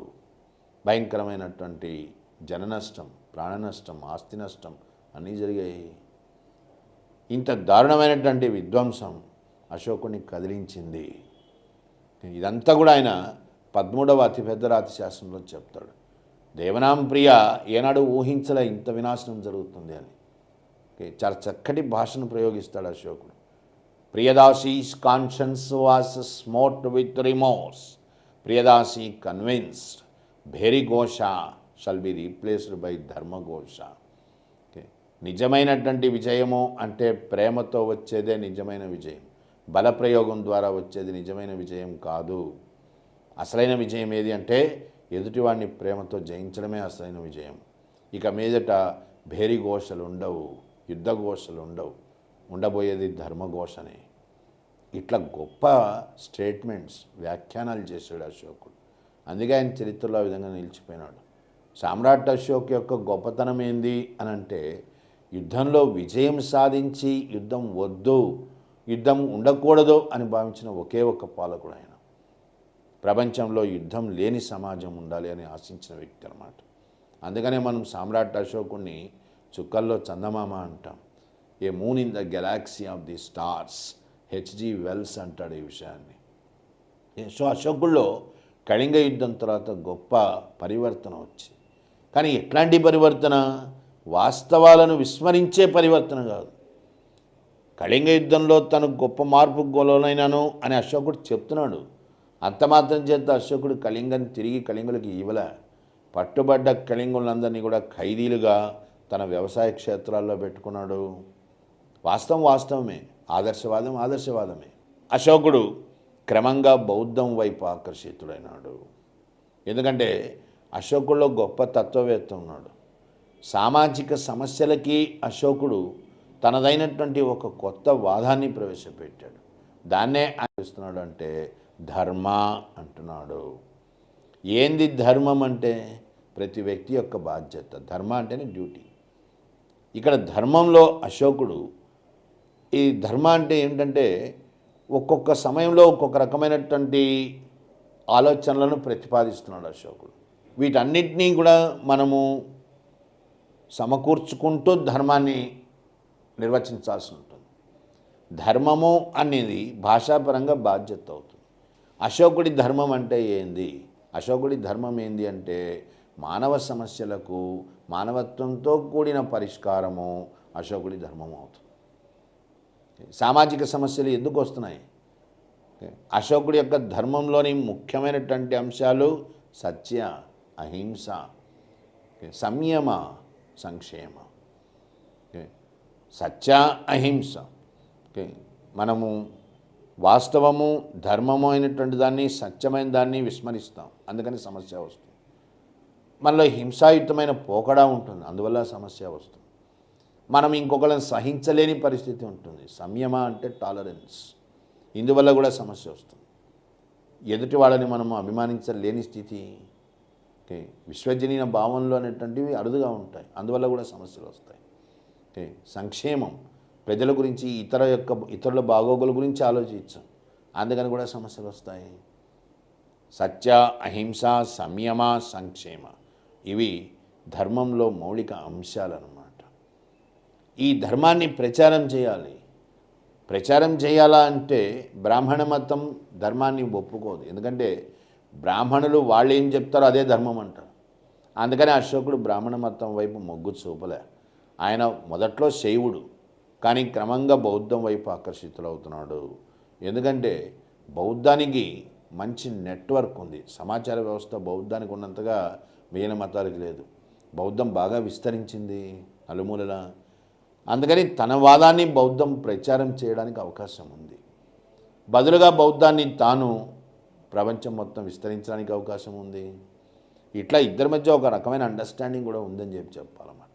అశోకుడు తన ధర్మాన్ని ప్రచారం చేయడానికి గాను ధర్మ మహామాతృలు అనే అధికారులను నియమించాడు.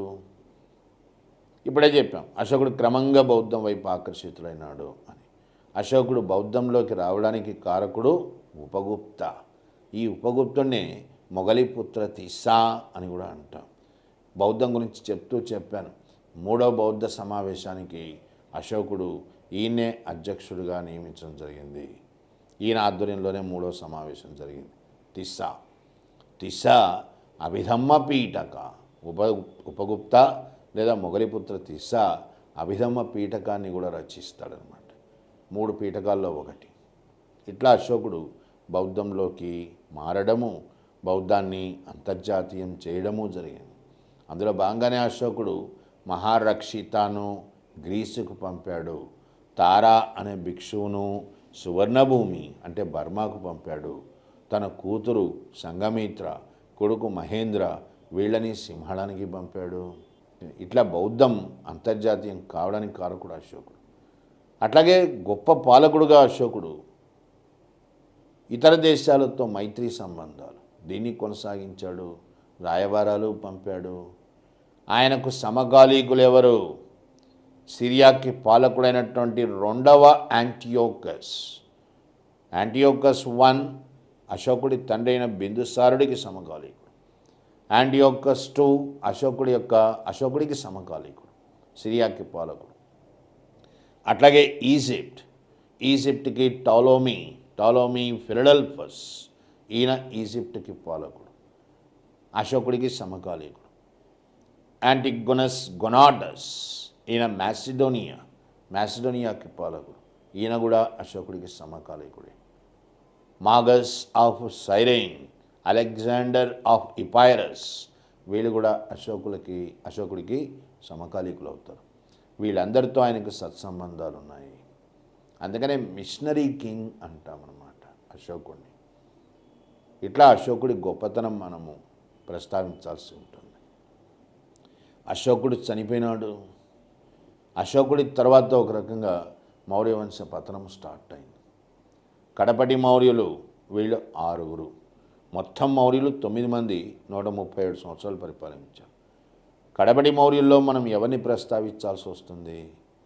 మనకు ముఖ్యమైనటువంటి వాళ్ళు సంప్రాప్తి, దశరథ మరియు బృహద్రథ. సంప్రాప్తి జైనాన్ని పాటించాడు. క్వశ్చన్స్ ఎట్లా వస్తున్నాయంటే, ఏ 2 మౌర్యులు జైనాన్ని పాటించారు? చంద్రగుప్త మౌర్య మరియు సంప్రాప్తి. జైనం గురించి చెప్పాను. సంప్రాప్తికి జైన అశోకుడు అనే బిరుదు కూడా ఉంది అని. అశోకుడు బౌద్ధానికి ఎంత సేవలు చేశాడో సంప్రాప్తి జైనానికి అంత చేశాడు. అందుకని జైన అశోకుడు అంటాం. అట్లాగే దశరథ కూడా అజ్వికా మతాన్ని పాటించాడు. అజ్వికా మతాన్ని పాటించిన 2 మౌర్యులు, ఒకడు బిందుసారుడు, రెండోవాడు దశరథుడు. ఇక చివరి వాడు బృహద్రథుడి కాలంకి వచ్చేసరికి ఖచ్చితంగా ఆర్థిక సంక్షోభం తలెత్తింది. ఎందుకు అసలు ఆర్థిక సంక్షోభం అంటే ఏంది? ఆర్థిక సంక్షోభము, ఫైనాన్షియల్ క్రైసిస్ అంటే ఆదాయానికి ఖర్చుకి మధ్య వ్యత్యాసం, gap between income and expenditure అంట. ఇది పెరిగిపోయింది. ఎందుకు పెరుగుతుంది? ఆదాయం తగ్గుతున్నది, ఖర్చు పెరుగుతున్నది. మౌర్యుల యొక్క పాలనా వ్యవస్థలో ముఖ్యమైన లక్షణం ఏంటంటే విస్తృతమైన యంత్రాంగం. ఆ స్థాయిలో యంత్రాంగం నిజంగా ఉన్నదా అనేటువంటి అనుమానం కూడా వస్తుంది మనకు. 27 మంది అధ్యక్షులు, 27 డిపార్ట్మెంట్స్, ఓకే, మంత్రులు, క్యాబినెట్ మంత్రులు, ఉపమంత్రులు, ఒక్కొక్కడికి 48,000 పణాలు, ఓకే, వెండి నాణ్యాలు, ఓకే, జీతం సంవత్సరానికి. మంత్రులకు 12,000 పణాలు. ఆ స్థాయిలో జీతభత్యాలు ఇవ్వాలా అధికారులకి. అందుకనే ఖర్చు విపరీతంగా ఉన్నది, రాజ్యం పైన భారం ఎక్కువగా ఉంది అని చెప్పి తెలుస్తుంది. ఈ భారం మరింతగా ఎక్కువైపోయింది. ఎందుకంటే అశోకుడి కాలం నుంచి భూదానాలు స్టార్ట్ అయినాయి. అశోకుడు ఎక్కడికి వెళ్తే అక్కడ బౌద్ధ భిక్షువులకి దానాలు చేస్తున్నాడు, వాళ్ళ సంఘాల నిర్వహణకి. నువ్వు ఒకసారి భూమిని దానం చేయడం అంటూ జరిగితే ఇంకా దాని నుంచి నీకు ఆదాయం అంటూ ఏమీ రాదు. రాజ్యము వనరులపై నియంత్రణను కూడా కోల్పోయింది. మౌర్యుల కాలంలో ఏ ఉత్పత్తి జరిగినా అది రాజ్యం యొక్క ఆధ్వర్యంలో జరగాలి. అట్లాంటిది రాజ్యం క్రమంగా గనులపైన, ఉత్పత్తి రంగాలపైన తన ఆధిపత్యాన్ని కోల్పోయింది.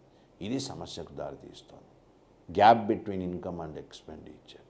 ఒక దశలో సైనికులకు జీతభత్యాలు కూడా చెల్లించలేని పరిస్థితి ఏర్పడ్డది. కాబట్టే సైన్యం తిరుగుబాటుకు సిద్ధమైంది. సర్వసేనాధిపతి పుష్యమిత్ర శృంగుడు బృహద్రథుణ్ణి, మౌర్య పాలకుడైన బృహద్రథుణ్ణి బహిరంగంగానే చంపాడు. ఎక్కడో మారుమూల రాజకోటలో ఎక్కడో ఉంటే చంపలే, అందరూ చూస్తుండగానే బహిరంగంగా చంపాడు. అంటే ఆయనకి సైన్యం యొక్క మద్దతు ఉంది అని అర్థం అన్నమాట. దీన్ని బట్టి నీకేం తెలుస్తుంది అంటే మౌర్య సామ్రాజ్యం పతనానికి ప్రధాన కారణము ఒక రకంగా ఆర్థిక సంక్షోభమే అని చెప్పొచ్చు అన్నమాట. మనకి ఎగ్జామ్లో చాలా కారణాలు ఇస్తాడు. విస్తృతమైనటువంటి పాలనా వ్యవస్థ మరియు సువిశాలమైన సామ్రాజ్యము, ఓకే, రాజకీయపరమైనటువంటి ఐక్యత లేకపోవడము, ఓకే, మరియు సరి అయినటువంటి వారసత్వ యుద్ధాలు జరగడము, ఓకే. ఇంకా మనకు ఏ కారణాలు ఇస్తాడు? అశోకుడి ధర్మం అని కూడా చెప్తారు కొంతమంది. ఎందుకంటే ధర్మం వల్ల మౌర్య సామ్రాజ్యం పటిమను కోల్పోయింది. సైన్యం పోరాట పటిమ లేకుండా పోయింది. అశోకుడు యుద్ధం చేయనన్నాడు, దానివల్ల ఏమైంది? సైన్యంలో పోరాట పటిమ దెబ్బతిన్నది అని కొంతమంది అంటారు. ఇవన్నీ కరెక్ట్ కాదు. ఓకే, ఒక రకంగా కరెక్ట్ అయిన వాదం ఏంది అని అంటే రాజ్యం బలహీనపడిపోవడానికి ఆర్థిక సంక్షోభమే కరెక్ట్ అయిన కారణం అవుతుంది, బలమైన కారణం అవుతుంది. అండర్స్టాండ్, అది దాన్ని మనం ఎంచుకోవాల్సి వస్తుంది. ఇట్లా మౌర్య వంశం పతనమైంది. దీని మీద ఇది కాకుండా ఇంకా ముఖ్యమైనటువంటి అంశాలు ఏమిటి అంటే వాళ్ళ పాలనా వ్యవస్థ, పాలనా విభాగాలు, మరియు మౌర్యుల యొక్క కళాస్వరూపాలు, ఇవి కూడా మనకు ముఖ్యమవుతాయి examination. Friends, in the previous class also I gave you a small introduction about this table. Once again I am going to explain this table. It is very important table of active voice and passive voice. It helps you a lot because this table contains almost all the tenses. What I have told you, in English there are totally 12 tenses, but only 8 tenses only can be changed into passive voice. So 8 tenses are there, 1, 2, 3, 4, 5, 6, 7, 8. So 4 tenses have been deleted. They are present perfect continuous, past perfect continuous, future perfect continuous and future continuous. For these 4 tenses there are no passive voices at all. From simple present tense, Kajal takes coffee. Subject, verb and object. This is active voice. Now we are going to change this active into passive voice. Passive voice should be started with object. So where is the object? Coffee is the object. I have already told you in the previous classes how to catch subject and object. See friends, when I was explaining how to find out subject and object, you are feeling bored little bit, but now you came to know how much important it is. So now I am not going to explain how to find out the subject and object. I have explained very clearly in the previous class how to catch subject and object. So this is the subject, this is the object, this is the verb. Passive voice should be started with object. So coffee is the object here. Next 5 points are there now to change an active voice into passive voice. First object, next helping verb, next main verb, preposition and subject. Coffee is the subject. Next second point is what? Helping verb. What I told you friends, sometimes helping verb is given in the active voice. So that's what you should see whether it is available or not. There is no helping verb at all. One more thing, helping verbs are also called B forms in this topic.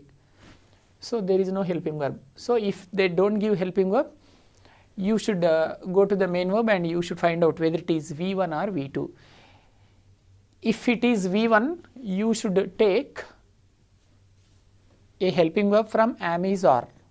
If the singular object is there, is should be taken. For plural objects, or should be taken. Coffee is the singular object, so is should be taken. Coffee is. Next main verb. Main verb must be in the third form. Passive voice means the main verb always must be in the third form. Where can you bring that main verb? Main verb is given in the active voice only. Without main verb they never give any active voice. So in the active voice only main verb is available. So this is the main verb, but it should be changed into the third form. Take, took, taken. Okay. Next what? Preposition. It has been written. Next what? Subject. Where is the subject? Kajal is the subject. So coffee has been taken by Kajal.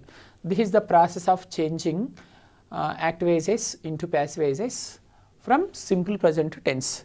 I am going to give you one more example from simple present tense. Friends, you don't worry. This is very important table. I will explain very slowly. Don't feel bored. For your sake only I am explaining very slowly. From every tense, minimum 2 examples I am going to give you. For singular object 1 example, for plural object 1 more example. Okay. Now I am going to give you an example which contains plural object. Okay. Kajal takes fruits. Fruits plural. Is it plural or not? Fruits plural. So Kajal eats or takes. You can think eat or takes. You can take any verb. Kajal eats fruits. Fruits, it is the plural object. So fruit means fruit is eaten by. So but it is plural object. Fruits. Fruits are eaten by or taken by Kajal. So from simple present tense, whenever they give any plural object, that follows are. Fruits are eaten by or taken by Kajal. Next, one more example from simple present tense. So when should we use am in the passive voice? Friends, whenever the active ends with me as an object, whenever the active ends with me as a object from simple present tense. For example, Kajal speaks to me. Kajal speaks to me. Who speaks to me? Kajal speaks to me. Kajal is called subject. With whom does she speak? She speaks to me. Me is called object. I becomes me becomes I. So Kajal speaks to me. Me should be changed into I. Okay. After I, we should not use is and or. Am should be used. I am. Okay. Spoken by Kajal. I am spoken. I am spoken. Okay. So like that. Or Kajal invites me. I am invited by Kajal. So like that. So these are the examples of simple present tense. Friends, I hope you understood very well. In the examination, can you write if they give any active from simple present tense into passive? Can you easily change any question from simple present tense into passive? You can easily change. Yes. Then shall we learn present continuous? How the questions are given? How the active are given from present continuous? How to change them into passive? Come on. Present continuous tense. Second one. Kajal is taking coffee. See, how can you find out it is present continuous? Whenever you find out am, is, or plus ing form in the sentence, that sentence contains from present continuous tense. See, Kajal is taking coffee. This is one active. How can you say that this is active? What I told you, what is the definition of active? The sentence which starts with the subject is called as active voice. So Kajal is the subject, it is active. Now we are going to change into passive. So the passive always starts with object. In this active, this is the object. Second point is what? In that five words list, first object, second helping verb. Friends, I told you, no, sometimes helping verbs are given in the active only. So that's what. Let's see once whether the helping verb is given in that active or not. Kajal is, yes. Is helping verb or not? Yes. It's helping verb. It's a helping verb. So is should be taken. Whenever they give helping verb in the active, we can take, but blindly we should not take. See what helping verb is given, we should see once. If they give singular helping verb, there should be singular object. Then we can take as it is. Then in that situation only the helping verb should be taken as it is. Sometimes they will give us singular helping verb, plural object. For example, Kajal is eating fruits. Fruits plural. So fruits is we should not take. So the helping verb should be changed according to the object which has been given in this active. For singular objects only we should take is. If they give plural object, it should be changed into are. Okay. So here singular helping verb is there, singular object is there. That's fine. So coffee is. Third point is what? Main verb. I told you main verb is given in the active only, but here ing form is there. But we should change this ing form into V3 because passive means the verb must be in the third form. So take, took, taken. Taken should be taken. Then what about this? So friends, when should we take being in the passive? Whenever the active contains ing form. When you see ing form in the active, you should write being. You should write being. And one more thing, friends, you must remember here, being should be written between helping verb and main verb. Being should be written between helping verb and main verb. You should not be here and there. Being always should be written in the passive between helping verb and main verb. Come on, tell me friends, where should we write being in the active? First tell me, when should we write being in the passive? Whenever the active contains ing form, then only we should write being in the passive. That's fine. Okay, you came to know that when we see ing form in the active, we should write being in the passive. Where should we write that being in the passive? You must know that. Being should be written between helping verb and main verb. Okay, did you understand? See, it has been written between helping verb and main verb. Next, preposition by, then subject. That's over. This is singular object. I am going to give you another example. Kajal is eating fruits. Kajal is eating fruits. Fruits is plural object. Plural object. Now let's just imagine that I have written Kajal is eating fruits. Object fruits. Fruits. Okay. Next, helping verb should be taken. What I have told you, helping verbs are given sometimes in the activities. Kajal is eating. Is, helping verb is there. Then can we take that helping verb as it is? We can take, but plural object is there. How can we take is? It should be changed into plural form. Are. Fruits are. Next, the rest of the words are common. Fruits are being taken by or eaten by Kajal. So like that. One more example. I am watching TV now, or I am watching TV. I am watching TV. This is one activity. I am watching TV. TV is the object.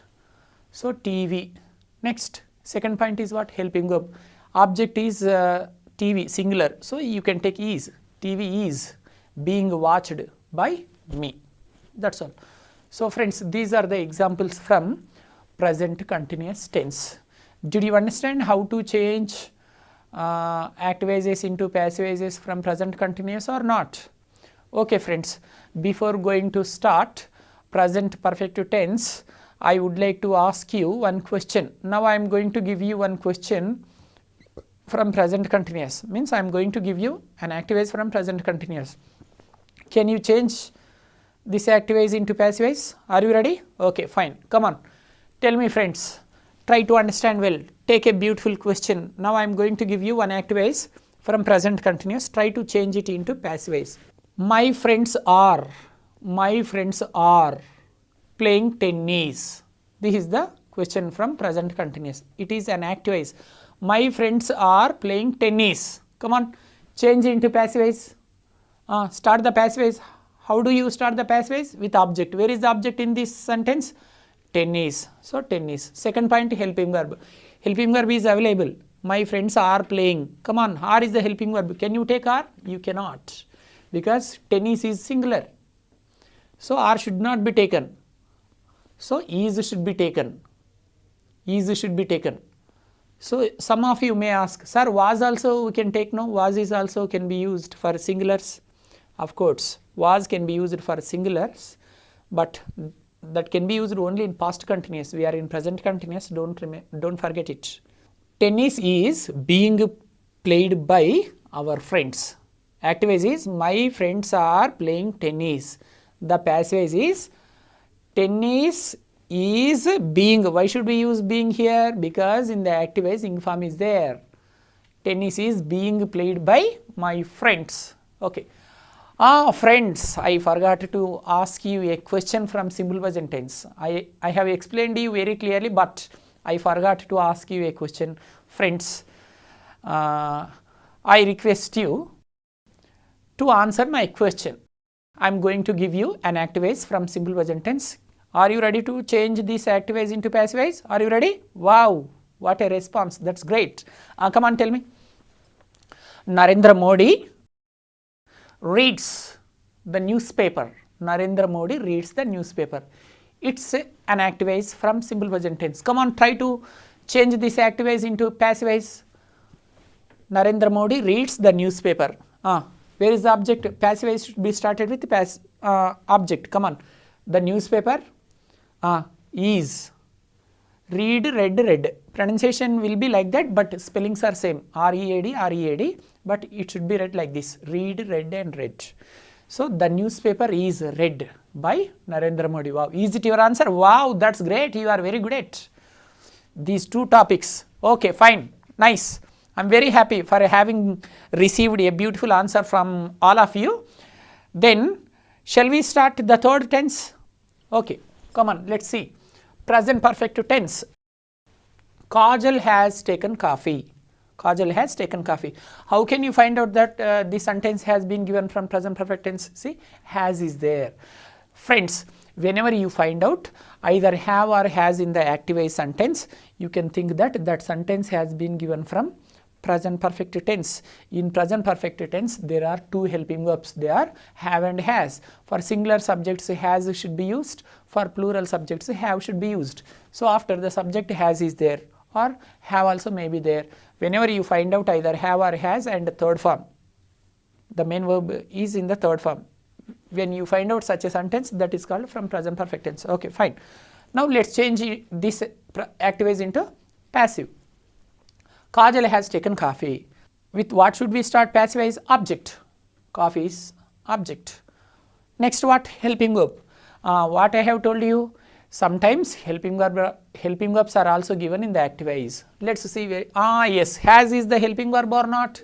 Yes, it is helping verb. Some of you are going to get some doubts. Sir, you are telling that in the passive after taking the object, we should take helping verb. And you are also telling that in activized passive helping verbs are called B forms. That's fine. Sir, first let us know which words are called helping verbs in English. Can you please give a small clarification? Which words are called helping verbs? Okay, now I am going to tell you the list of helping verbs in English. Friends, in English there are 24 helping verbs. Now I am going to tell you 24 helping verbs. They are am, is, are, was, were, do, does, did, shall, have, has, had, shall, should, will, would, can, could, may, might, need, ought, dare, used, must. This is the list, my dear friends. Sir, if you say like that, how can we understand? Why don't you explain slowly once again? Why not, friends? I am here for you. I am the remote in your hands. I am going to explain once again. I request you, this time you should listen very clearly. Okay, you are requested to listen to me with great concentration. Friends, now I am going to repeat the helping verbs in English. How many helping verbs are there? 24 are there. Among 24, 5 are called B forms. Am, is, are, was and were. See, am, is, are, was, were. Among 24 helping verbs, how many B forms are there, my dear friends? 5 are there. What are they? Am, is, are, was, were. How many helping verbs are there? 5. What are they? Am, is, are, was, were. Fine. These 5 words are called B forms, never forget. So, out of these 5 B forms, am, is, are, was, were, 3 are used for present situations, 2 are used for past situations. Am, is, are, first 3, am, is, are, these 3 can be used only for present. Next 2, was and were, these 2 can be used only for past. So, 5 B forms are there, they are am, is, are, was, were, fine. Next, 3 do forms are there. Among these 24 helping verbs, 5 B forms have been finished. Okay.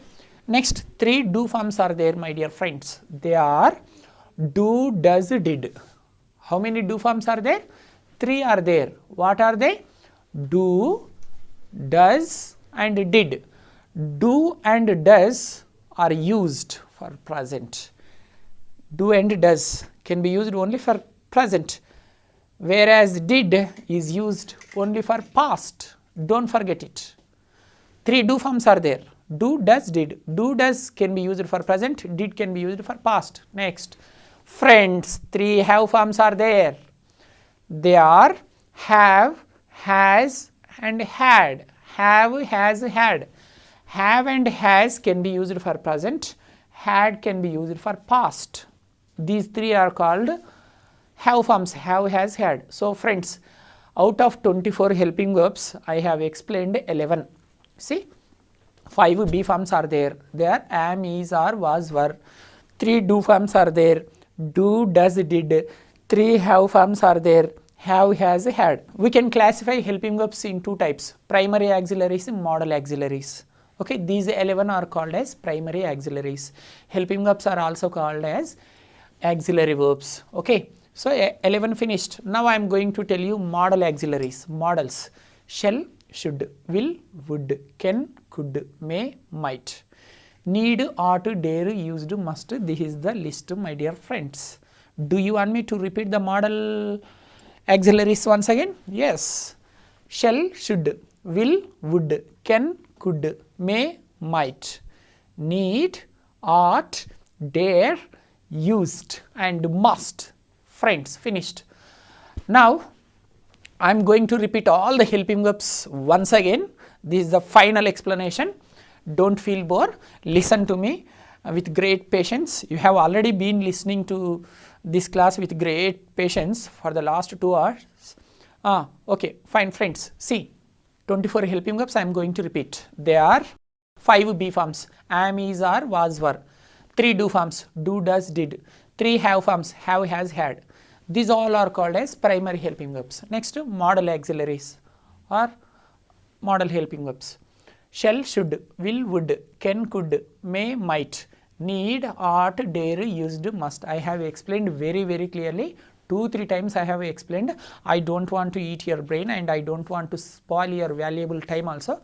Now you should follow me. You also should tell me along with me all the helping verbs. Come on, tell me. Tell all the be forms. How many be forms are there? 5. What are there? Come on, tell me. Repeat with me. Am, is, are, was, were. Fine. Wow, great. How many do forms are there? 3. What are they? Do, does, did. Wow, come on. Next, how many have forms are there? 3. What are they? Come on, tell me. Have? Yes, have. Next, has. Next, had. Wow, have, has, had. Next, modals. Shall? Come on, tell me. Should. Next, will, would. Wow, can, could. Next, may, might. Wow, nice. 19 have been finished. Next, last 5. Need. Yes, need. What next? Ought. Next, dare. Next, used. Next, must. Fine. 24 helping verbs have been finished successfully. Wow, great friends. Let's come to the topic here, present topic. So where are we now? We are in the present perfect tense. Kajal has taken coffee. Coffee has been taken by Kajal. So singular helping verb is there, singular object is there. That's what has been taken as it is. Sometimes has should be changed into have. Sometimes helping verb should not be taken as it is in the passive voice. If they give has, we should write, we have to write have. If they give have, we may write, we have to write has. Sometimes only if they give have should be written as it is. If they give has, it can be written as it is. But sometimes if they give have, we have to write has. If they give has, we have to write have. I am going to tell you such examples, friends. So some of you may get it out. Sir, can you please tell us very clearly, when should we write has in the passive voice? When should we write have? See friends, in the given active voice, if the plural object is there in the passive voice, have been should be taken, have been. Please remember, in the active voice, if they give plural object, then only you should write have. After have, been should be written. Okay. Next, if they give singular object in the active voice, then has should be taken. What is there, friends? Very simple. Right? Did you understand clearly? Wow, that's great. Now I am going to ask you, my dear friends. Tell me, my dear friends, when should we take has been in the passive voice? Sir? Whenever the active voice contains a singular object. Wow, that's great, friends. Come on, tell me. When should, I am going to ask you another question. Are you ready to answer this question also? Yes, sir, we are ready. Wow, what a tremendous response from you. I am very happy to see a great response from your side. Come on, tell me. Come on, take my question. When should we use have in the passive voice? Sir, have should be taken when the active voice contains a plural object. Wow. When the object is plural in the active voice, then only have should be taken. After have, been is common. And here there is a student who is going to ask a doubt. Sir, everything is clear, but I have a small doubt. Can you please clarify my doubt? Why not, man? With great pleasure. We are here to serve you. Come on, ask any doubt. Sir, my doubt is, okay, in the active voice, if there is any singular subject, has should be taken. If there is any plural subject, have should be taken. When should we use been, sir? We got clear idea about ing form. Whenever the active voice contains ing form, we should write being in the passive voice. That being also should be written between helping verb and main verb. Can you also clarify our doubt? Can you also tell us to remember for a long time, when should we write been? See my dear friends, whenever you find out have or has or had in the active ways, then only been should be written in the passive ways. Never forget it. Beautiful doubt you have asked. I am very happy to clarify your doubt because it's a wonderful doubt. Your doubt is, sir, when should we write been in the passive ways? I am going to explain once again very slowly, friends. Remember for a long time, been should be written when the active voice contains either have or has or had. That's all. Have, has, had. Three have forms are there, no friends? Three have forms are there, no? Yes, wow, it's good idea, sir. Yes, three have forms are there. Have, has, had. Wow, that's great. Whenever you find out have forms in the active voice, then you should write been in the passive voice. Wow. Sir, it's a beautiful technique. Sir, can you also please give one more sweet technique? When should we write being? Wow, I am ready to give you one more beautiful technique. Tell me, friends, which are called be forms? Am, is, are, was, were. Wow. So when you find out am, is, are, was, were in the active voice, am, is, are, was, were. So whenever you find out am, is, are, was, were in the active voices, automatically there should be an ing form. Then you should write being. That's all.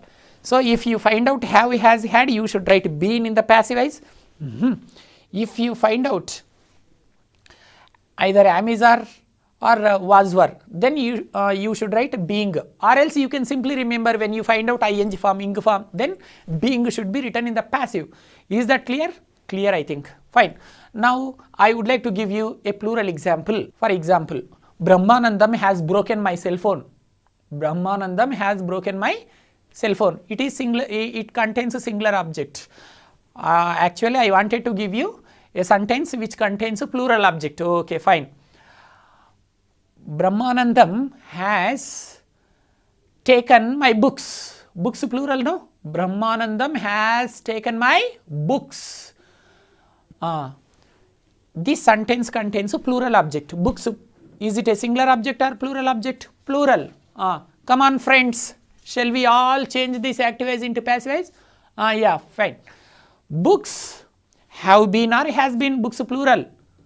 I have already told you, whenever the active voice contains plural object, have should be taken, I told you. Books have been taken by Brahmanandam. My books have been taken by Brahmanandam. That is example for plural. Successfully from present tense, you understood very well how to change an active voice into passive voice. Now, what is the last tense in present perfect continuous tense? For present perfect continuous tense, there are no passive voices at all.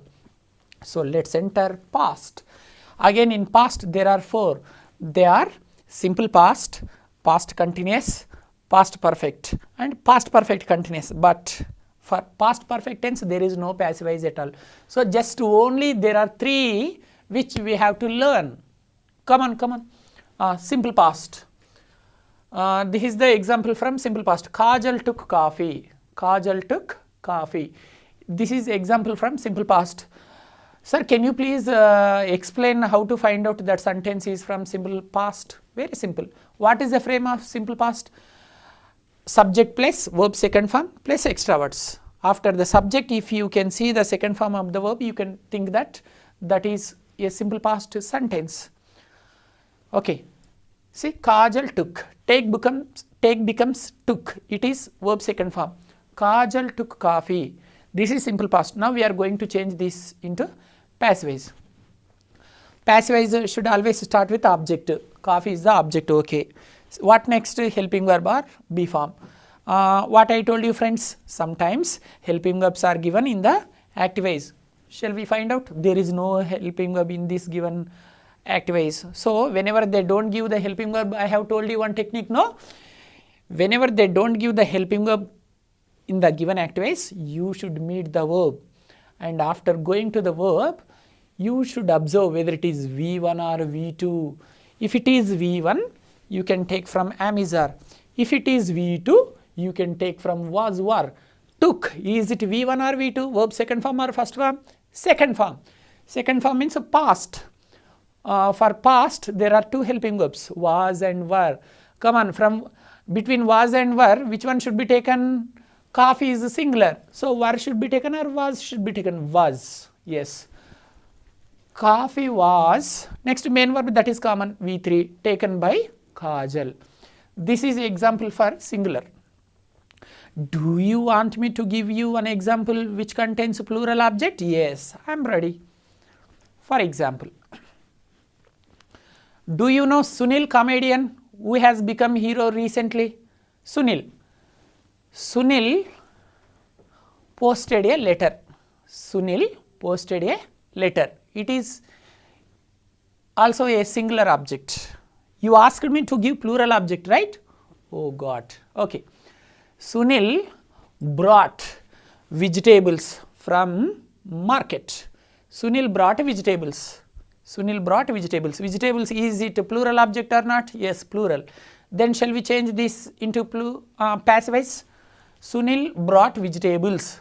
Where is the object in this sentence? Vegetables. Come on, passive voice. Vegetables is the object. Vegetables. Was or were? Were. Because vegetables is plural object. In simple past, for when the active voice contains a plural object, in the passive voice, were should be taken. Vegetables were brought by Sunil. That's all, friends. Like that we can create a number of examples. Shall we create one example on your name? Okay, I don't know your names because many of you are here. I cannot say your names. So instead of all your names, can I take one name? That is you. Okay, you. So I am going to call you with a pronoun that is you. Okay. One example. You watched 100 movies. You watched 100 movies. How many movies did you watch, my dear friends? 100 movies. So sentence is you, subject is you. You watched 100 movies. It is one active voice from simple past tense. Come on, let's change into passive voice. You watched 100 movies. Where is the object? Here. 100 movies is the object. Come on. 100 movies. Movies plural. Plural means was or were? Was? No. Were. Yes, you are right. 100 movies were watched by you. You becomes you only. See? Oh, sorry. I have already explained I becomes me. There will be some changes in pronouns. I becomes me. We becomes us. You becomes you. They becomes them. He becomes him.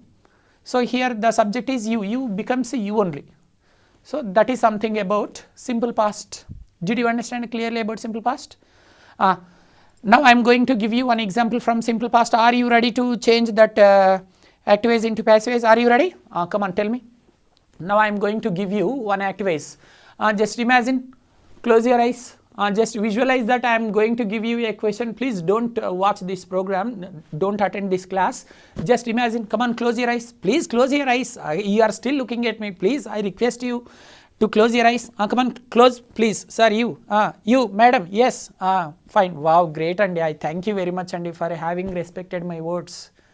Yeah. Have you closed? Wow, fine. Come on, imagine that. Now I am going to give you one example from simple past. The example is Amitabh Bachchan. Amitabh Bachchan sent a computer. Amitabh Bachchan sent a computer. Come on, this is active voice. Come on, change into passive voice.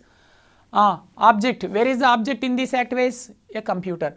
A computer was sent by Amitabh Bachchan. Wow, what a wonderful answer, Andy. Come on, open your eyes. Come on. Wow, that's great. Successfully 4 tenses have been finished, Andy. Come on, let's start past continuous also. Are you ready? Wow, you're ready. Fine, come on, come on. Next, past continuous tense. Past continuous tense. So, friends, past continuous. See, Kajal was taking coffee. Which example is there? Kajal was taking coffee. Sir, can you please tell me how to find out this sentence is in past continuous? Very simple. Don't you know about past continuous? When I explained tenses, you paid great attention. How can you forget immediately? Okay, once again I am going to tell you how to find out whether the sentence is in past continuous or not. What is the frame of past continuous? Subject plus was oblique were. Two helping verbs are there in past continuous. They are was and were. Next, V1 plus ing form. In past continuous, we should use ing form. You know that very well. So there are only two helping verbs should be used in past continuous. They are was and were. Was should be used for singular subjects. Were should be used for plural. Okay. So here Kajal was taking coffee. So was were is there. Whenever you find out either was or were in any sentence, and if you find out ing form, that is from past continuous. That's all. So shall we now you came to know this is called a past continuous sentence. Are you ready to change this past continuous into passive voice? Wow, come on. In this sentence, where is the object? Kajal was taking coffee. Coffee is object. Come on. Coffee. Next helping verb. Which helping verb is there? Was. Coffee was. Next ing form is there. See, ing form is there. So whenever you find out ing form, what I told you, whenever you find out ing form, being should be taken, right? Wow, you remember still, great. And where should you write that being? That being should be written between helping verb and main verb in the passive voice. So coffee was being taken by Kajal. So in the active voice, helping verb is was. In the passive voice also, it has been taken as it is. See, I have already told you, sometimes whatever the helping verb has been given in the active voice, that should be taken as it is.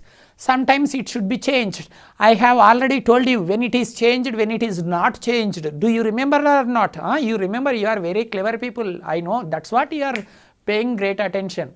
Yeah. So friends, if the active voice contains a singular object, in the passive voice was should be taken. If the active voice contains a plural object, were should be taken. For example, Rajnikant was eating a mango. Rajnikant was eating a mango. Rajnikant was eating a mango. Mango, is it a singular object or plural object? Plural object. Is it plural? No. I am getting confused. You are not getting confused, but I am getting confused. I am sorry friends, mango is not singular object, plural object. It is a singular object. Rajnikant was eating a mango. Mango is singular object. For singular object, was should be taken. Next, one more example. Kamal Hassan was eating apples. Kamal Hassan was eating apples. Apples is a plural object or singular object? Singular? No, plural object. For plural object, were should be taken. That's all. Rajnikant was eating a mango. Mango is a singular object. So for singular objects, was should be taken. A mango was being taken by Rajnikant. Then Kamal Hassan was eating apples. Apples plural object, no? For plural object, what should be taken? Were should be taken. Come on. Apples were being eaten or taken by Kamal Hassan. Did you understand friends? When should we write was and were in passive voice? When the active voice contains a singular object, was should be taken in the passive voice. When the active voice, when the object is in the plural, were should be taken. And ing form is common whenever being is common whenever you find out ing form, means ing form in the active voice, being should be written. Whenever you happen to see the ing form, being should be written. Where will you write that being? Between helping verb and main verb in the passive voice. Do you remember? Wow, great Andy. Okay, did you understand very well about past continuous? Okay, then can I test you? Yeah, come on, are you ready? Just don't look at the board, don't look at me. Just imagine that I am going to give one beautiful example for you.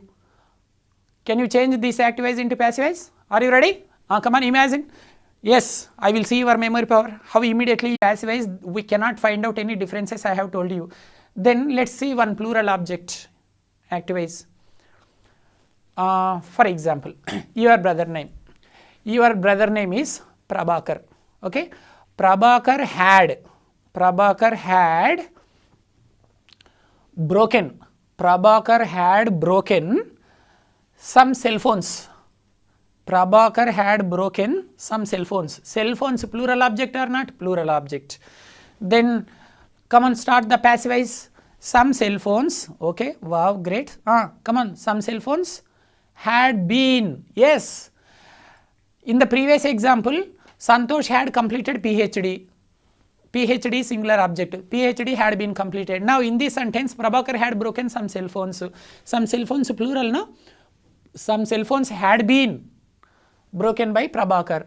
See, whether it is a singular object or plural object. For example, Prabhakar had broken only one cell phone. Prabhakar had broken one cell phone. A cell phone had been broken by Prabhakar, or Prabhakar had broken 1000 cell phones. 1000 cell phones had been broken by Prabhakar. What is there, friends? In past perfect tense, you cannot find out any changes, whether the active voice contains a singular object or plural object. Friends, okay, did you understand about past perfect tense? I hope you understood very well. Sir, we are understanding very well, but you are teaching very, very slowly, sir. We are not LKG students. We are not average people like you. We are intelligent, sir. Don't give more explanations. 1 or 2 times are enough, sir. So don't take much time. Just keep explaining, keep giving 1 or 2 examples only from each tenses. Okay, okay, fine, Andy. I will follow your kind suggestions. I will follow your great suggestions. Next, past perfect continuous. Can we find out any passive voice for past perfect continuous? There is no passive voice. So that's what. Let's enter future. Future. In future, there are 4: simple future, future continuous, future perfect continuous, friends. But in future continuous, of course, there are 4, but only for 2 tenses passive voices are available. They are, one is for simple future, there is passive voice, and another one is future perfect tense. For future perfect also, we can find out passive voice, but there are no passive voices for future continuous and future perfect continuous tense. Only 2 examples are there, only 2 tenses are there. After that, you can take rest. After that, you can relax like anything. But I want you to pay great attention for 5 more minutes, friends. Are you ready? Come on, come on. What next? Simple future tense. Kajal will take coffee. Sir, what Kajal, Kajal, Kajal? How many times you eat our brain by telling Kajal's name, Kajal's name? Why don't you change? Okay, Tamanna, are you happy? Okay, if you are not satisfied with Tamanna's name, you can imagine your name or your best friend's name, or you can imagine your favorite hero or heroine's name. You can name. Okay, or else you can use even my name. Okay, thank you. Don't use my name. You can use your name. Right. Kajal will take coffee. It is simple future tense. How can you find out? What I told you, when you are going to change an active voice into passive voice, first you should find out the name of the tense, in which tense it is, the given active voice. So whenever you find out either will or shall in the active voice, in which there is a V1, then that is called a simple future tense. Okay, simple future tense. When you find out either will or shall, and when you see one verb first form, that is called simple future, that's all. What is the frame of simple future? Subject plus shall oblique will plus V1 plus extra words. So whenever you find out will plus V1 or shall plus V1, that is called simple future tense, that's all. What do you say? You also know very well, but intentionally you are asking, right? So it is simple future. Now we are going to change this simple future into passive voice. Kajal will take coffee. Right? Come on, change into passive voice. Object coffee, coffee. Then helping verb. Helping verb is available. Will is helping verb or not? Come on, take will. Wow. Kajal will. Object over, helping verb over. Next main verb. Take took taken. Coffee. Yes, object is coffee. Next will. Next main verb. Third form. Taken by Kajal. Wrong answer. Sir, why? Why it is wrong? No, our answer is coffee will taken by Kajal. It is wrong. Oh, sir, why it is wrong? We forgot to mention be. Be should be there. What, sir? Again extra words are coming. Sometimes you are telling us we should use being. Sometimes you are also telling us we should use been. Again now you are telling us, again you are going to eat our brain by telling be. When should we use be, sir? Friends, whenever you find out modal verbs in the given active voice like shall, should, will, would, can, could, may, might and must. Did you understand? whenever you find out modal verbs, modal helping verbs like shall, should, will, would, can, could, when you find out such modal verbs, you should write be. That modal verb should be written as it is in the passive voice.